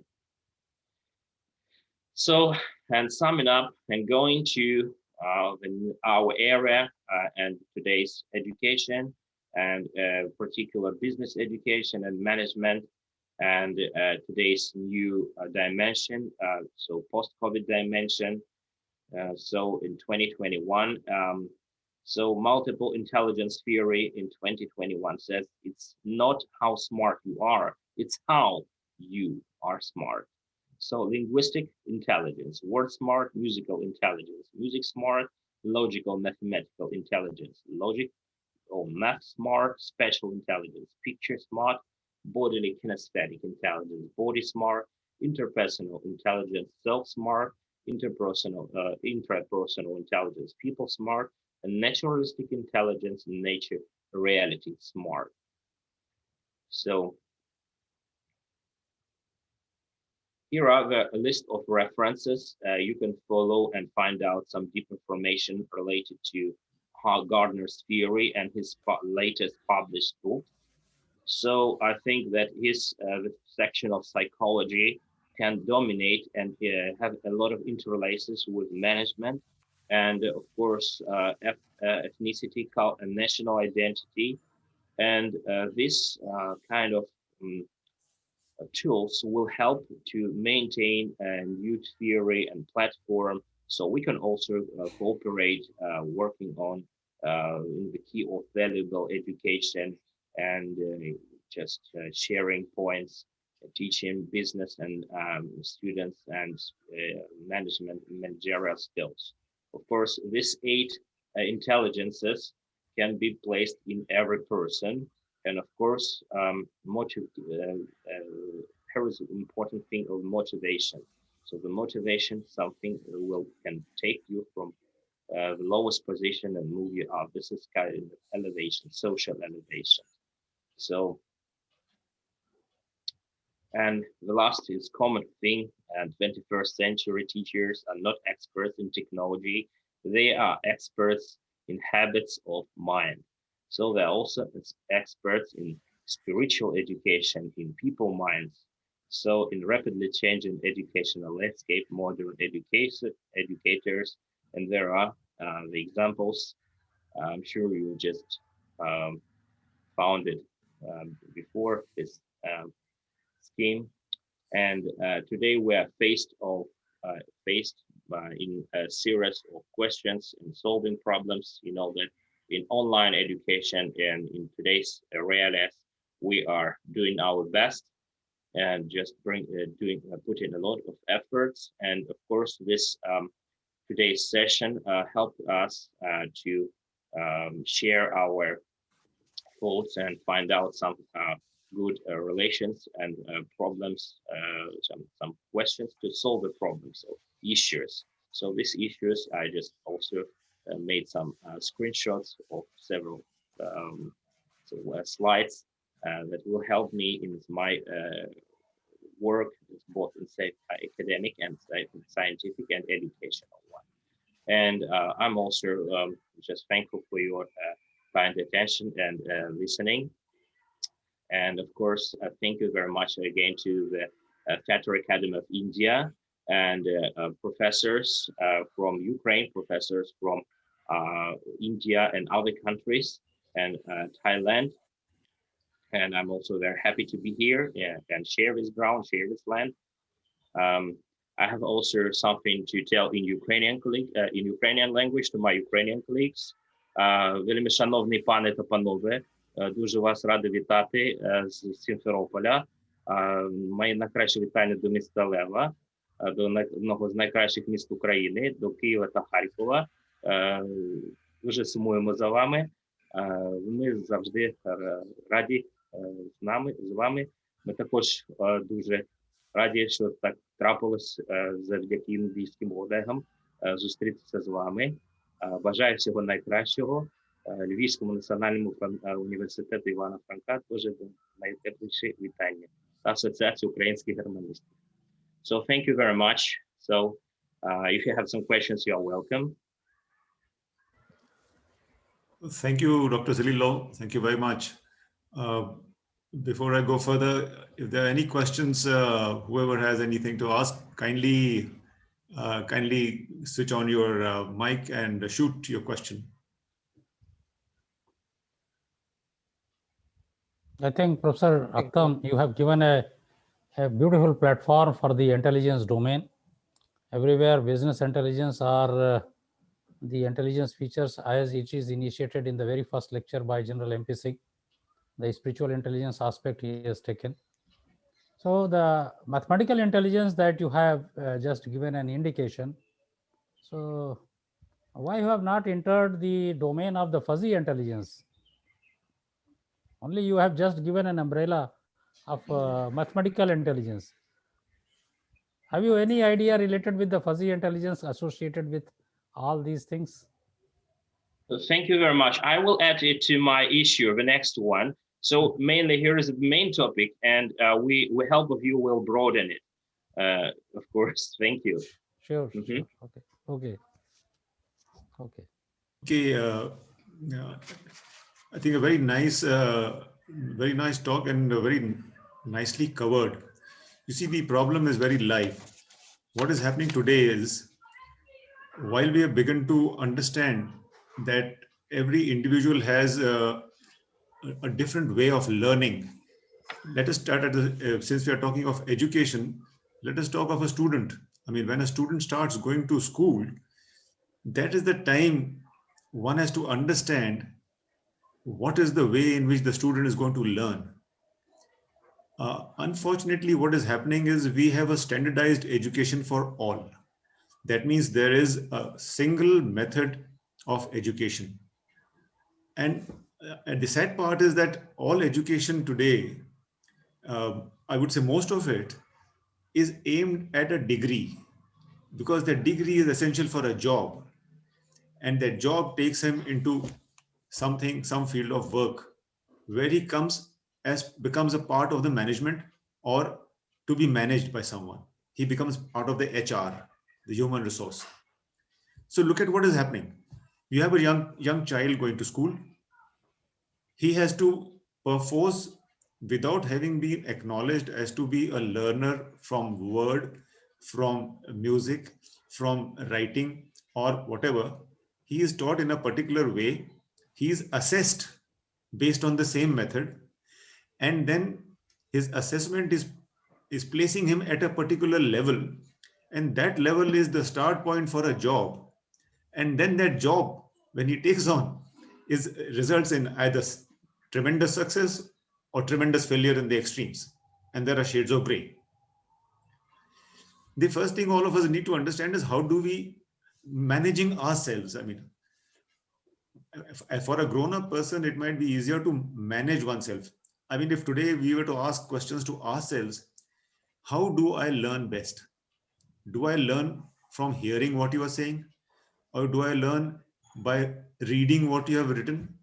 Or do I learn by writing what all I need to learn? We have examples of great musicians, renowned musicians. I think it was Mozart, or I'm forgetting who, but he used to make copious notes of his music. He used to write page after page, but he never referred to it after that, because he was a learner from writing. There are great leaders who have failed because their staff would put up a note to them, but he was not a person who learned through reading. He was a person who learned through briefing, and vice versa. Some people were briefed, but he wouldn't understand one single bit. So he had to come down and write, or he had to read. But nobody knew this, or the person himself also did not know it. The biggest problem is, how do you identify at the student stage what is the learning intelligence or the most active intelligence of the child in front of you? I mean, that is the place where we need to intervene. Intervention is required there. So if we are able to intervene at that place, and we are going to educate the teachers who can identify such children and then segregate them and then accordingly teach them. That is one reason why in schools and educational institutions which are really dedicated to education in the real sense of the term, they have an all-encompassing methodology that is adopted. So while they have education, they also have interaction, they also have extra co-curricular activities, they also have nature visits, they have outings, they have just about everything. They have sports, they have outdoors, everything. Coming to the management side, again, wherever one is dealing with human resource, all these aspects again come into play. And when you include all other aspects of your emotional issues and other stuff, it becomes a very comprehensive, complicated, challenging task. And only a person who understands these nuances can actually handle it. And therefore, just because somebody is the head HR, it does not mean that that person is capable of going to handle it. The person has to really understand this is the way things happen, this is the way people work. And if we have to get the best out of people, we have to get into the people we are dealing with, from that point of view. So I think it's a very good initiative that you've taken. You've got into this particular subject, and we need to dwell more on it, more discussions perhaps, so that eventually when it goes into some action, something which translates from what we are talking about here into some system getting into place, I think it'll make a major change for the positive. For example, when you're looking for sports talent, when you look for who is going to make a good sports person, the aptitude for a sport is has to be understood at the early stage. Some countries have actually started doing this, and the results are phenomenal. They're catching them young, and they understand the aptitudes of the child. And thank you therefore, very much. they are drawing benefits. So I would say a very, very nice, interesting piece that you put across to all of us.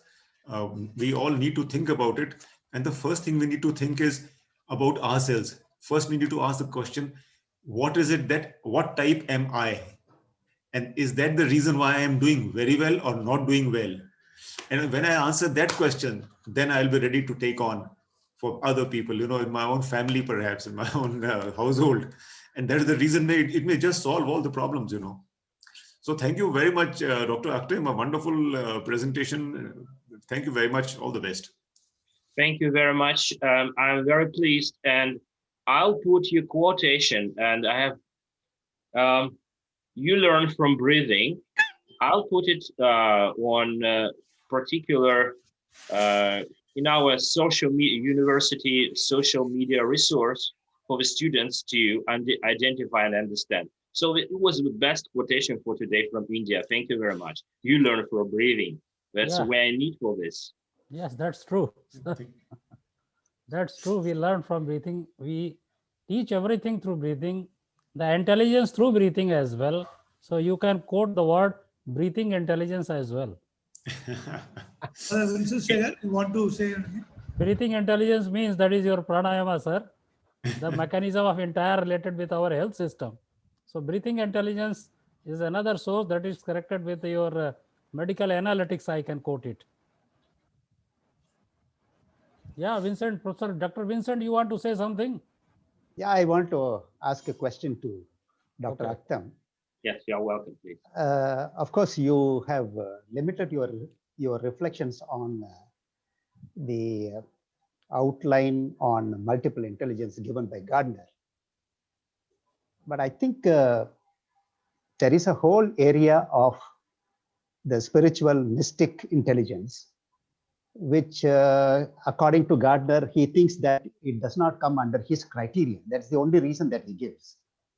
But I think we can always create criteria for spiritual intelligence, for mystic intelligence, which is very much related to maybe intrapersonal, maybe related, so intrapersonal intelligence. I would say that in places like India, so much of religiosity is there, so much of mysticism is there, and lots of saints, sages, mystics. So you are actually pushing all these people aside and then just portraying people like, sports persons or, a teacher or something like that. So do you think that Gardner's understanding is only limited, and he has to broaden his vistas to include many other things in Eastern traditions, especially Eastern traditions? Thank you very much for the excellent question. Yes, of course, his theory is based on particular issues, but I was taking it in order to fulfill, because I think it's not valid. You know, the Western world also ends here. So when I'm teaching, for example, course, the history of linguistics, I start from India. I talk about Panini, famous philologist, and you know, it's a very important question, and that's why I'm also interested in Indian management. And I think this Eastern understanding and vision and identity will help us to join and to broaden Gardner's theory. Gardner just mainly traced his own vision. I'm sure that probably one will welcome him to India, and he will discover some new issues and how to open the third eye or so on. But anyway, he just expressed his own vision, and with help of India and Asian world, Asia Pacific world, we can fulfill this theory and develop new strategies, of course. So that's why I decided to just make presentation of this topic. And I'm very thankful to you that you warmly helped these questions. And we will make some research in the future, joint research on this topic. So we are in need of basic issues on Indian management. So spiritual intelligence and spiritual, okay, you learn from breathing. Yes, thank you. Thank you. Thank you. Thanks to the chair. Chair, please. If I may add, General Pannaik. Pannaik, sir, give a permission, sir. General Pannaik, I would just like to add a line here. There is by the name Jana Zohar. Jana Zohar. She has written several books on spiritual intelligence. The first one came in the year around 1999 or 2000, in which she said spiritual intelligence is the ultimate intelligence, and it integrates all other types of intelligences. It has the influence on other intelligences. So there is the power of spiritual intelligence, and it is studied separately. It is not studied along with at the physical domain that are brought out over here by Gardner. 8 intelligences which he has talked about. Thank you. Thank you. Okay. Could you share the list of just in private or in public about the books and publishings towards the Indian intelligence? We'll need it. Thank you very much. Sure, Professor. Sure. Yeah. Chair, sir. Thank you, Lieutenant General Abhay Parnayak, sir, for chairing the technical session and giving us a note on identifying the human intelligence. We also thank Professor Atim Deshilov for sharing his knowledge and made us to question ourselves how we humans became smart. And thank you, sir. Thank you so much. It was an interesting session. And now we request Professor Raghuraman, Executive Council Member, FATER Academy of India, to chair the 4th technical session. Over to Raghuraman, sir. Thank you very much. Thank you, sir. The next session covers Dr. Podra Ola, and she is the Associate Professor, Department of Foreign Trade and Customs at Leeward Polytechnic National University. Very eminent professor. And her title is Innovative Development and Human Capital. It's a very important thing nowadays. This is order of the day. Innovative development and human capital both go hand in hand as determinants of economy competitiveness providing of the country. This is our title. Over to Professor Podra.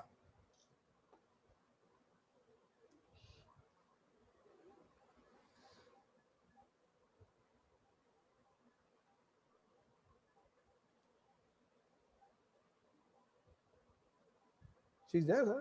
Okay.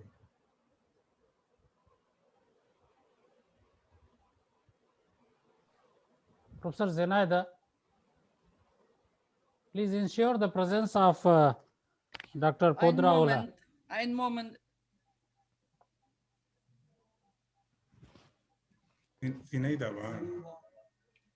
Ein Moment.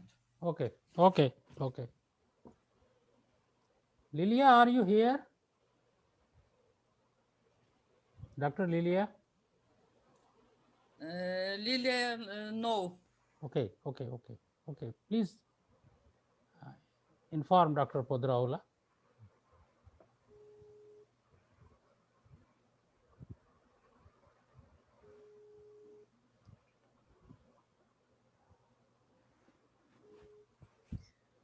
Але Оля, об'явили твій виступ. Де ти? Вже об'явили? Так, давай. Тож у мене ж ні не пізніше твій виступ. Ні, ти дивися, їхній час з нашим на 2,5 години різниця. Я ж тобі писала, давай бігом. Я не можу навіть сказати, давай, бо нікого нема, хто може перевести. Капець. Давай. Добре, зараз хвилини зімдень. Ein Moment, jetzt. Okay. No problem. Okay.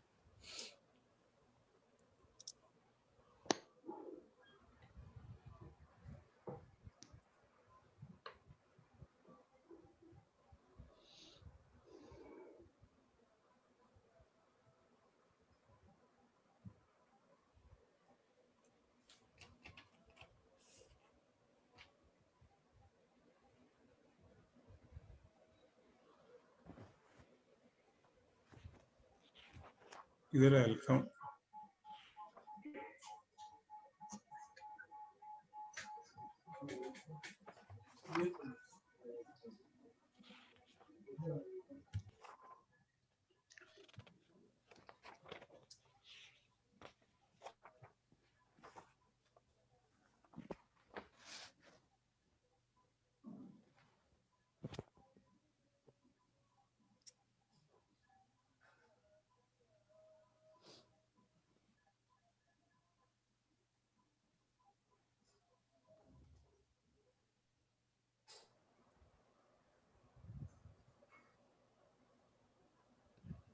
Bitte 2 Minuten.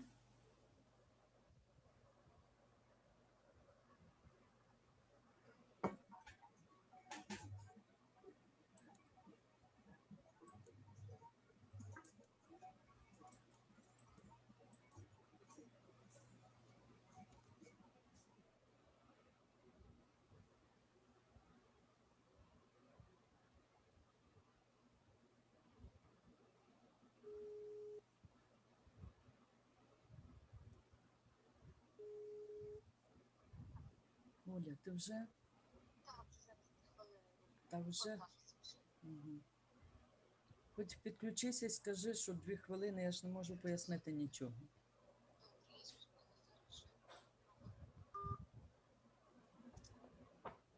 Will she join? Ja, 1 Minute. Okay.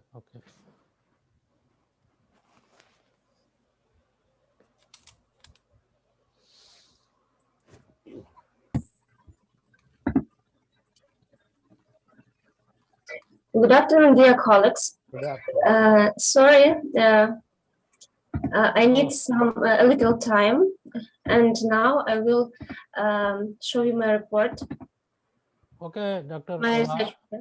So first of all, introduce yourself with the chairperson. Mr. Chairperson, please restart the session. Okay, let's start session. That's good. Yeah, please. Good evening to one and all. It He's is the good evening, chairperson. Good afternoon. My name is Dr. V. Raghuram. I'm the chairperson for this session for this. Okay. I would like to introduce about you, Dr. Podra Ola. She is Associate Professor in Department of Foreign Trade and Customs at Lviv Polytechnic National University. Your title is Innovative Development and Human Capital as Determinants of Economy Competitiveness Providing of the Country. Right. I'll hand over the session to you. Please start, please. Okay, thank you for representation, and I will share my report with you and my research work, and now I will translate it on our screens, right? Please. So, can you see it? Yeah. Yes, it is visible. Okay, so it's interesting research work, And I tried to find the connection between the innovative development and human capital, and to find out the influence of these two components on the economic competitiveness of the country. And as example was choose my native country, Ukraine. At the same time, this research work is devoted to the investigation of the innovative indexes and comparing this ratings with other countries, first of all with European countries, and also I choose some Asian countries as well. So here you can see on the slide some short information about me, but I thank doctor who represented me, so I will miss this part. And also a few words about the Lviv Polytechnical National University. I have an opportunity on the previous conference to say several words about this high institution, high educational institution, and here you can also see the main information that it is one of the oldest technical higher educational institution in Ukraine and also in East Europe. You can see here the structure that the university consists of 16 institutes and also the number of students, as well as Lviv Polytechnic National University also became a native university for the foreign students from the Asian countries, from the South America, and also from the Africa. So foreign students are welcome to the Lviv Polytechnic National Universities, as well as the cooperation with the scientists all over the world. And now let's talk about the main topic of the research, about the innovative development. When we're talking about the innovative development, we need to take into account some facts. And first fact that nowadays we can observe the changes in the world economy, and all these changes are connected first of all with the innovative development. We observe the development of knowledge-based economy, of digital economy, and in conditions of modern dynamics, informational technologies and digital economy development, innovations, and science are the main keys to build a competitive economy and ensuring sustainable development. And that is why the problem of innovative development and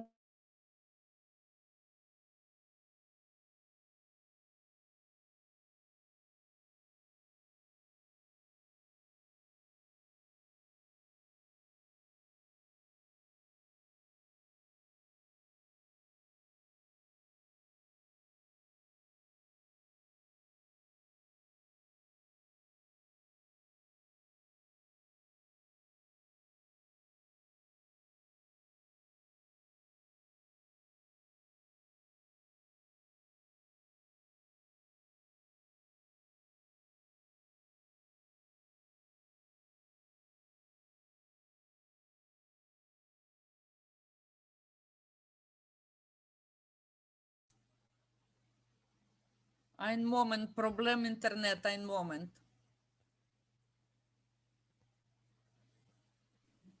Okay.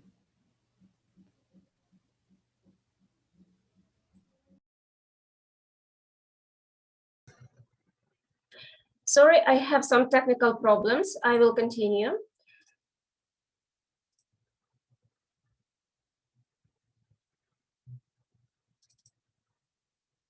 So hope you can hear me. Please proceed. Mm-hmm.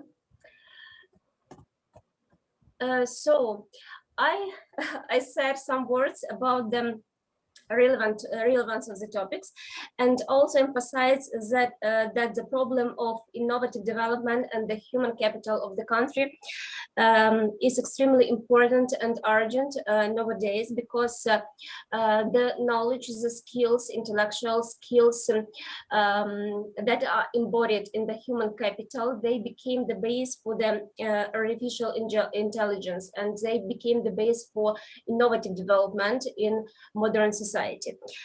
So Let's start our research from the analysis of high technology export rankings. And here you can see the rankings of the countries by the high technology exports.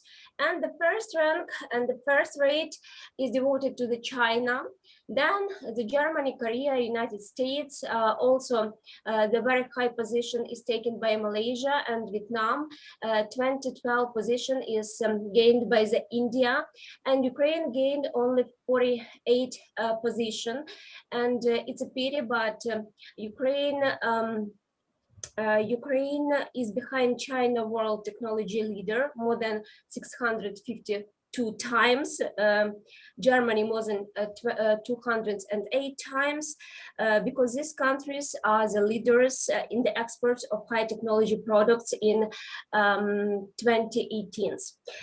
But the rating, what about these ratings? The rating is based on the comparison of the exports of high-tech products among 167 countries. So we can see that a lot of countries and the first 10 countries have the best positions, and they are the leaders by the exports of the high-tech products. And what usually include to these high-tech products? First of all, it's aerospace, then computers, office machines, electronics, telecommunications, pharmacy, scientific instruments, electrical machinery, chemistry, and non-electrical machinery. It's necessary to say that the position of my country, of Ukraine, was much more higher, but there is some problems that occurred in the field of scientific and technical activities in Ukraine, and now we need to investigate these problems. And first of all, it's economic crisis and the lack of budget funds, which were directed on the science development. And this crisis started in 18th, and it was connected, first of all, that Ukraine gained independence, and Ukraine is not no longer a member of Soviet Union. And as a result, the economical, political, technical, scientific connections were broken. And we have to face a crisis. Then the next problem is a significant reduction in the number of scientists due to the low levels of material support. It's first of all when we talk about the salaries, and also the migration. A lot of Ukrainian scientists, as well as a lot of scientists from India, have to immigrate to countries, to other countries, in which the work of highly skilled and highly educated people is better paid, first of all, when we're talking about the salaries. And these countries are European Union, United States, and even Japan. Then the closure of scientific school, it's also one of the problems. And next one, it's a decline of material technical base of research institutions due to underfunding. So these problems, first of all, most of them are connected with the crisis and with the lack of budget funds. So next one, I want to tell you a few words about the European Innovation Union scoreboard. And for the better understanding of the situation regarding to the state and evaluation of innovative scientific and technical development, we need to refer to this European Innovation Union scoreboard. It's an annual report in which we can find a lot of information about the ratings and about the place of each countries in these ratings. So this Innovation Union scoreboard, it consists of a system of evaluation of indicators on scientific, technical, and innovative activity, on the base of which a summary innovation index is calculated. And this summary innovation index consists of 27 key indicators that are organized into 10 groups, each of which is a generalized value or indicator is calculated. You may ask, what are these 10 groups? And these 10 groups usually are connected with scientific work and with financing, and also with scientists. So these groups are human resources, then attractive research system, innovation-friendly environment, science and support, firm investment, innovators, linkages, intellectual assets, employment impact, and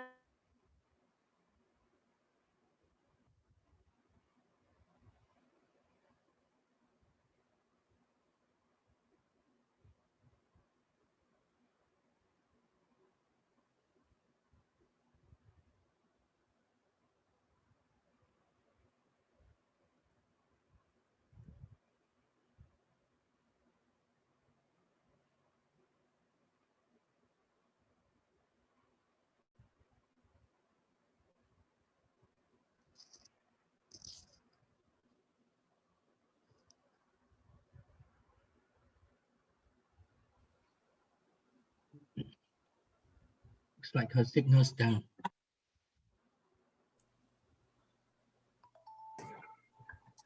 I'm so sorry, I had technical problems once more. Continue to demonstrate.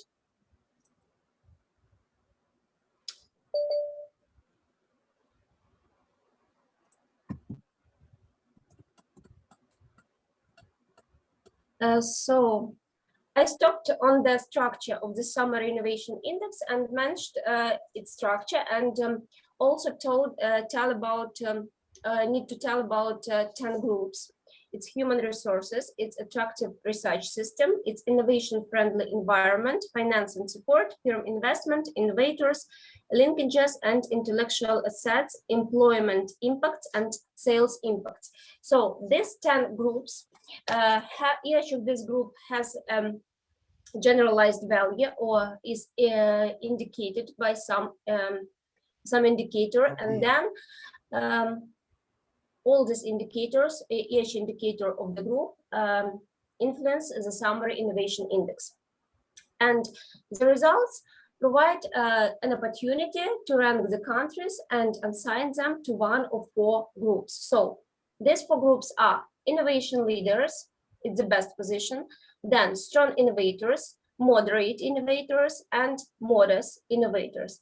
And each of these groups has its own color. The strong innovators is green, innovation leaders are red, and you also can orange and yellow colors for moderate and modest innovators.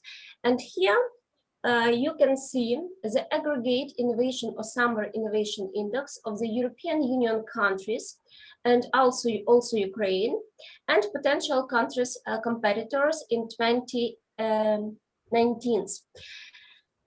From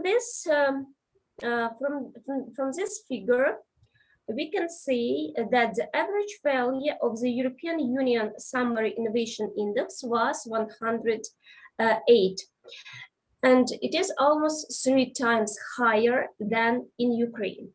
The highest values of the index were obtained by the Netherlands, 135, Denmark, 140, Finland 145, and Switzerland 170. And I also found some. So these countries are included to the group innovation leaders. When Ukraine, for example, it's only modest innovators. I also found information on the countries which are close to us nowadays, right? To India, China, and to Brazil. And here you can see the country profiles by Summary Innovation Index on the example of the India. And the performance of the India is well below that of the European Union countries. And the country is included to the group of the modest innovators. Performance has decreased since 2012, And the best sides or the strong sides of this index are export of knowledge intensive service. So you can see that in 2018, India gained only 28 points.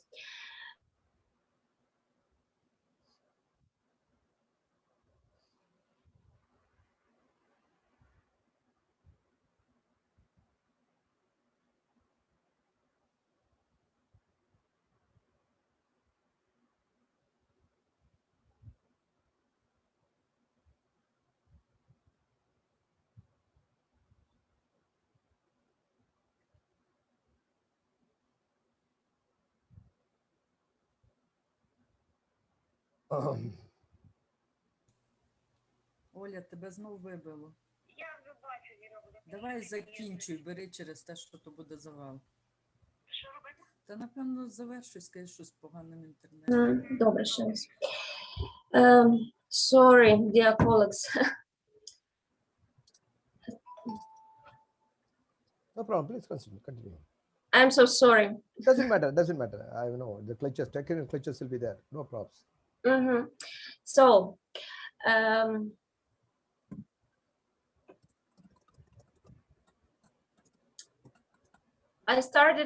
I finished on India analysis, right? Yeah. And that the country is included to the group of modest innovators. And here you can see the table, the performance in 2012 and 2019 relative to the European Union in 2012. And the last column show us the best three and the worst three indicators, which are highlighted by the green and yellow colors. By the green, it's the best positions in which the growth is observed, and the yellow, it's the positions that, where we can see the reduction during the 7 years. And it's research and development expenditure public sector. It's also the trademark applications and design application. Here we can see the reduction. Then next country, it's Brazil.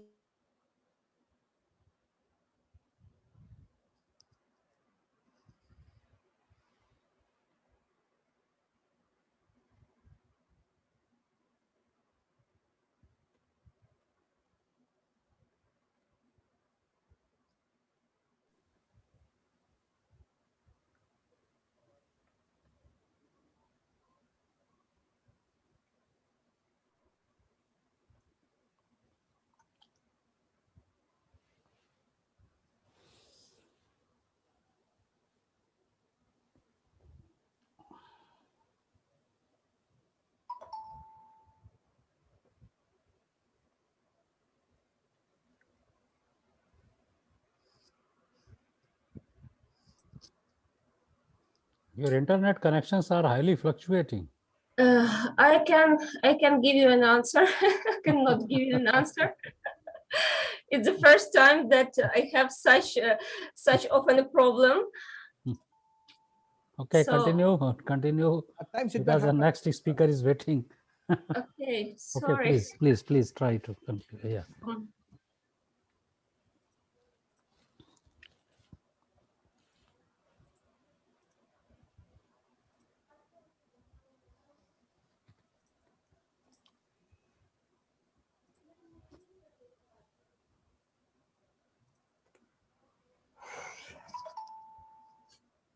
So Brazil is included to the moderate innovator, and its rating is higher than, for example, in Ukraine and India.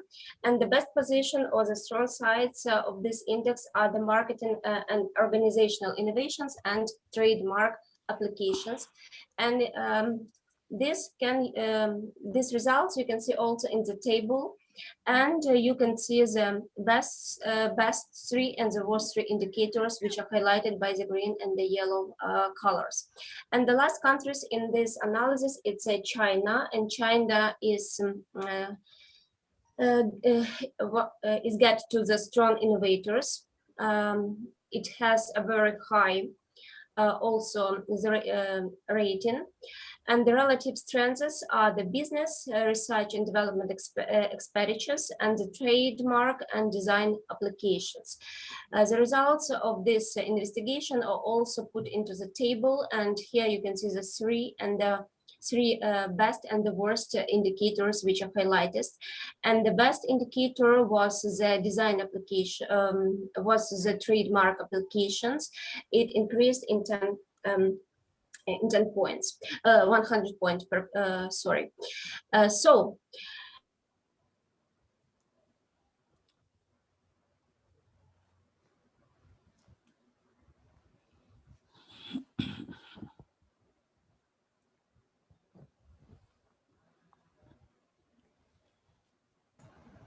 Can you drop the summary? Reverend sir. Ah. I think data delivery packet is not happy with Padraola. Ask her to conclude. Is it possible to just wait a minute, everything? Dr. Professor Raghu Raman, just wait, let her, because internet connection disappeared, na? So let her join, at that moment we may request to conclude it.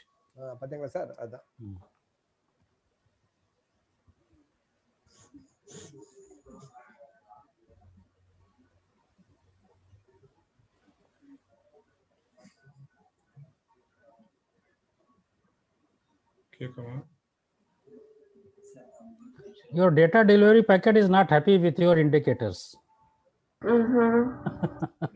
That's why it is disappearing.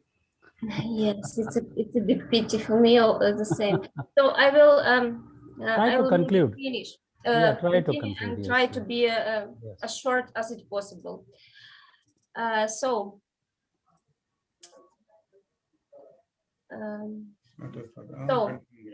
The highest density of researchers in the world is observed in Israel, then in the United States, United Kingdom, and South Korea, and also Japan.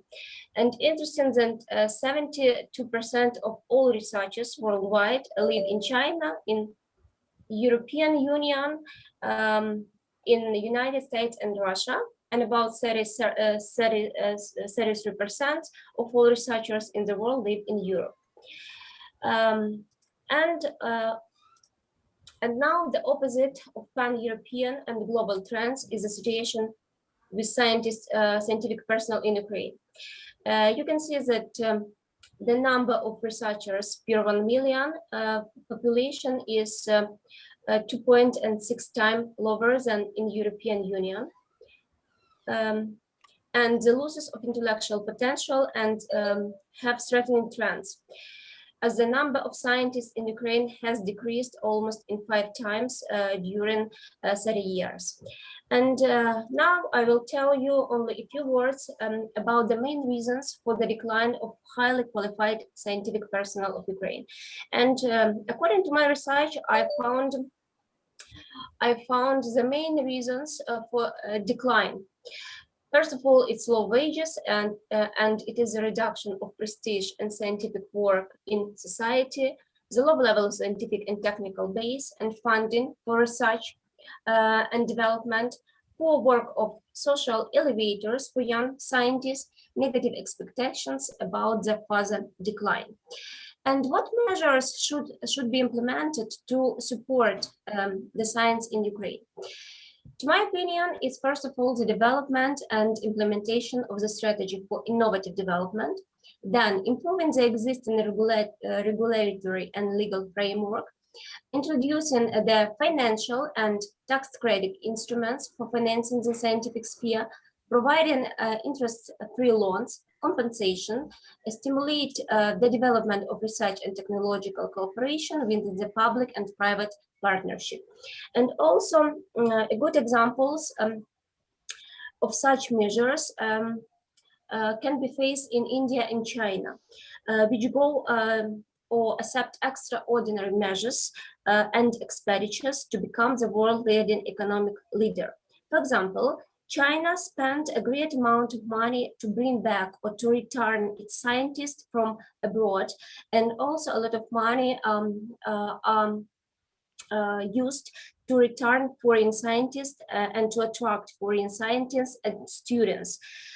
And also, when we're talking about the salaries of the scientists, it's necessary to say that the salaries have increased in 25 times during the last 15 years in China. And also we can use the evidence of India, which has built an entire city for IT researches and developments. Maybe I'm sure that you can give us some proposals how also we can develop our scientific field, our scientific sphere in Ukraine, and how can the state help, and what measures state can apply to help the science be on a higher level. Thank you for attention, and sorry for the technical problems. No problem at all. Madam, it was not a technical problem. It was a data delivery system was not happy with you. Maybe. Thank you. Okay, Chairperson, please. Any questions from the audience, please? Any questions from this? No. Again, any clarification? I don't want to question any clarification from your side. Now, from my side, I would like to say, it is a research paper. She has done a very good research, absolutely very nice research she has made there. And she has compared these European countries and Asian countries. And also she started her presentation with the Polytechnic and how the structure of the university like this. And then she also mentioned about the world economy, the digital economy, how it goes for the innovation. And innovative development and human capital it is knowledge based and skill based for this. And she has given a rating based on the comparison of exports, high tech products of 167 countries. And she also highlighted the problems faced by the country due to economic crisis and also the lack of budget, reduction in the number of scientists, closure of scientific schools, and also underfunding like that. She has also mentioned. And she has covered also a summary of innovation of SII. And IUS 27 indicators, she has taken indicators and 10 groups has been formed there. Out of these 4 groups have been given the innovation leaders, strong innovation, moderate innovation, and modest innovators. The aggregate innovation wise, index wise has been a chart has been nicely displayed. And country in total, the performance of the India is well below because of the moderate. The India comes into the modest innovator. Highest density of the research in the world is Israel, USA, UK, and then South Korea. She has also mentioned that.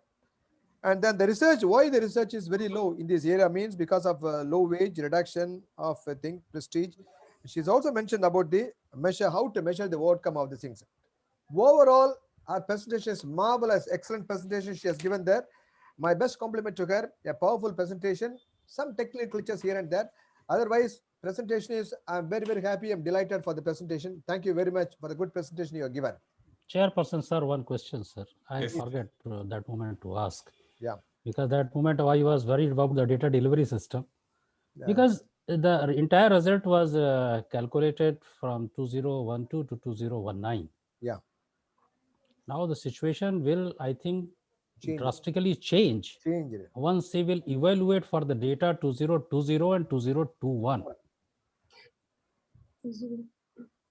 Yeah, Dr. Padraola, what is your view? Because this 2020 and 2021, the data related with all these features, definitely there will be a fluctuation.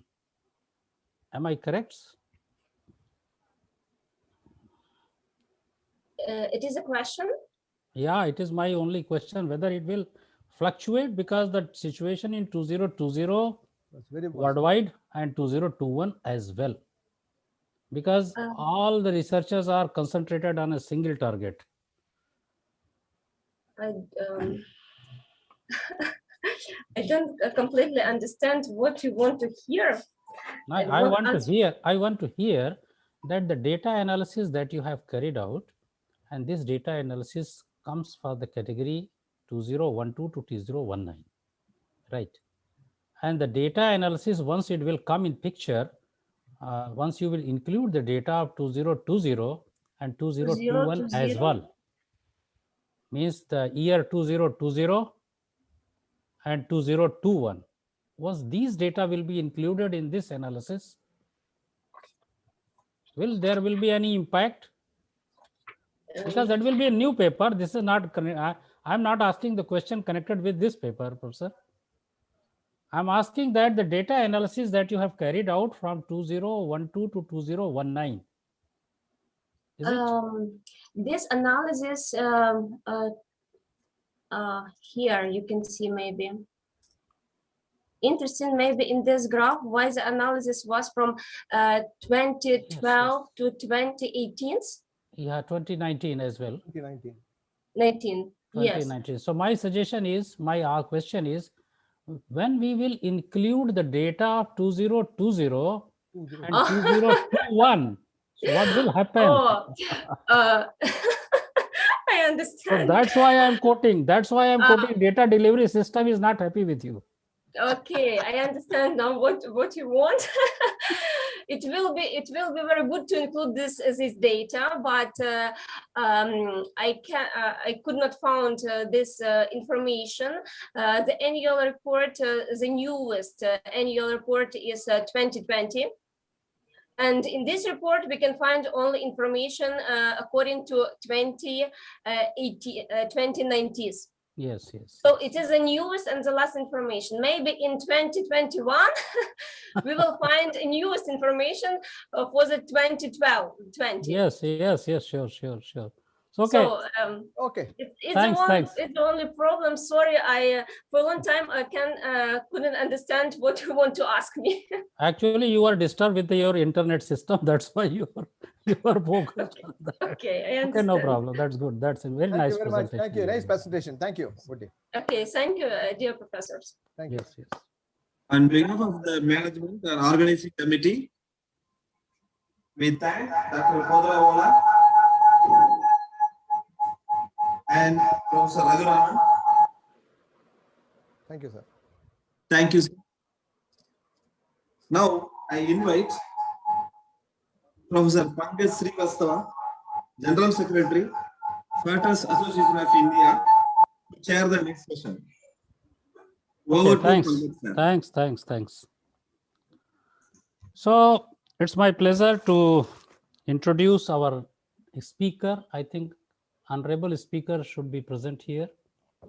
Professor Alexandra, are you here? Yes, I'm here. Yes. Where are you? Hello. Okay. So let me introduce the professor. Professor Alexandra is the director of the Educational and Scientific Institute of Management and Adult Education, University of Kyiv, Ukraine, and she is going to deliver a talk on the managerial intelligence and the new reality, battle or competition. The professor is very much familiar with me. This is my first interaction with the professor. Okay. Hello. Hello, dear colleague. I am very glad to see this very famous person in the scientific world, and I'm sorry. I lost my risk with internet, and I have to contact, and I close my internet. And thank you so much for invite on this great conference. And right now I will start my presentation. Sure.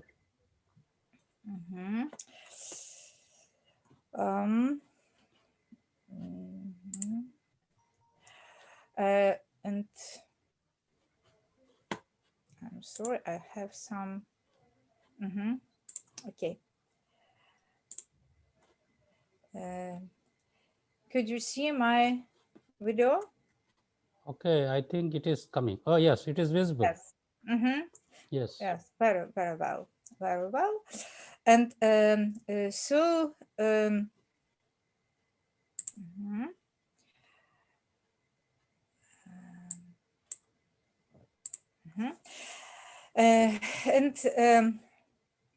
can I start? First of all, I want to say that several years ago, I thought about management and material opportunity for new with new possible with new opportunity, and you know, then will be then was very interesting situation, and true next month ago we had lockdown, and you know, I was little preparing for this situation, because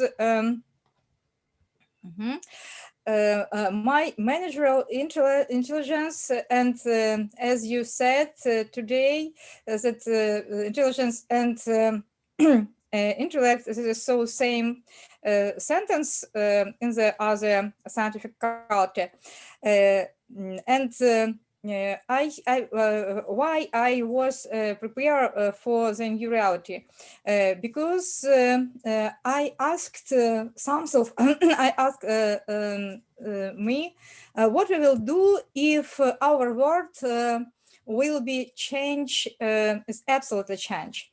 And I started research this topic, and right now I have a small challenge for you, dear colleague. I want to ask you, what is managerial intelligence for you? And you can see QR code, or maybe we use, if you use this QR code, you will have entry of man-to-mentor device, and we can see together. We will see together what is managerial intelligence. So I think, and right now I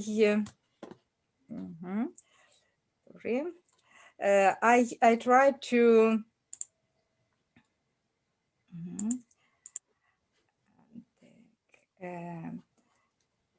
I tried to send in the chat the link on this Mentimeter, and if you use this link, maybe we can create our new knowledge, and that will be our new artificial skills. Okay, so I can continue, and if you can see my presentation, I don't know about this. I will continue, and what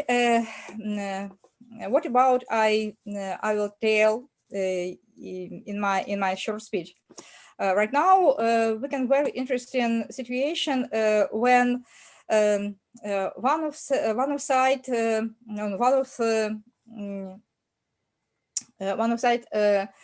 we use very strongly theoretical sentences which was created very long time ago, and in the opposite side we have situation when we can create, and artificial intelligence will create a new term and new knowledge, and new prosperity for our future. And so management is complex process that is constantly evolving, and future of the current state of management, I mean, was vertically and horizontally, are its sprightly trajectory and informed speed of change for example, in public and private sectors of economy and others.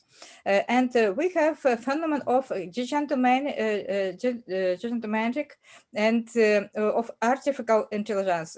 I mean, a very strong push of the all sphere of our life, and this connect with simulators high demand of the implementation of emotional intelligence and other factors, mostly provoked by globalization and digitalization.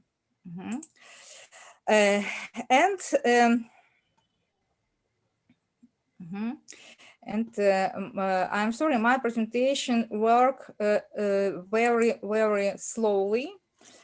This is my QR code. Maybe you can use this position, or maybe you can use link in the chat. And I will continue. Therefore, the requirements for participants in this process change significantly.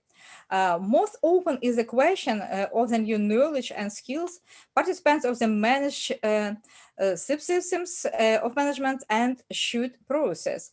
At the time, the subjects of the control subsystem are forced not only to accumulate new knowledge, significantly update skills, and acquire the new skills to perform, modernize, and or significantly transform management process, function, and technologies, but also to form fundamental and new opportunities to forming our management system. And yesterday when I read some news about world higher education, I could see very interesting new information about transformation our higher education in the both our country, I mean India and Ukraine. And I thought that maybe when we say about managerial intelligence and managerial intellect, maybe we can use special scientific topics, and maybe we can start a special big scientific research about managerial intellect for higher education organization, for the university, for the academy, because if we couldn't do it, maybe we will have very big trouble. But right now, this is only a question for thinking. Keep in mind in this. Of course, nowadays we have very many questions because the situation is complicated by the fact that the modern systems of formal management education, there are still many shortcomings, and non-formal and informal education gives only local impetus to transformation. And if you use my question, and right now I couldn't see the results. I will see this information next time. So my short answer, very short answer on the question about managerial intelligence. First of all, managerial intelligence requires an attitude to attitude.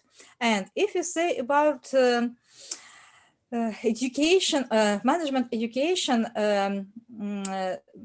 I think we have a very interesting phenomenon, because if we say sometimes ago that all the person, all the age and people who was born early must give the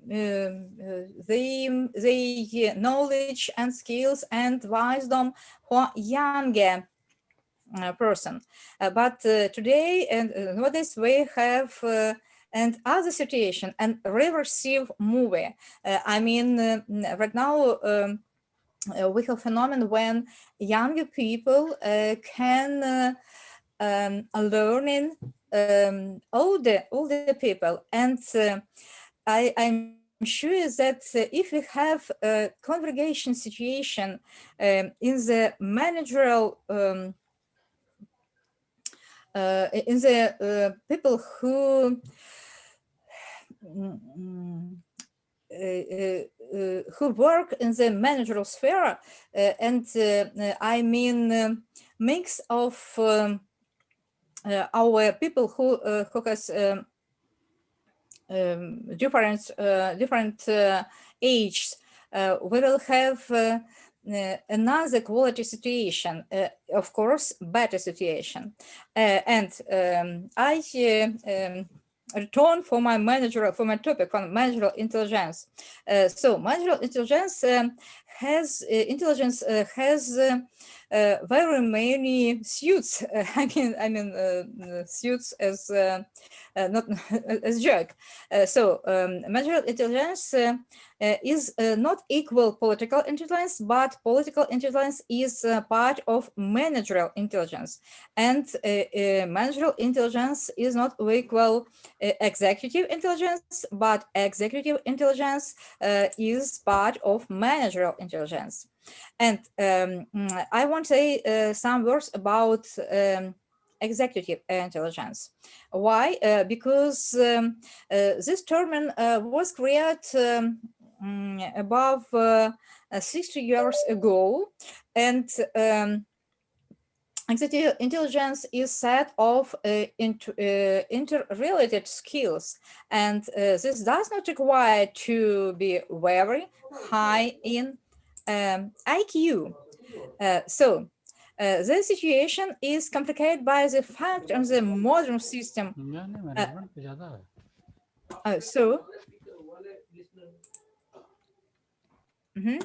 Could you see me or not? Please continue. Please continue. Okay. Yeah, Sorry. see. Please continue.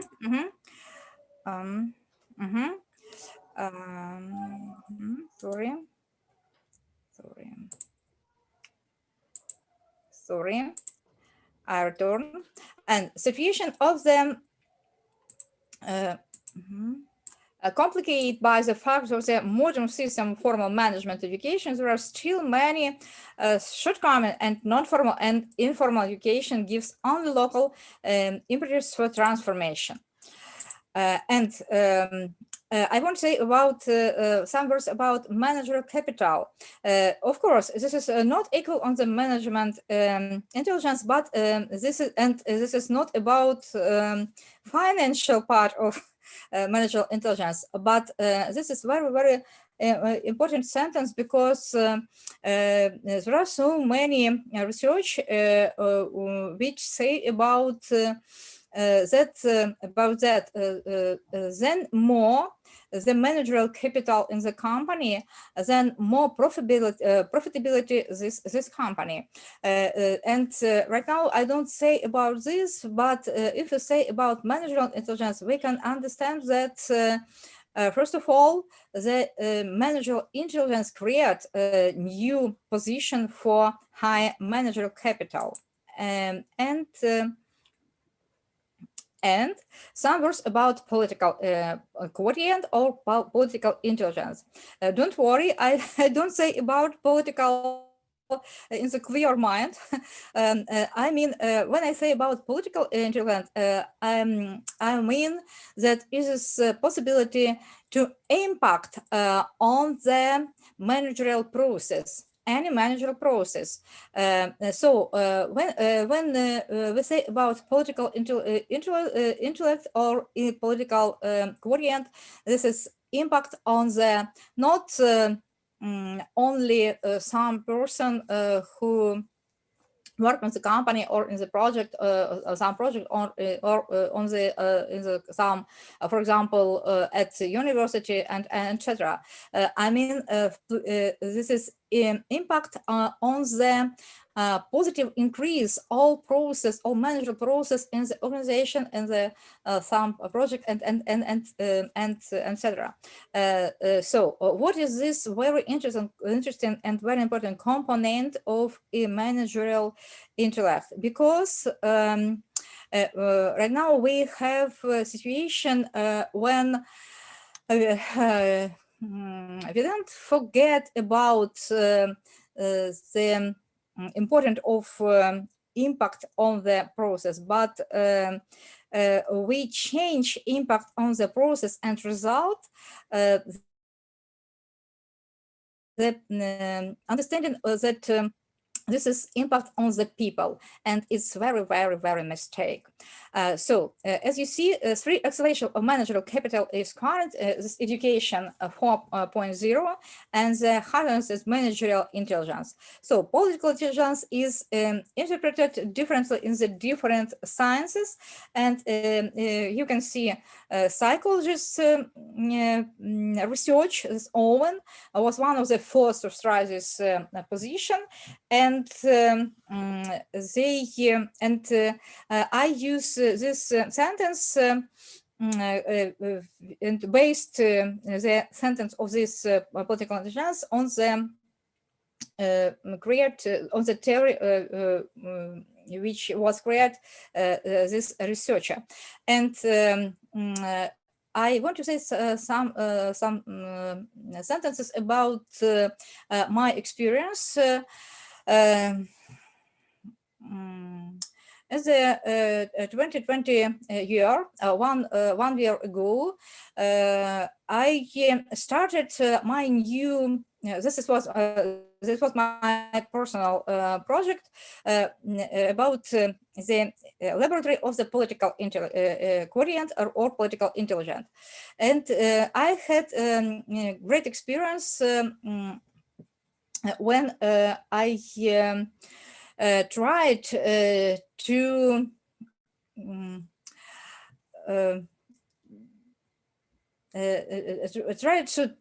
create a training for any people. It was not only entrepreneurs, it was students, and it was teachers, and it was managers who worked in other company. And we have a nice time when we could collaborate new knowledge about political quotient, but it was not a strong, it was territory free from policy. It was about create new tools and new instruments, and I mean managerial tools for improve our management process. And right now you can see the consequence why the story foundation. And my next slide about management intelligence is in combination crystallizate ability to see, understand the political landscape with the acquire mobile skills of the mind-weaving political mindfulness. Of course, interpretation can be different, but I'm very glad that today we said about intellect, and I'm grateful. Thanks for very interesting and very, very useful speech, my colleague who analyzed intellect in the age and sector. It was great. Thanks a lot. This one of position as was, and it's said about that we know about intellect very many information, but I think we have to know more and more and more. if you say about practice of managerial or practice part of managerial intelligence, of course, we can use this as theory. You can see resources.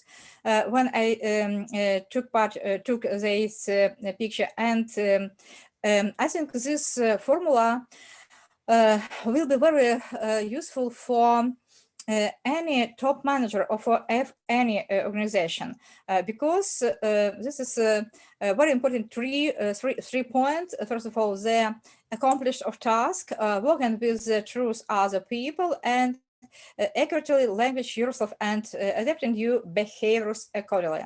I'm sure that we understand that situation with our ideal storm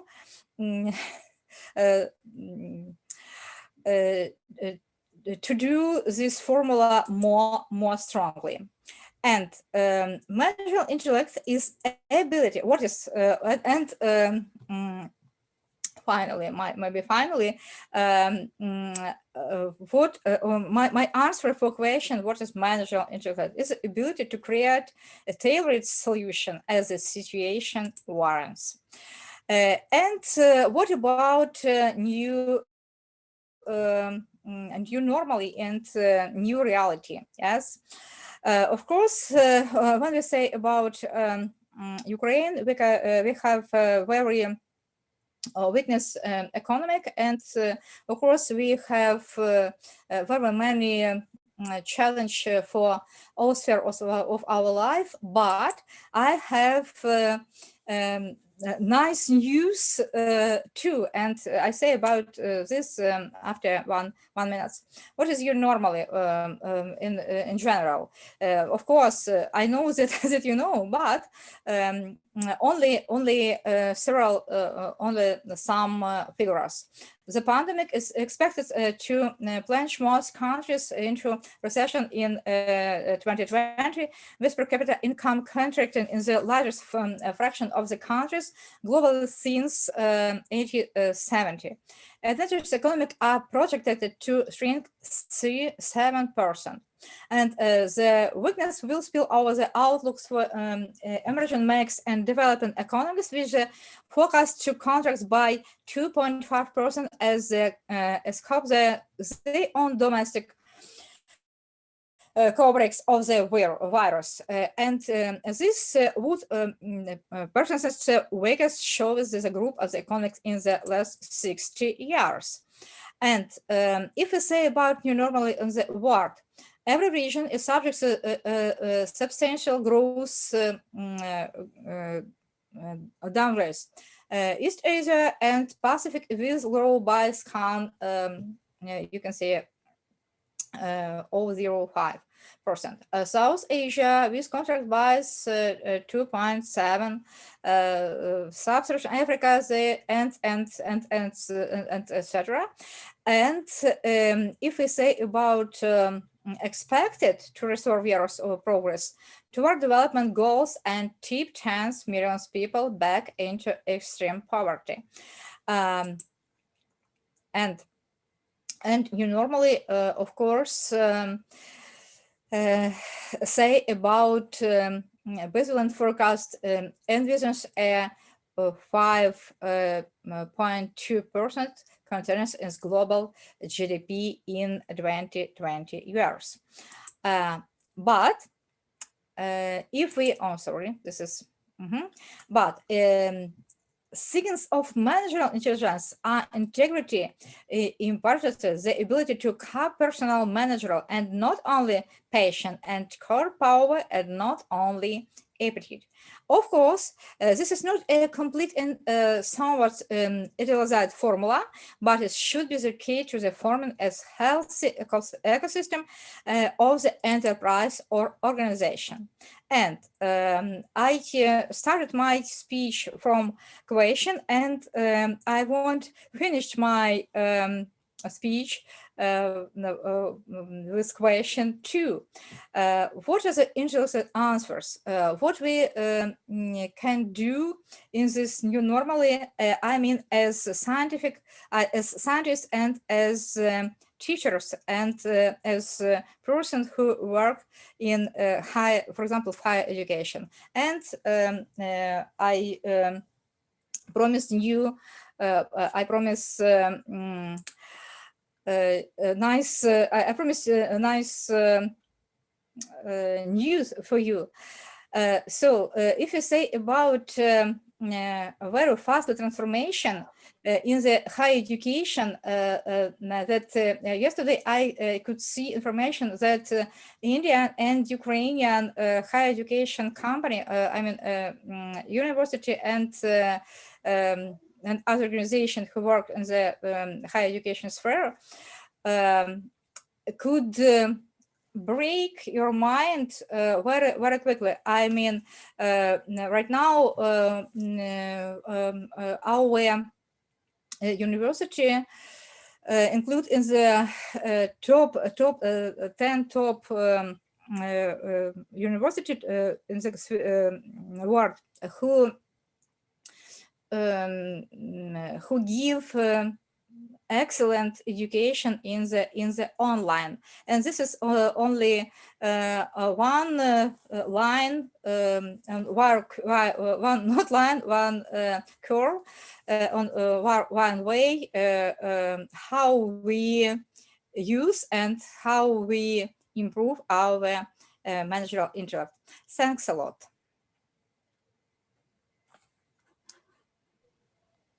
Thanks, Professor Alexander, for your sharing your knowledge concerned with the managerial intelligence. So any questions from the audience, please? Any question? Professor Tayan, would you like to say something? I think it's very important managerial intelligence, and professors presented very well that we have to be aware of ourselves, which is really a spiritual, emotional portion. And also and his professors also touch about behavioral issues and accomplishment issue, the results issue. So managerial has to look into the process, has to look into the goal, has to look into the environment. So yeah, get a lot of wisdoms and information from professor. Yeah, very holistic perspective. See, actually, any other person who want to share something related with the professor's conversation concerned with the managerial intelligence, because these are the new domain, because as a professor quoted in the text that the top is that is managerial intelligence and the new reality battle or competition. Definitely, no doubt about it. This is a good contribution that you have made, and lot of equations you have raised, whether it is political intelligence or managerial intelligence. But would you like to share something about me regarding this managerial intelligence? As per my own perception, this managerial intelligence works on the basis of the imprecise information, complexity, vagueness. Is it so, Professor? Whether managerial intelligence works on the basis of imprecise information, complexity, vagueness, ambiguity, all these features are directly associated whether you involve through the political intelligence or managerial intelligence, or in a nutshell, if I quote that somewhere this management analytics is nowadays playing a major role, whether you handle with the domain concerned with the managerial analytics, data driven analysis is nowadays very much in practice.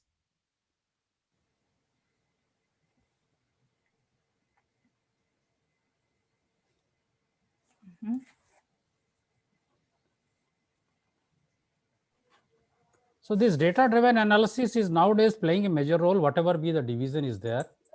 And one thing that that is very much interested, I want to know that how this managerial capital is reflected by a hexagonal shape that has created a lot of interest.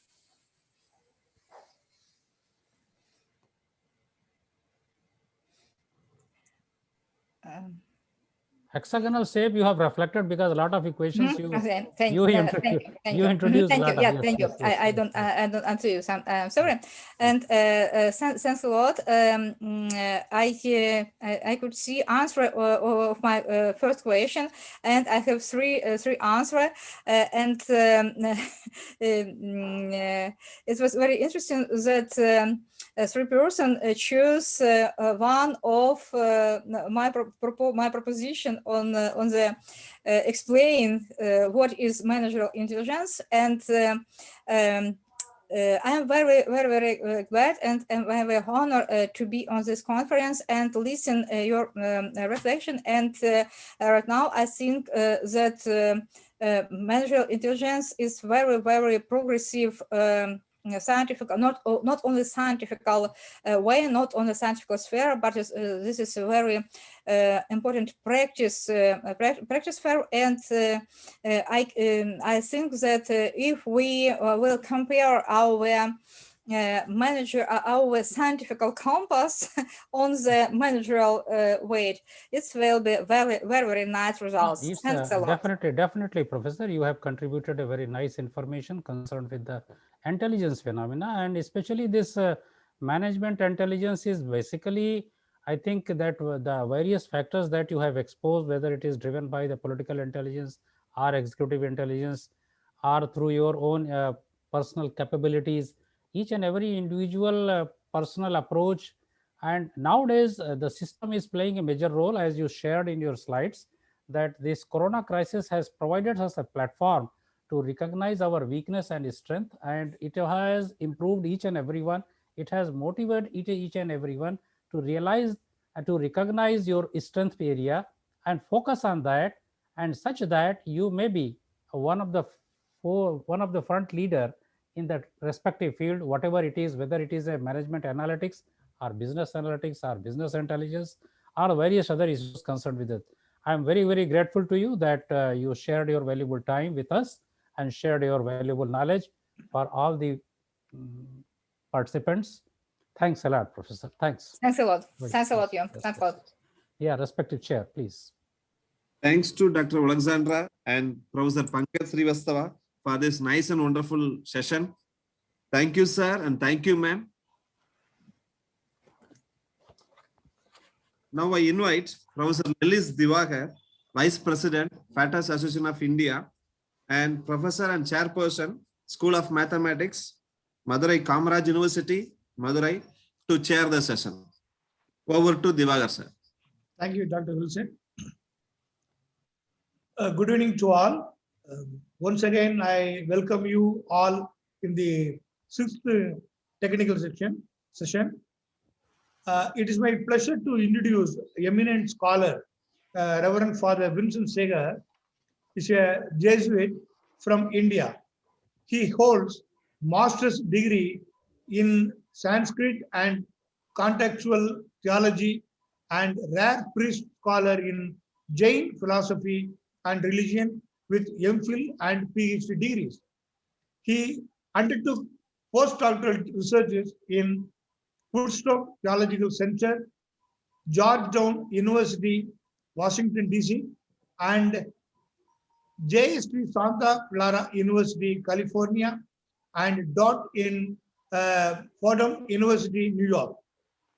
He presented papers in international conferences in Torino in Italy, Rio in Brazil, and Toronto University in Canada. He is also the secretary for the Commission for Interreligious Dialogue in South Asian Jesuit Assistancy and an occasional consultant to the Vatican Secretariat for Jain Christian Dialogue. He has published over 50 articles and written and edited 10 books. Earlier, he served as Executive Director and Dean of Research in the Institute of Dialogue with Cultures and Religions, Controller of the Examination and Teaching Faculty in the Department of Philosophy in Arul College, Karmathur, Madurai, India. At present, he is Head Department of Human Excellence, Anandar College, Madurai, India. Now, I'm happy to invite Reverend Father Dr. Vincent Segar to deliver on imparting values through education and exposure. Over to Father. Thank you, Dr. Lillis.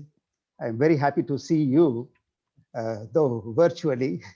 You have been appearing in our college campus at several times, and recently also I happened to see from far, so I could not come and meet with you. Thank you very much, and I would very much like to thank the opportunity that has been given by the FATER Academy of India, and I am just addressing the eminent scholars of the institutes associated with this FATER Academy of India, Arul College scholars, and Unifacvest, Centro, Universitário, Facvest, Brazil. I am just trying to touch upon a whole area which is very, very different from management. Of course, intelligence forms a very, very basic to human life. Without that, there is no growth. And I am sure that along with intelligence, there is two other areas of, say, for instance, values, value formation, attitudes towards life, towards others, towards issues, context. These are some of the very basic things actually for human life. So I am touching upon how one can impart value. And I am of the opinion that we can impart values, whether it is in management or in politics or in family or interreligious harmony or anywhere or any kind of areas of life and environment. We can do this through both education as well as exposure. That is my contention, that imparting values cannot be done just through acquiring knowledge, but a person needs to be engaged in this. A person needs to be, a student needs to be exposed to this. This is my contention. I have just some 3 pages which I would like to read. I hope that you will be able to follow. I am not just sharing screen, but I shall try to read what I have just reflected very generally. It's not a research article, but just a general reflection. Then probably I will be able to reflect further with you when you have some suggestions, comments, and questions. So some people believe that values are transmitted, like the genes. The tea is called this Devata Prasada. In Sanskrit, it means by the grace of God. Psychology teaches us that values are given as well as acquired in course of time. Of course, they are all determined by context, situations, one's placement in the society, a job he has undertaken, kind of learning that is being busy with, all these things, they are determinants. And I am one of those who believe in both, namely that it is given as well as acquired. So when I say that values are given, they are first and foremost imparted in the milieu in which one grows, say the family and its surroundings. Parents, teachers, and the neighborhood play vital roles in this. Some inborn and inbuilt likings, emotions, aesthetics cannot easily be diagnosed as to why and how these are in a person. Of course, the logic and the science will extend only to some extent, beyond which no logic and no science will be able to explain certain things. In experience, one can see that many things cannot be explained adequately, either by logic or by science. For example, the why of one's birth in India or in Ukraine and in a particular place, and the why of a particular set of parents and not to someone else. and the why of such a health issue like COVID-19, the why of the unforeseen events like tsunami, the why of the changing circumstances. Of course, I do not believe in fatalism either. To be safe, values are given as well as acquired. Learning is one great avenue for acquiring values. Learning anew, learning from the past, learning by experience, learning by being engaged, learning by appearance, observation, experiment. All these, there are many ways. Acquiring knowledge alone may be limiting the role and function of religion, of education. Any education to its worth is geared to transform a person, become socially responsible, a global citizen, causing certain identity change in that particular person. The identity change becomes obvious and direct when a student learns about self-esteem, self-confidence, health issues like malnutrition and abortion, social issues like discrimination, hatred, riots, violence, economic issues like poverty, unemployment, all these.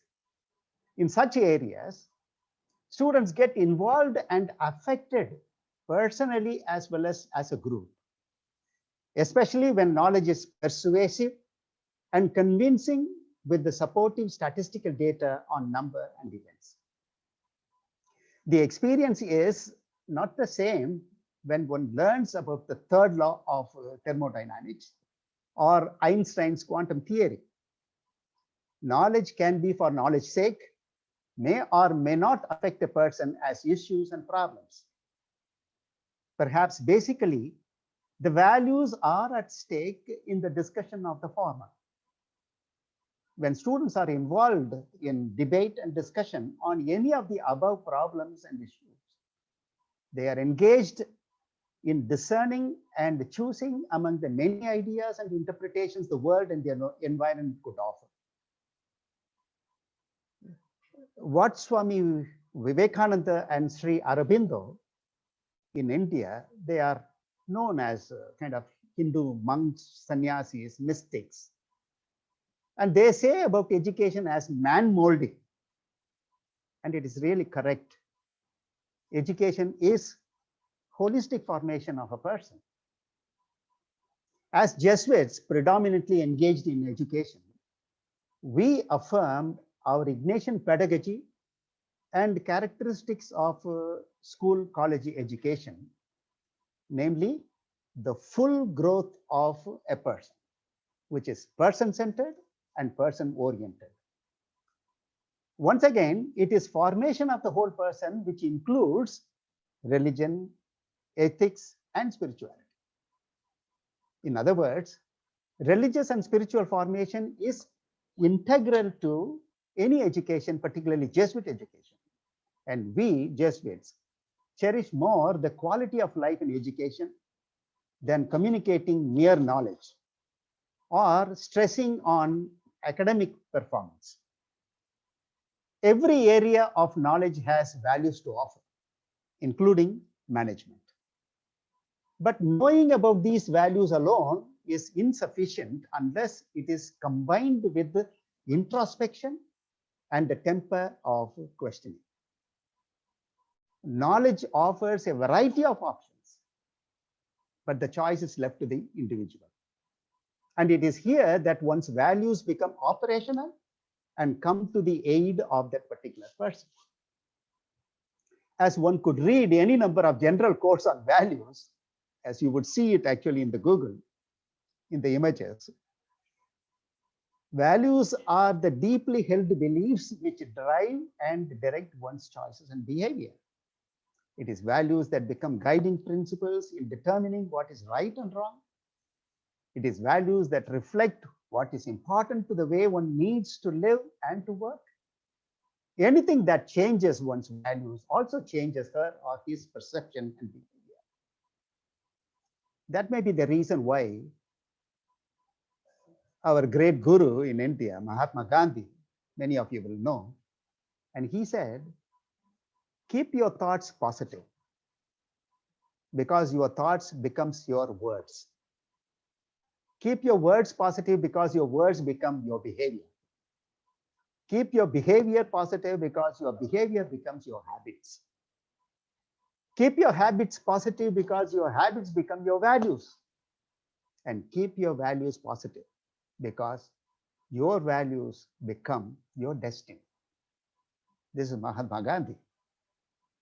The same is reflected in the sayings of the famous American author and businessman, Stephen Covey. Peace of mind comes when your life is in harmony with the true principles and values, and in no other way. And scientists like Einstein, they also saw the other side of the richness of life when he stated, try not to become a man of success, but a man of value. A man of value will give to the world more than he receives from the world. How beautiful it is, you know. So while knowledge, introspection, and reflection are the right tools to discern the choice of values, exposure helps a person in confirming what one has learned and what one values. For instance, the value of peace through peace education could make greater impact in a person or in a student when he or she is exposed to peace engagement, getting to know and to learn to vibrate with a bunch of peacemakers and peace builders, especially in riot-torn communities and areas. You see, this has been happening in India, particularly in several places like in Bombay, in Ayodhya, in several places, in Godhra. Students have been engaged. They have learned many more things by experience. See, the need for the value of intercommunal and interreligious amity and harmony does not need any stress today, and particularly in Indian context, particularly in the context of discrimination, injustice, prejudice, hate campaign, and fundamentalism. One will be surprised to see the changes that take place in a person as an adolescent and as an adult. Differences there. While as an adolescent, a young kid has a very broad mindset. Very surprising to see this because I have made some survey of 300 kids in schools doing 7th, 8th, 9th standard. They are very accommodative, peace-loving. Say, for instance, to a question I asked, what do you think about Christians, Muslims, and Hindus? So if you are a Hindu, what do you think about a Muslim? What do you think about a Christian? Likewise, you know, combinations. So if you are a Muslim, what do you think about the Hindus and the Christians? And to a Hindu, what do you think about Muslims and Christians? See? And the kids' answer is, oh, they are nice. All are good, very helpful, very kind. They go to the church, temples, mosques, and pray to their gods. So they have their own prayers and worship. Now, this is the kind of answers they give. To another question to them, but how do you understand your God in relation to others? It's a little more tricky question.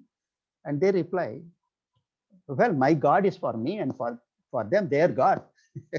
Such a good answer. And to a third question, do you feel bad that others believe and worship in other gods? The answer is so immediate. No, it's okay. I accept worshiping other gods. No difficulty. I should not mock at them. I should not argue with them. I should not provoke them. I should be trying to understand them. All should live in peace and avoid conflict. So this is the kind of an answer that you get from an adolescent. But in fact, this may not be the age for kids to become seriously fundamentalists, you see. But the same kids, when they become adults and go for higher learning, enter colleges, etc., they raise questions and make statements without much knowledge, and much more, becoming prejudicial, and sometimes for no reason, hatred towards the other. Very sad to see these things. So it is imbibing right knowledge, correct knowledge, and meaningful engagement that would correct ignorance and half-truths. To have the right knowledge and the meaningful engagement, the students as adults need to meet with diverse communities, religious or otherwise, get engaged jointly in the dialogue of cooperative action, shed the kind of ideas they have developed for wrong reasons. Institutions like where I worked earlier, which Dr. Lillis mentioned, the Institute of Dialogue with Cultures and Religions, and the School of Excellence, Human Excellence in Royal College, Chennai. And now the Interreligious Awareness and Practice, a program through the Department of Philosophy and through the Department of Human Excellence in Arul College, Karmathu, where I am now. These have gathered rich fruits from among the student community. So I am talking about these things of acquiring, imbibing values through experience. So the inputs, the visits, the conversation held at the religious sites, sharing of thoughts, meals, and other goodwill gestures and efforts have changed the students. They have changed the students' mindset and perspectives. This is what is really necessary. Students are supposed to be a kind of, a global citizen, but in the right way and for a good reason, for noble causes, not for selfish reasons, no. So after being engaged in such a process, a student says, I have become a more responsible and informed individual, he says. Another says, the education and exposure broke that wall in me of maintaining distance from other people, other religious communities, other caste people. See? Engagement. And the third remarks, from being strangers, we all became friends. See the kind of ID change, the kind of identity change, that's this kind of inputs and the exposure have made in these people. And finally, one person says, I will stand up to speak when I hear people discussing wrong facts. What boldness. It's a radical prophecy, I would say that. So of course, this kind of education is far from being conventional education. So some people keep asking me the question between what is the difference between conventional, non-conventional. Say, conventional education, I understand, is knowledge for the sake of knowledge and for the sake of employment, for the sake of kind of a well-being, livelihood and all. Okay, all right. But the unconventional knowledge and exposure are introspective, affective, discerning, and critical. Students in higher learning are no more kids, but adults looking at religious communities and other communities from special vantage points, pick up myths and half-truths about them, raise critical questions about the issues, say, of conversion, jihad, terrorism, caste, which unfortunately have got religious overtones. You see. Such a heart-touching education engagement requires a lot more reading and experience for a teacher to be in a college or in a school, especially those people who are involved in the Department of Human Excellence. There are a number of my own colleagues and professors, they are here. So, but it becomes easy when there is a training manual available for all these things. I hope there are several places where the training manuals are available, but only a field will decide on effecting changes in a student and a teacher's mindset, a field, a context, an engagement. So finally, I would think education and exposure are the two key elements that would help forming values in students. Thank you.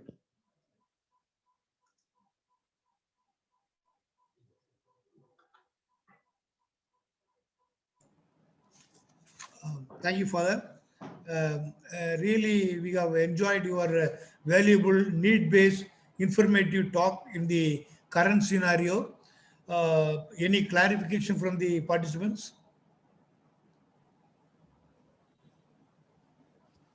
No, sir. Dr. M.B. Singh? No, sir. This was a very insightful talk given by Sir. I'm really personally fascinated by it, and I totally endorse his views. Values are very important in life, and they are built by education and exposure. Like I would say about the armed forces, we join places like NDA, National Defense Academy, and such military institutions where there is nothing as religion. People don't even talk about each other's religion or the caste. We are all same cadets, same human beings, and sharing the same misery and the good times and the bad times together. So bonding builds up over there. So our belief systems are built up over there in the academies, in the adolescent days, as you were saying, and we carry it all our lives. And those belief systems, as he was bringing out, become the values which we carry and we which give the importance to, that this is the value which is important to me. My number one value is my country comes first. My next value is my men who I command comes next. I come the last. Now, these are the values which are imbibed by the Chetwoodian mottos and such education and such knowledge and issues which are imbibed by the educators, by the mentors, by the people, by the society over there and the environment.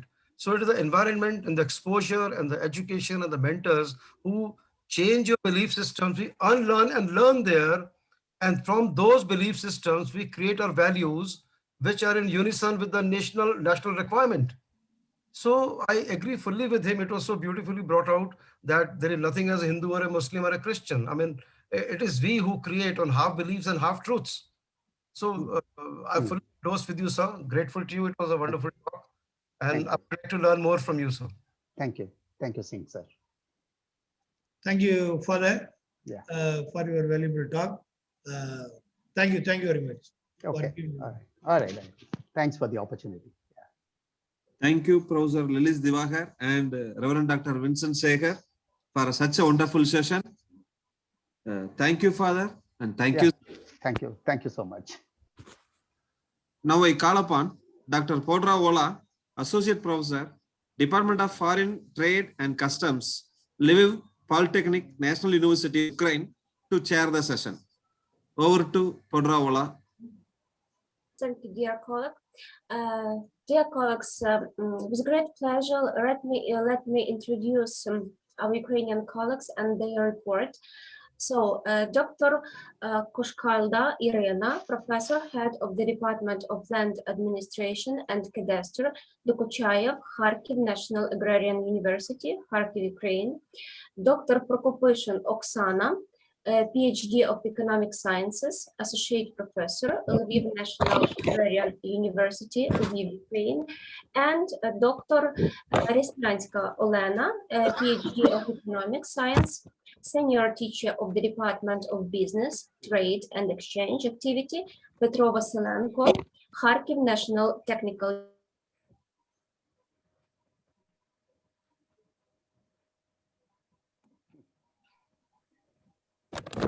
Dr.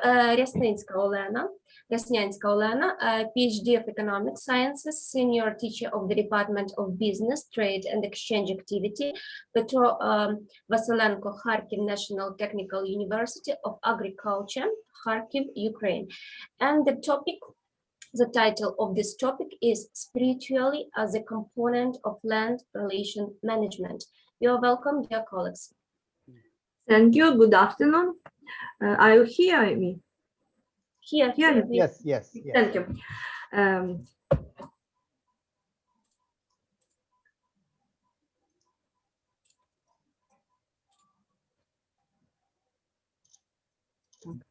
Видно мой екран? Ні, ще поки не бачу. I'm sorry. Экран. Теперь видно? Yes, we can see it. Thank you. Land resources are the object of land relations, which are extremely important for the economic development of any country. Any economic model must be grounded on a combination of economic, environmental, and social components to ensure the relation use of natural resources and environmental protection, as well as the growth of human well-being. These provisions formed the basis of the concept of sustainable development, which was proclaimed in 1992 at the conference at Rio de Janeiro. An acute issue in terms of sustainable development is the improvement and conservation of land resources. The land is the main means of production in agricultural. It is the spatial basis for the allocation of productive forces and social facilities, mineral reserves, as well as universal factor of human activity and an objective condition for the existence and function of any production. Given the special role of land resources, researchers note that land is of a natural origin. It is subject to certain laws for development and exists independently of human will. Now, however, knowing more about the laws of nature and changing nature relying on these laws, man expands his influence on it. At the same time, in the course of its development, society comes into closer contact with nature. Every society tries to change the nature environmental using the achievements of previous epochs and in turn passes it to future generation, turning the wealth of nature resources into a means of cultural and historical life. Vernadsky, who created the doctrine of the noosphere, proceeds from the fact that man today has become a planetary force capable of its actions to destroy or harmonize the process occurring in nature. He notes that humanity as a whole is becoming a powerful geological force, and humans can and must radically restructure the sphere of their life with their labor and soul. He opens up many creative opportunities. Land quality is an extremely relevant and important issue in the field of land management. One of the main factors that objectively affects the assessment of land resources is the performance of the human factor. From the moment of his existence, from the moment of the appearance of life on Earth, man interacts with the nature environmental. Economic and environmental aspects of human impact on nature in general and on land resources in particular follow from his social and physiological characteristics such as level of education, qualifications, upbringing, intellectual abilities, spirituality, and others. That is, the management of land relation is influenced not only by such components as profit, profitabilities, environment, and rationally, but also by human impact in terms of his social and physiological characteristics listed above. Thus, it is logical to assume that a symbolic person, a farmer who grows crops, affects the land resources that are under his control, depending on his qualifications, level of education, and intellectual abilities. Thus, if he has a special education, a high level of intelligence, a good upbringing, as well as a high code of ethics, the level of management will be higher, profits will be increased, etc. Human activity form a certain spiritual aura associated with the actions, thinking and emotion of land users, which are passed down from generation to generation. Conducting business activity, developing social and natural conditions of their existence, people must fully and comprehensively express themselves in terms of land use. Spirituality is the background of the quality of land use, which reflects its internal integrity and land values. In Ukraine, the main form of land relations is lease relationship, because most agricultural enterprises lease land, concluding agreements with landowners. Thus, the land is owned by some people and used by others. In such a situation, the methods of management have a very significant impact on such a component of land management as spirituality. Many leases indeed use the land they lease carelessly.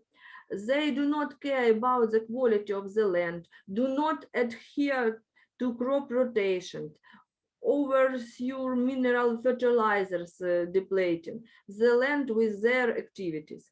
This is because leases do not own the land, and they do not care about the condition for the land they will pass to the landholder, because the quality control of land in our country is not carried out.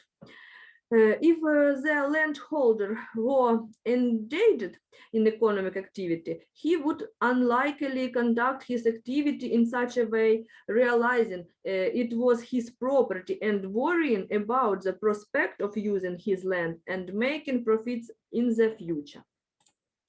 Besides, agricultural workers usually live in the nearby countryside, so the social and economic aspects of rural development is significant. The head of the agricultural enterprise should take care of the development of the adjacent rural areas, as he uses the labor of residents of these areas. He should also consider the settlement infrastructure, road network, water supply, electricity supply, etc. Thus, the spirituality of the head of the enterprise is rather important among the incentive of his activity. Therefore, spirituality is a very important component of land relations management under current conditions. This component is especially relevant for the realities of Ukraine, where land is used by agricultural enterprises on lease, and the landholder providing his land for use relies solely on the good faith of the leases in maintaining the land quality, as otherwise not stipulated by current legislation. Thank you for attention. Thank you. Very grateful to you for your sharing your research with us. And the topic is really very relevant and interesting for us, for Ukrainians, first of all, and I hope for other colleagues and scientists the same. The scientific hold a deep research of spirituality as a component of land relations management, especially in Ukraine. And the land relations are the main factors for the labor, managerial, property relations. And also, the term land also was deeply investigated in your report, and also was mentioned as the main mean of production of agriculture. Very interesting as for me was that you also pay attention to the economical, environmental, and social and psychological components that influenced the management of land relations, which were analyzed in your report. And it was very useful that you also mentioned that the lease relation as a main form of land relations in Ukraine was investigated, and also paid an attention to the spirituality, which need to be as a main feature of the head of the interpreter, and that people who lease the land and need to take care about it. So thank you for your report. Any questions?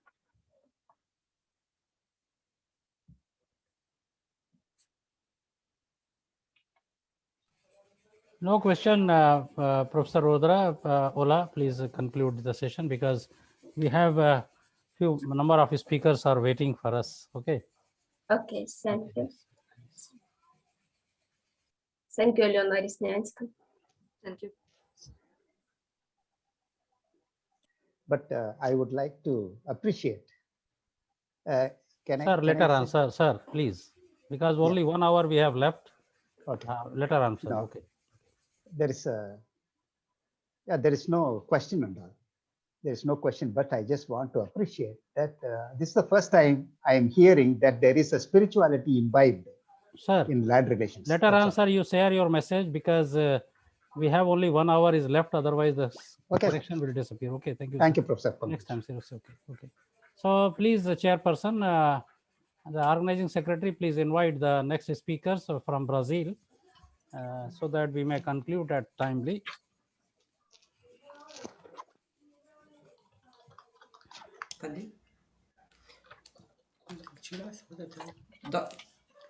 Yeah, Dr. Professor Arul, yes. Yes.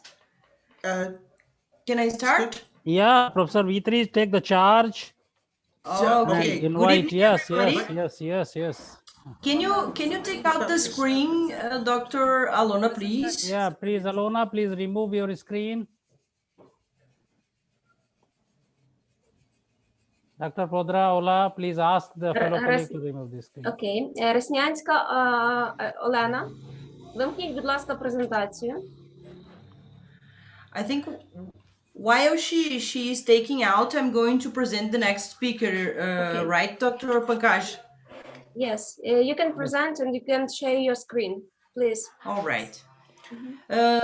Now we're going to have a lecture about educational management in exceptional settings that it will be given by Dr. Ricardo Leone Martins and Dr. Arcelo Volpato. Dr. Ricardo Leone Martins is a PhD in law from the Veiga de Almeida University, held at the Unifacvest Centro campus in Lages. He is Master in Education from FURB, Blumenau, Santa Catarina, postgraduate in Public School Management from UFSC Florianópolis, Lages.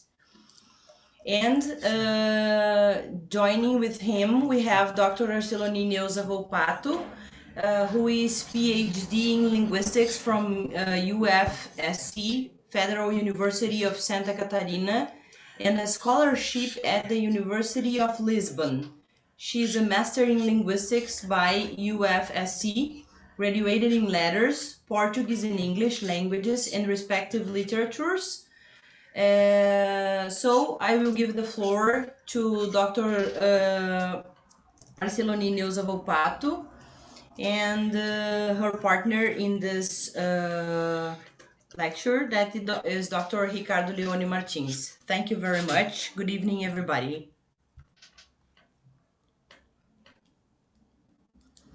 Thank you, Dr. Bisotto. I would like to first express my gratitude to be part, me and mine, Ricardo and mine, gratitude to be part of this event. So great. Presentations now are fantastic. And we are going to talk about the history of our institution that for sure is part of many people here. If possible, is that possible to remove the last presentation? Yeah, Dr. Podra, Ola, please. The speaker is not here us, so maybe you share your screen. You try to share your screen. It's impossible. It's impossible. Yeah, Please it's make an impossible. attempt. Just you cannot start a vacancy screen share open. while other participant is sharing. It is not possible, Podra. Okay, Please, Rasnyanska. please, Ми please. дозвонилися, вона зараз забере, вона зависла. Okay, we need to wait for a moment. We have already called, and so you can see that the presenter is online already and try to. Okay, thanks. Everything Thank is you. okay Thanks, now. thanks, Thank you. thanks. Sorry Thank for inconveniences, Thank you, dear thanks. professor. Yeah, You're no welcome. problem. No problem, no problem. Well, so in presentation, we had the title of our work, Education Management in Exceptional Settings. All of us face this situation, this problem around the globe last year. And in Brazil, we are still facing the problems. The sanitary problems, the corona, the COVID, all we are, the name we can attribute to the situation, not exactly a problem, but the situation. Particularly, I think that for education, it was a great jump we had. We had a jump that we need in education to another paradigm. We need that. We are facing and we are acting in education like in 12th century, 13th century. It's a long time. And the goal of this reflection is on education management process with the advent, abrupt, of the sanitary crisis and based on the context of this scenario. We present the perspective we have through university space. In our situation, it is Unifacvest history. Here we inform about our created experience at Unifacvest. Last year in Brazil, we had the news that the public institutions, the public federal institutions, most of them do not have classes. Teachers are out of their activities because some considerations. We at Unifacvest act too fast. We had a proud of our actions, in fact. We narrate our history, our experience in this project. As a case report showing how quickly we got organized for migration from presential to remote activities, how we acted, establishing new strategies, showing the scientific bases that are supported for the decision based on the strategic decision takes, academic ones. Let's start from the information that our institution work with situational strategic planning, annual one. During all the ordinary actions we develop, we always have the analysis of the possible scenarios and unpredictable scenarios are possible to materialize anyway. It is lack of energy, internet signal losing, times that we had a huge problem. It for sure not expected a pandemic one.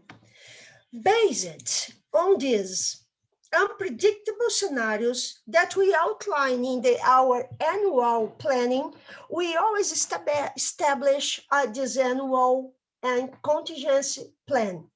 And based on literature, based on the knowledge we develop at the institution, we have the master in practical transcultural that is dealing, whose second line of research is education, technology and education.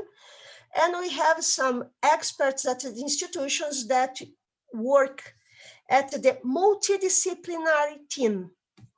Ricardo and me take part of this team. First, we work as a tribe that goes through the expectations that the academic community, we had the control, lasted 2-3 years. And through the process of implementing what is the result of this analysis, the communication with the general community, we flick the evaluation, and we had the possibility to attend the expectations of this community.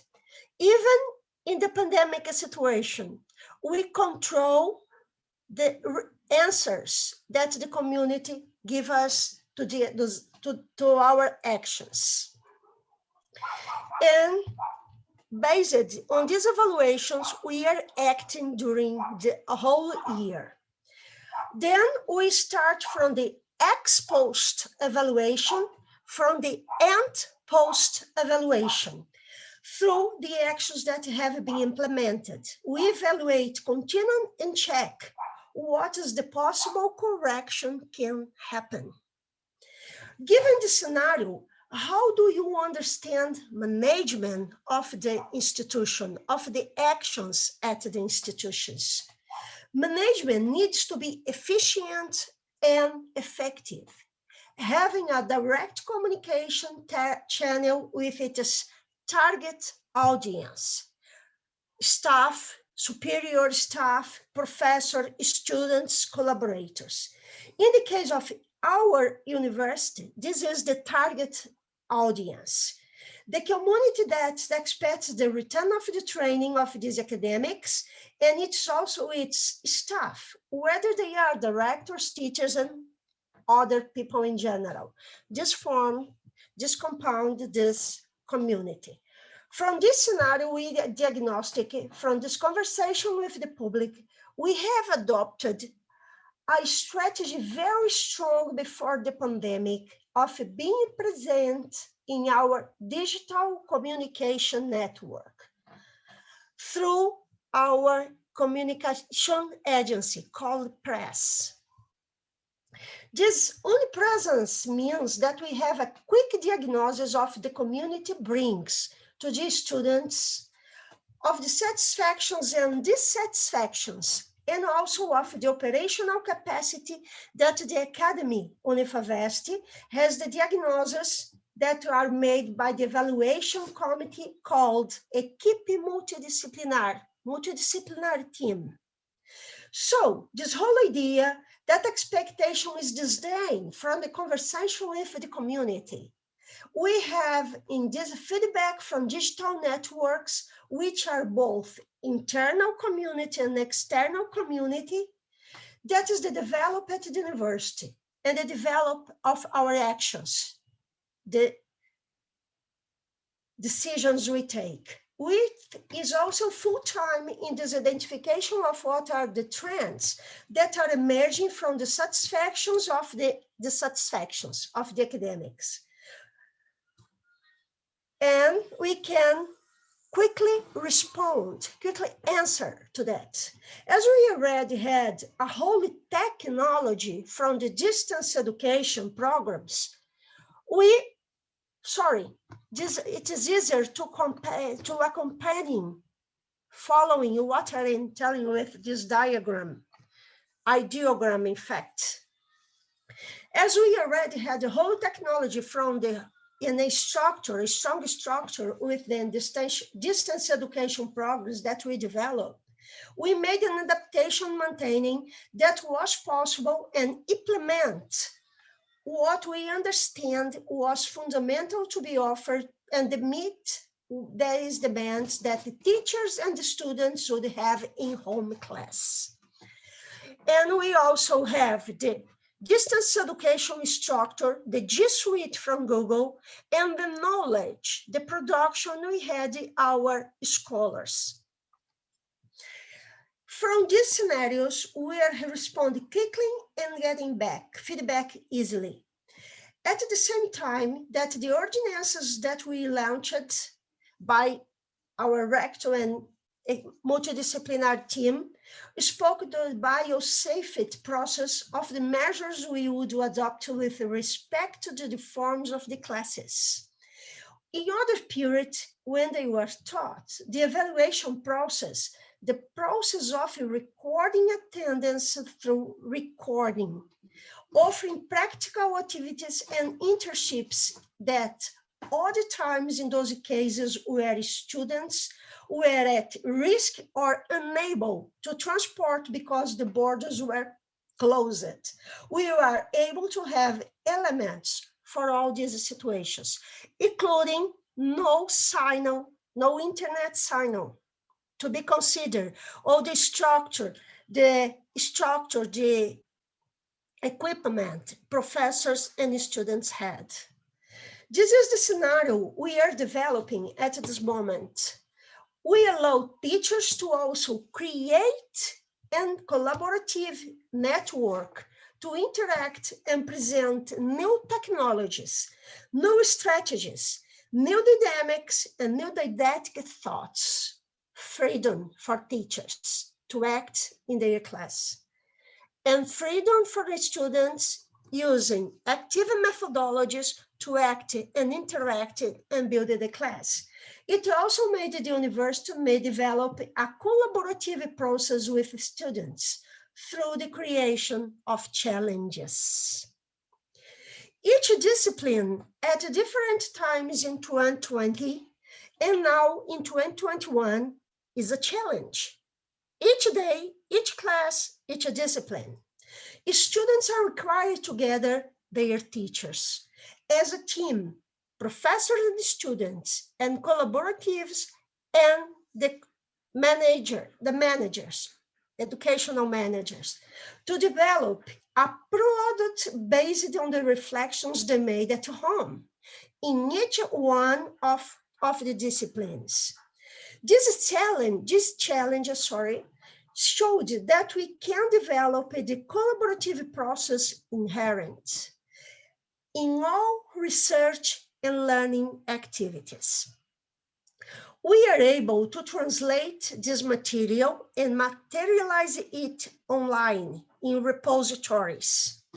We create a great collaborative network of discent collaboratives and teaching collaborators. And this made it is great because the collaborative records of this activity allow to increase exponentially the level of academic production of both students and professors.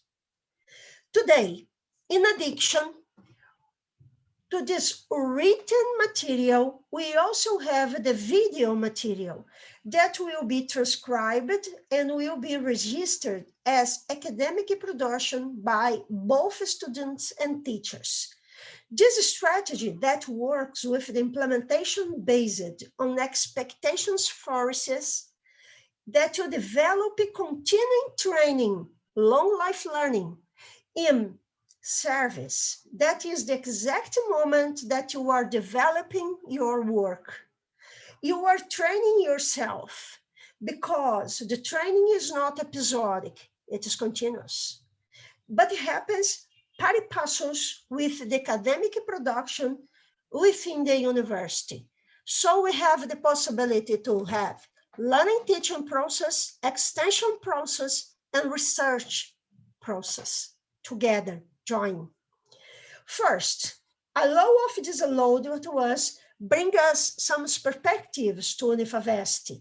First, after the physical return of the students to university in this year, after the vaccine, we will maintain the synchronous activities, no more return to presential class as we had up to March 14, 2020. No more classes like that.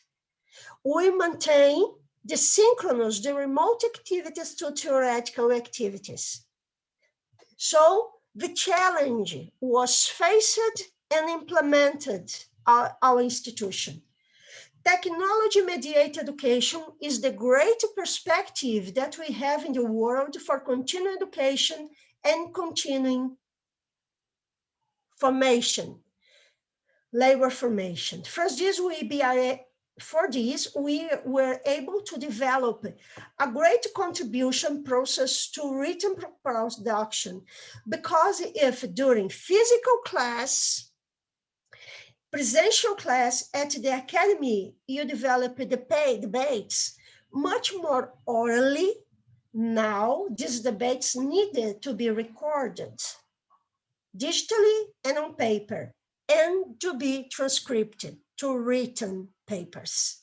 We have a very large arsenal of these productions that will help both in diagnosis to identify the process of literacy, textual understanding, intellectual understanding, and that allow us to build what is called developing the intellectual autonomy of academics. Academics, all people in this process. Also, we see as prospects for this the expansion of the university's audience. At the beginning, we had some people giving up. Now people are returned and more people are starting their academic life. The academic community today is sharing the information with other contracting agencies. The agreements we face through several agencies, several institutions, and other countries, other researchers, the connections we establish. Whether in education, in health, in the service sector, in industry, in the field of professionals, because we can take all of our know-how developed during this pandemic situation. That's why I said that Corona at this pandemic time for education is a great achievement for academic, for school, for education. This is which we develop and we adapt and make something that is common to people in other sectors and segments. In conclusion, we start a new scenario or accept the challenge, the abrupt one we are not expecting, but we are ready to that. And this makes us strong. And this, the way it was done, we suppose we have a harmony in our institutions with our students and with our teachers and with our collaborators and with the staff superior managers. We had results to show and we had people satisfied with this harmonic process and the answers we have to education in the situation. Thank you.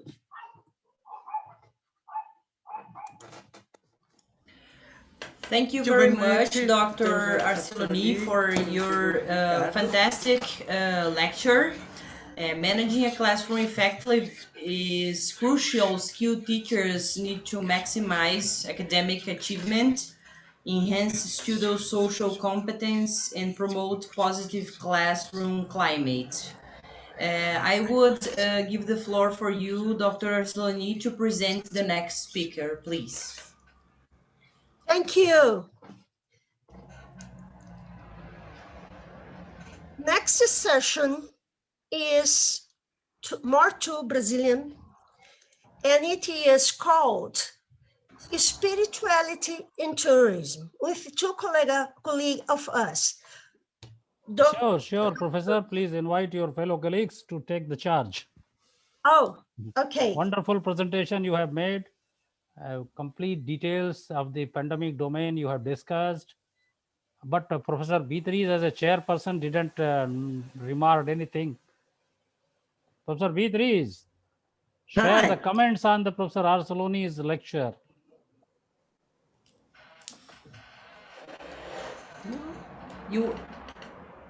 I would, Dr. Pankaj, is it possible to ask her a question? No, as a chairperson, I request Professor Beatrice to give a concluding remark about the marvelous presentation shared by Professor Arceloni. In my opinion, Within it 1 was minute.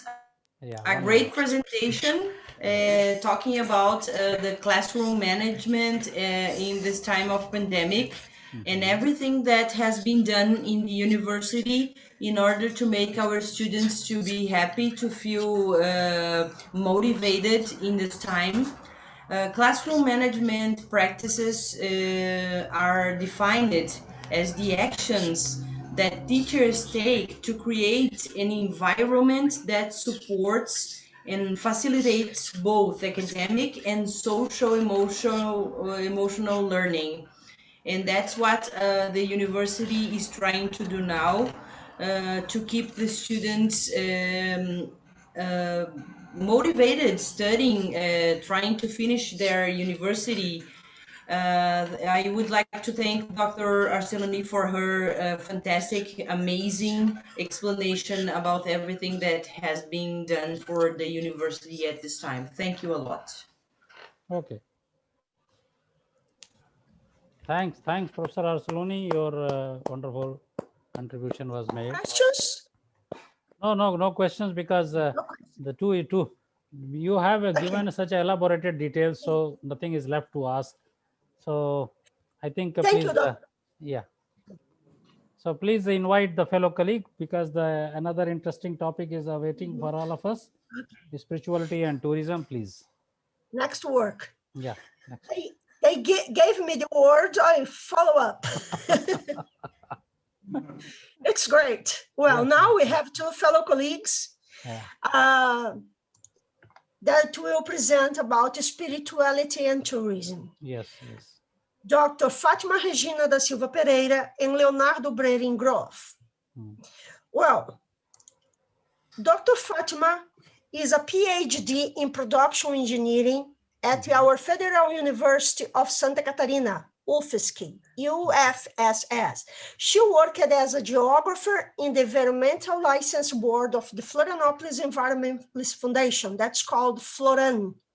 She is currently, nowadays, coordinator of the distance graduation course of geography at Unifacvest. She is chief editor of Araucária Ambiente e Sociedade Journal, coordinator of the poster sections at Covite, events director of the Latin America Science and Technology Association, ALAC, expertise in license and environmental expertise, teaching in areas of interest, geography, environmental education, and sustainability, and part in tourism. Leonardo Brerin Groff is graduated in Control and Automation Engineering from the University of Caxias do Sul. He is taking his doctoral degree at the Federal University of Rio Grande do Sul, with a dual degree of Central Supelec. He has experience in the fields of electrical engineering with an emphasis of control system. He is professor at the Centro Universitário Unifacvest. Fátima, Leonardo, word is yours. Okay, thank you. Can you please remove the presentation so I can share my screen? Remove the presentation, Professor Arceloni, and please request the Fátima to finish the presentation in 20 minutes, please.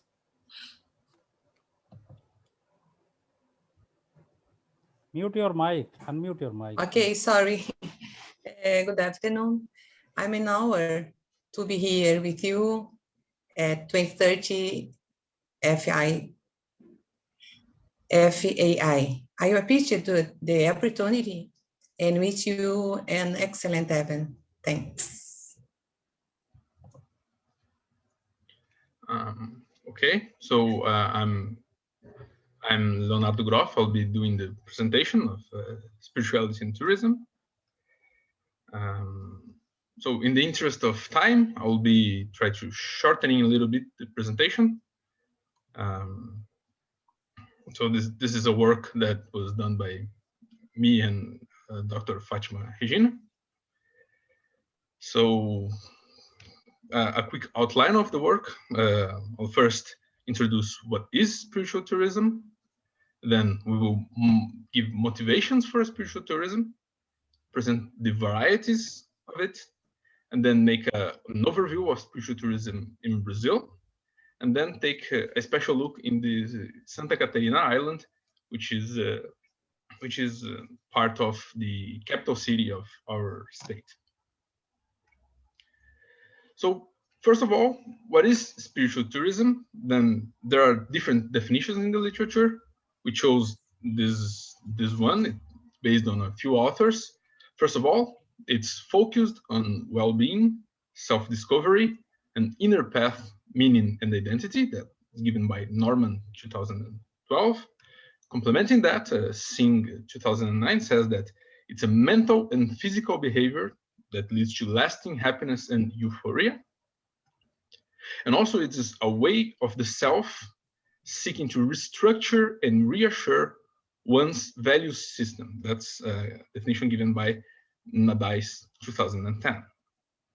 So there are other possible definitions in the literature. These are some very important researchers in the area. So when we talk about spiritual tourism, this is what we will be talking about. It's also important to make a differentiation between what is spiritual tourism and some spurious spiritual experience. So the key word here is focused. For instance, if you are traveling to Cancun for some mainly leisure travel, and you happen to stumble upon Chichen Itza, that's hardly spiritual tourism. That's a spurious spiritual experience. The same should be true if you're traveling to Paris, having gastronomical tourism and whatsoever, and then you stumble upon Sacré-Cœur. Well, that's hardly spiritual tourism. So focus here is very important. But also, it's important to differentiate between spiritual and religious tourism, because we defined spiritual tourism, then how it differs from religious one. Some of the main differences is spirituality tends to be, it can be commodified, whereas religiosity is institutionalized. Spirituality tends to be secular, while religiosity tends to be religious. Spirituality focuses on the self, while religiosity focuses on institution. And of course, these are not black and white binary options. Generally, the experiences lie somewhere in between this. They have some religious component, also some secular component, and some focus on the individual, but also some ritualistic and dogmatic component. The last point is choice-based and prescriptive tend to be a little more polarizing. So spiritual tourism needs to be choice-based. So if it's prescriptive tourism, then it is religious, not necessarily spiritual, right? Well, since it is choice-based, then what are the main motivations for this choice? So if you are choosing to have spiritual tourism, what will lead you to this choice? We can enumerate these main drives for spiritual tourism according to CHEER 2017: wellness and healing, personal development, journeying, socialization, recreation, and leisure. Well, since these are the motivations, then there are the varieties of spiritual tourism, and according to Norman 2012, there are 5 main categories. They all connect to the motivations. So first of all, we have healing tourism, which is aimed at improving or ameliorating some aspects of everyday life that is perceived as being problematic. This can be generally a psych healing, some healing of the mind, of the spirit, and not necessarily physical healing. Of course, body and mind are all connected, but the pathway to this healing tends to be through the spirit and not through the physical body. There is the experiment tourism, which is a confrontation of beliefs, trying different religious rituals, different aspects to experiment, maybe due to a change of beliefs, maybe to reassure one's beliefs, but keeping an open mind. That's experiment tourism. There's also the quest tourism, which is a quest for something, of course, then the quest for personal, individual development. So this tends to be tourism that's highly reflexive and leads to better knowledge of oneself. Right? The other aspect is the retreat tourism, which is, of course, withdrawal, a temporal withdrawal from everyday life. So from busy work and high expectations and pressure and stress, then there is this spiritual retreat tourism that is a time for the self, a time for the individual, and to get free of those heavy aspects of everyday life. And finally, the collective spiritual tourism. But since spiritual tourism is focused on the individual, on the self, how could it be collective? So there are two main ways that there can be collective spiritual tourism. The first of them is more of a memory-based and experience-based collectiveness. So you might experience the spiritual tourism in solitude, but of course not alone, because you'll be sharing those memories, you'll be sharing those experiences with people that have had the same experience or that will have the same experience. So that's a kind of collective. Or, of course, the actual participating in a group, in a spiritual tourism in a group, and then sharing experiences on site. Well, given that introduction, we can now move to the spiritual tourism in Brazil. And this picture tells the whole story, right? So Brazil is a very large country. It's a very diverse country. It has different beliefs, different religions, different cultures. So it's to be expected that spiritual tourism can be very varied, of course. To make it simple, to keep it simple, we will be dividing this into three main segments. First, there is the Christian tourism, then the mystical tourism, and the eco-spirituality tourism. So for the Christian tourism, over 86% of the Brazilian population is Christian, mainly Catholic and Protestant. So it's to be expected that most temples and pilgrimage sites have ties to Christianity. Some examples include the Basilica of Our Lady of Aparecida, which is the patroness saint of Brazil, Catholic, of course, and the Temple of Solomon, which is a Protestant temple that is inspired by the legendary Temple of Solomon, and it receives tens of thousands of visitors daily. It's an immense amount of visitors. And then there is the mystical tourism, which consists of tourist activities among practices, rituals, and beliefs that are considered alternative. And alternative here, particularly in Brazil, means non-Christian, perhaps. So these include mystical ayahuasca retreats, African Brazilian syncretic rituals and festivals. So basically, most kinds of mysticism, most kinds of religious tied tourism that is not Christian.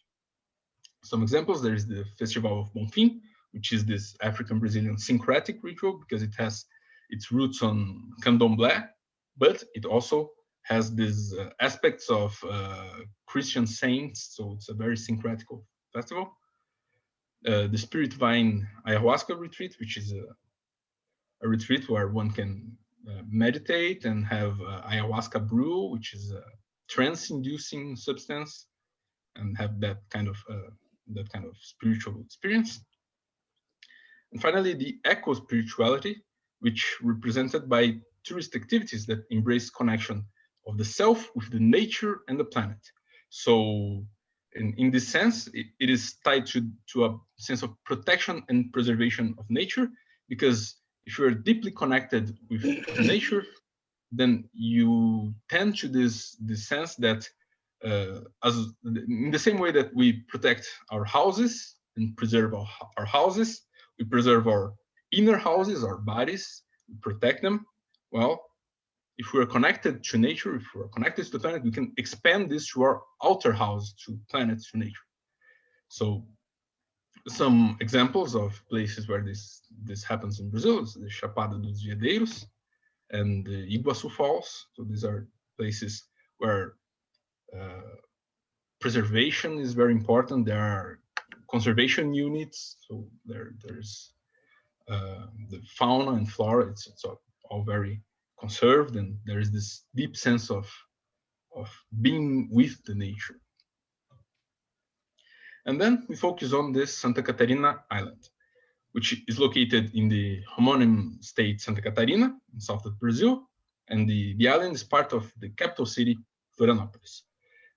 Also, Santa Catarina is the state where Unifacvest is located. The island has a lot of potential. So Florianópolis is the second most visited city in Brazil, only behind Rio de Janeiro. But most tourists seek beaches and sun and leisure tourism, mass leisure tourism, according to Centro, which is the state tourism agency. And according to the same agency, only 2% of the visitors are in search for religious or spiritual activities, which is kind of sad, because the island has a lot of potential for eco-spirituality tourism, so ecologic trails, where the connection to the land, the connection to the place, it can be deepened and can lead to very deep spiritual experiences. And also there is a very deep folklore based on the witches. Most important figures are the witches, as depicted by Franklin Cascais, which was an artist, folklorist, and memorialist, who gathered these pieces of folklore over for over 30 years, for over 3 decades. They are also the main reason why the island is known as Island of Magic. So it's a shame that all of this folklore, all of this mysticism, this potential spiritual connection is very niche. It's not that well explored. So here we have a depiction by Franklin Cascais of Congresso Bruxólico, which translates to the witches' congregation. There's also the myth of the witches of the Itaguaçu Beach. It's only one of the myths in the island that says that this group of witches decided to make a huge party, but they decided not to invite the devil, which was not a very good decision. It didn't bode well for them, because the devil got angry for not being invited, and as a punishment, he transformed these witches into stones, and the stones are now tourist attraction in the stones of Itaguaçu Beach. So you can see that the stones have this kind of a hunchback, which is a figure associated to witches and hags, and so it ties into this lore, it ties into this myth. And to make some final remarks, so the island has a rich and diverse folklore. It also has some vast potential for eco-spiritual tourism, but that's currently only explored by very small and niche groups. And we have a firm belief that these aspects can lead to a more sustainable and less self-consuming tourism, because tying into previous presentations about spirituality and sustainability and the relation with the land, if the tourism has a very high economic potential, but it also has a very damaging potential to the environment. Tourism by itself is degrading to the environment, but a sustainable tourism focused on spirituality, focused on a deep connection to the land, can not only be a good choice for the people, because if we recall, the spiritual tourism, it induces long-lasting happiness, long-lasting euphoria, not just a momentary happiness, but long-lasting one through this deep experience. But it also is more sustainable for the land and for the environment. I'd like to thank you.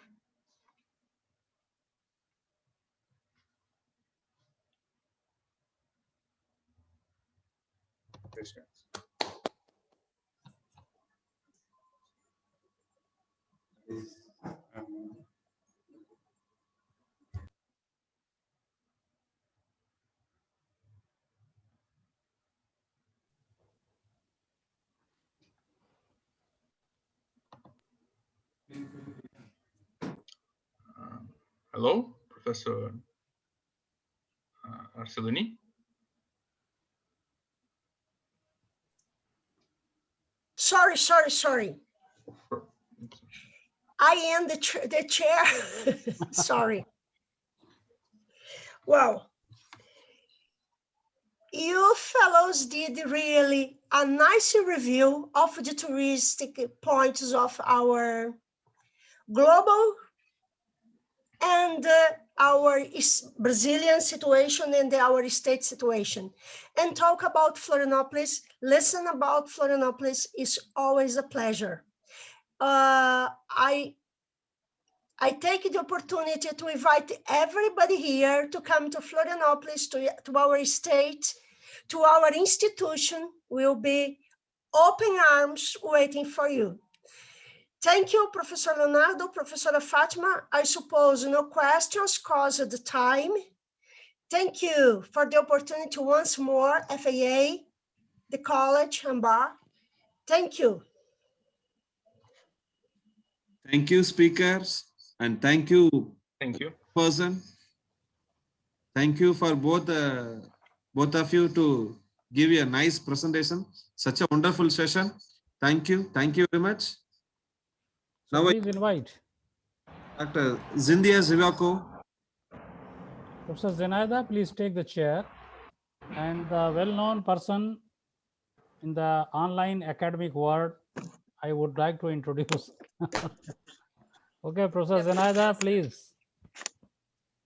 Now, Dr. B. Давайте, Зінаїда Богданівна, я присутня. Давай, Ліля, говори сама вже, представляй. So, greeting again, everyone. Let us introduce famous scientist in Brazil, Dr. Beatriz Lucia Salvador Bisotto, a Unifacvest, University Centro, Brazil. The title of her presentation is Business and Well-Being are a Reflection of Spirituality. You're welcome, please. Wish you luck. Good evening. Thank you very much. I will share my screen.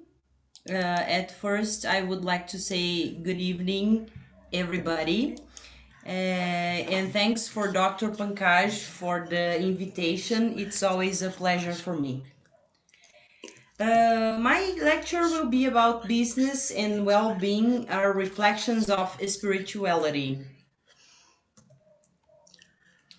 Let's see today's presentation paths. First, I will give a psychology focus. Then I will talk about spirituality at work. Then the main dimensions of spirituality.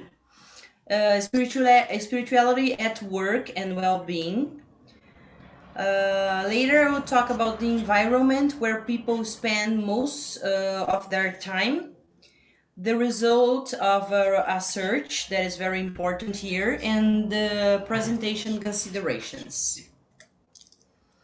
Spirituality raises questions about the meaning of life and the reason for living, not limited to some types of beliefs or practices.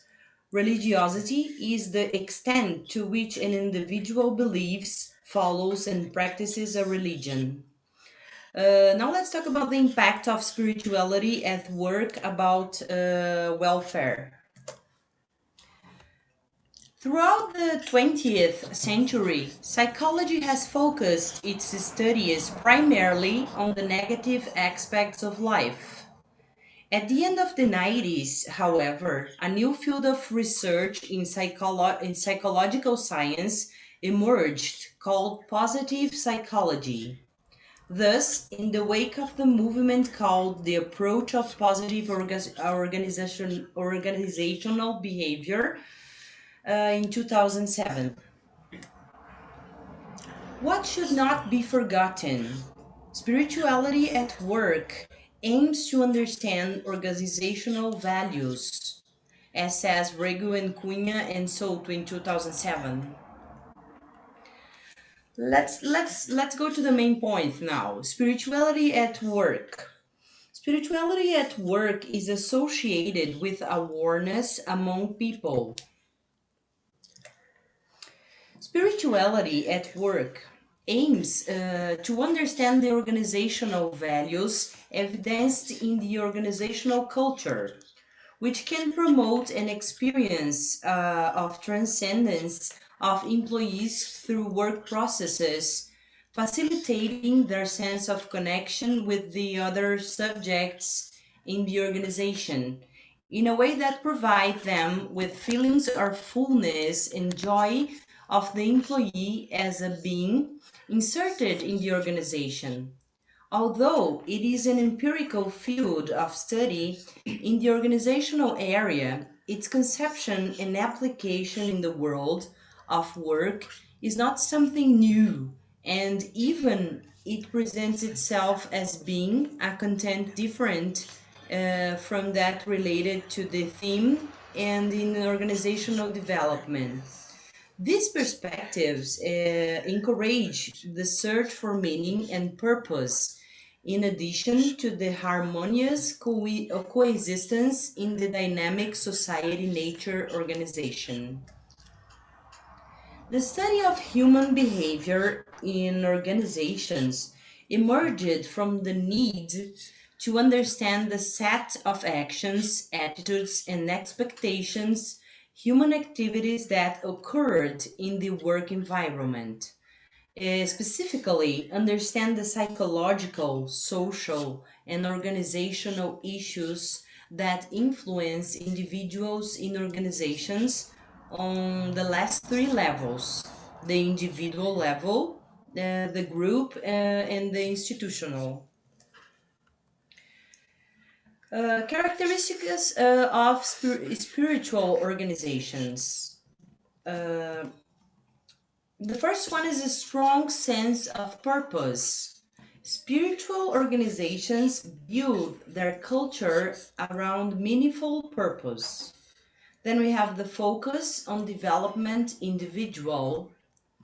Spiritual organizations value the human being. They are not mere job providers. Trust and respect. Spiritual organizations are characterized by trust among its members for honesty and transparency. Humanist practices of job. The climate of trust in spiritual organizations, when combined with the desire to promote learning and growth of employees, leads to the implementation of various humanist work practices. Tolerance with manifestations of the employees.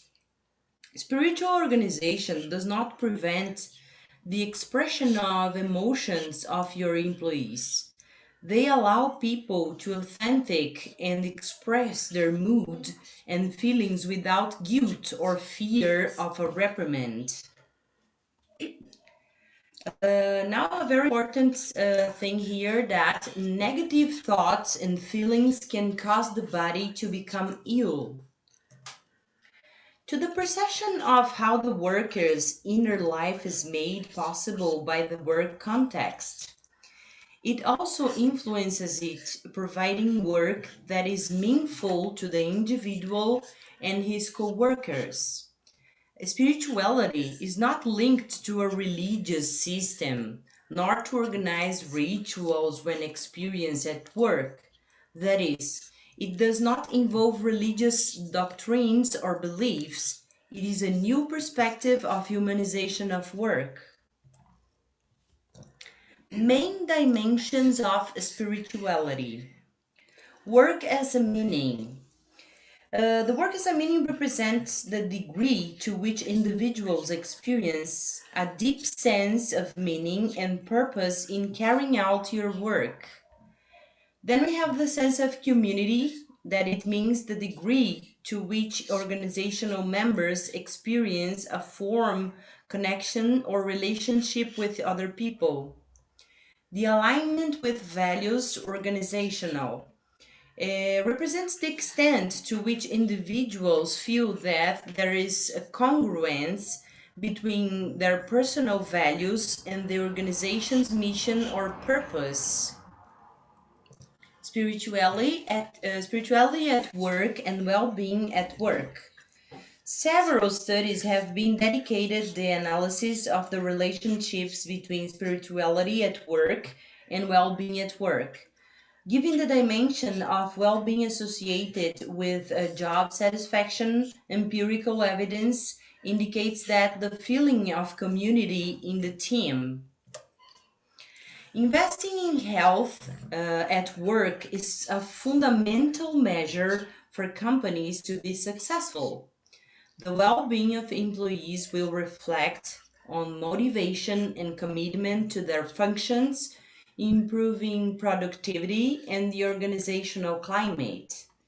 Encourage the practice of sports, the breaks during work, to offer stretching and gym work in the middle of the time of work, to create a suitable work environment for them, grant benefits to workers, and purchase personal protective equipment. The environment in which people spend most of their day has a direct impact on their health and well-being. Encourage the practice of observing the nature. Failure. Here we have something that Benjamin Franklin said that is very good to exemplify what we are talking here. Failure breaks small souls and magnifies big ones, just as the wind extinguishes the candle and ignites the forest fire. Let's talk about some tips here that are very important. The first one is to have hope. Hope is about waiting for things that are good and that are often expected for a considerable time. Effort.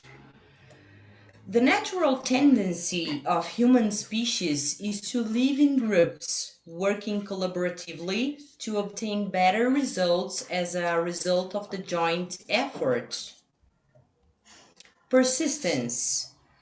When a task or problem is large, complex, or requires multiple skills, it is necessary to join the efforts of several people. In general, groups are formed to build a product that can be as concrete as text, software, or the design of an artifact, as abstract as a decision or the formation of common knowledge, learning, or a given subject. Virtue. It can be cultivated over time. Organization behavior, individual or collective, is influenced by distinct moral virtues, which are not always correlated to the decisions that were made at that time. Full balance. When spirituality is present in people's daily lives, work becomes a process of gratitude and solidarity. There must be a balance between individual acts and norms and a correlation between ethics and morals. Keep hope always. We know that life is full of obstacles. Some think that we will not be able to overcome. That is why we must always keep the flame of hope alight, so that it burns in our hearts and motivates us to continue every day. Spirituality, science, and technology complement each other. Thousands of years ago, in cultures that spread across the planet, inspired spiritual masters such as Buddha, Jesus, Lao Tzu, offered profound views on life. Results of the search: the impact of spirituality at work on labor well-being. There is a sample of 344 workers, public and private sector, held in Rio de Janeiro. This is a research from 2015. As you can see here, the levels of spirituality here in the work. We have 58.9% women in this case here. So you can see here solidarity, health area, education, services provision, and other areas. And the administrative level, people who has religion, the Spiritists, Catholic, Protestants. This is a very important research in this area. And here, a multiple regression analysis of the 3 dimensions of spirituality at work on indicators of job well-being. It is important to look here in the green part R squared. We have job satisfaction 0.54 people. Commitment positive aspects, we have 0.43. And positive aspects directed to work, we have 0.53. Thus, it was found that people who consider their work as important, meaningful, and energizing also tend to demonstrate greater affective bonds with the organization, greater job satisfaction, and a higher frequency of positive emotional reactions directed at work. It was also found that the feeling of community at work was also a positive and significant predictor of effective organizational commitment of job satisfaction, and also the possibility of professional growth in the organization. The employee is more effective when there is this possibility. Presentation considerations. If we know how to take advantage of spirituality in the workplace, the daily task and the obstacles become mute, because the body and the mind are constantly in balance. To achieve this balance, it is necessary to know how to distinguish what is the workplace and what is particular. Thus, the body needs balance both physically and spirituality. For physical care, it is necessary to have quality of life and leisure. As for the spiritual, it is necessary to have the moment of gratitude and to speak to your higher being of cooperation, collaboration, emotional intelligence, resilience, and well-being are reflections of spirituality. People with negative thoughts attract other negative thoughts.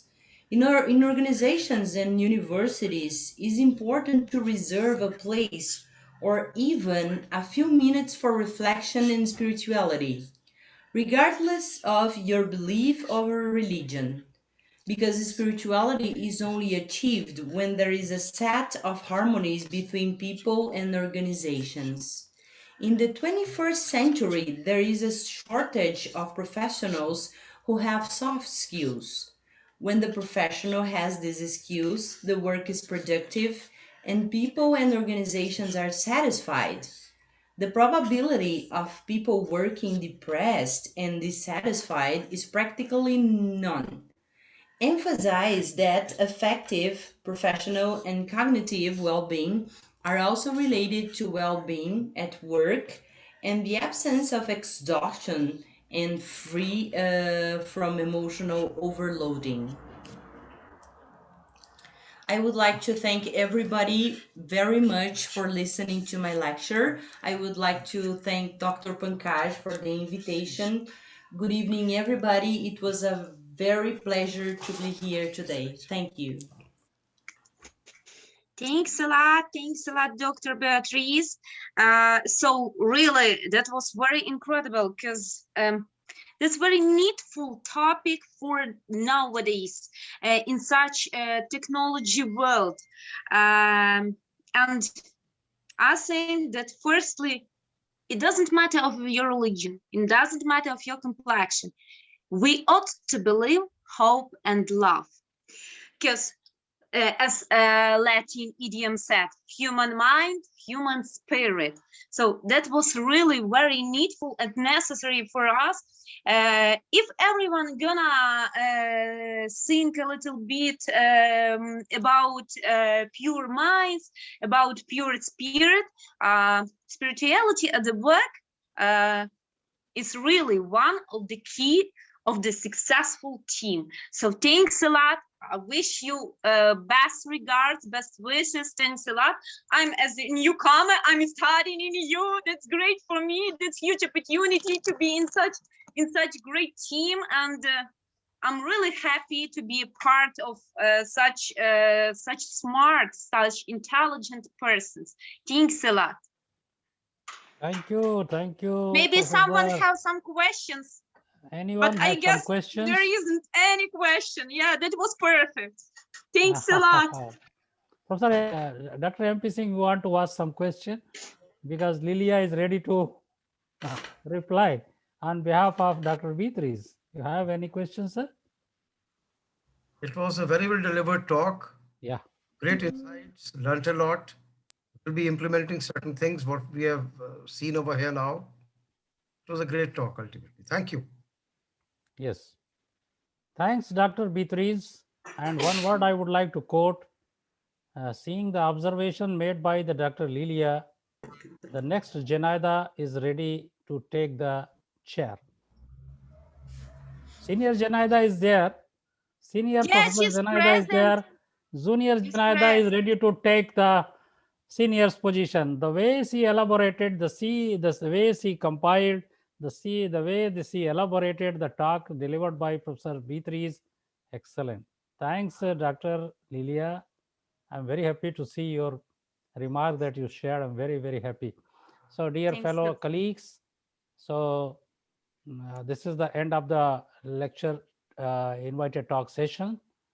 And as we started the program at 2:45 p.m. as per the Indian Standard Time, and it is by 10 p.m. So more than 6 hours we have continuously discussed, listened the brilliant and marvelous lectures shared by each and every one. And one session that was likely to schedule, that was a panel discussion session, it is being postponed for further announcement because it is too late. As per the Thailand timing, it will be, I think, nearby 11 p.m.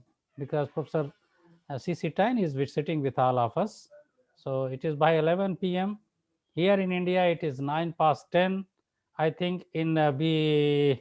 Arsuloni's place, it will be the lunch time because he joined early in the morning, 6 o'clock. 4 minutes before lunchtime. Yeah. And for Professor Zenaida, I think it will be the tea time or something like that. No, that's moving to the to dinner time. Dinner time. It's 6 p.m. Yes, definitely. 6 p.m. It's 6 Okay. p.m. Yeah. So we're not so far of you, like Brazil, you know. We're in the middle between you. Because myself, Dr. MP Singh, I think George Wilson, Sridharan, Raj Krishna, Anthony, I think they all are waiting for the dinner. Maybe someone has already taken, I don't know, but we are all continuously listening. So we are waiting for the dinner. So thanks, Enjoy Lilia. your meal, everyone. Yeah, sure. So, or bon appetit. Yes. Bye. See you tomorrow. Have a nice evening. Thanks a lot. Wait, Dr. Lilia, wait. Dr. Arsoloni is saying something. There are there are many ways to feed body and mind. We are feeding here. Yes.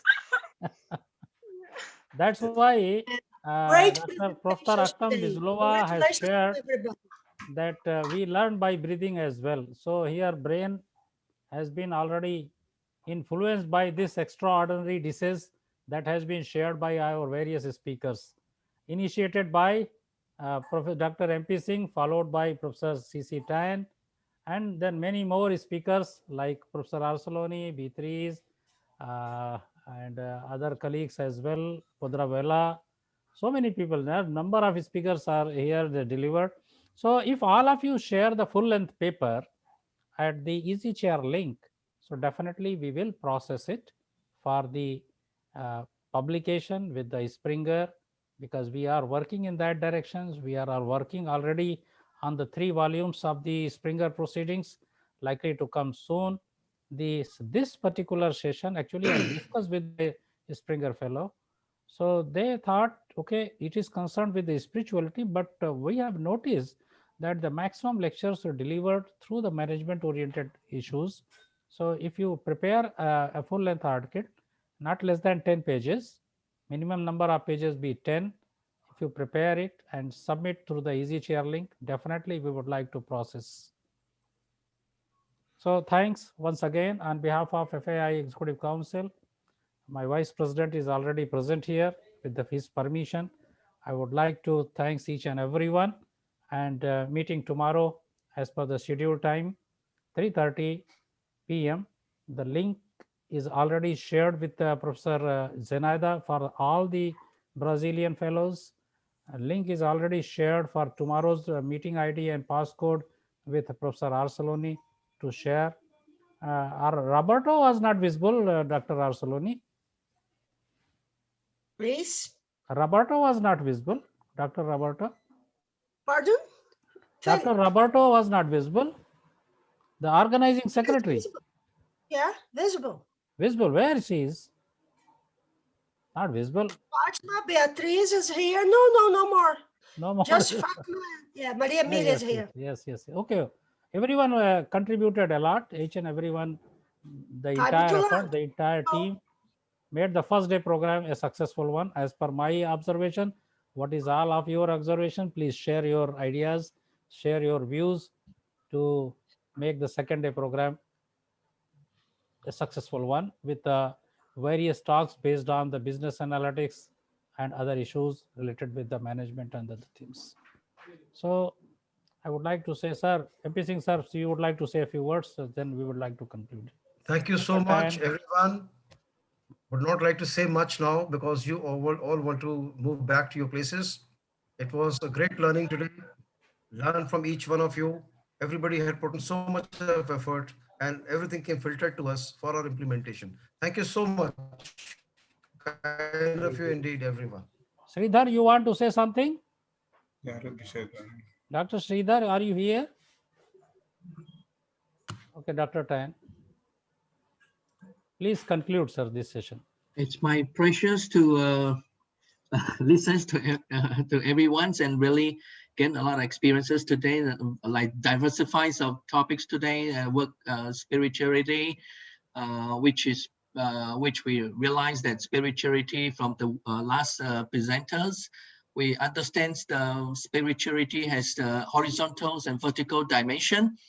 The horizontal dimension is focusing on the contributing to the others in alignment with organizational goals.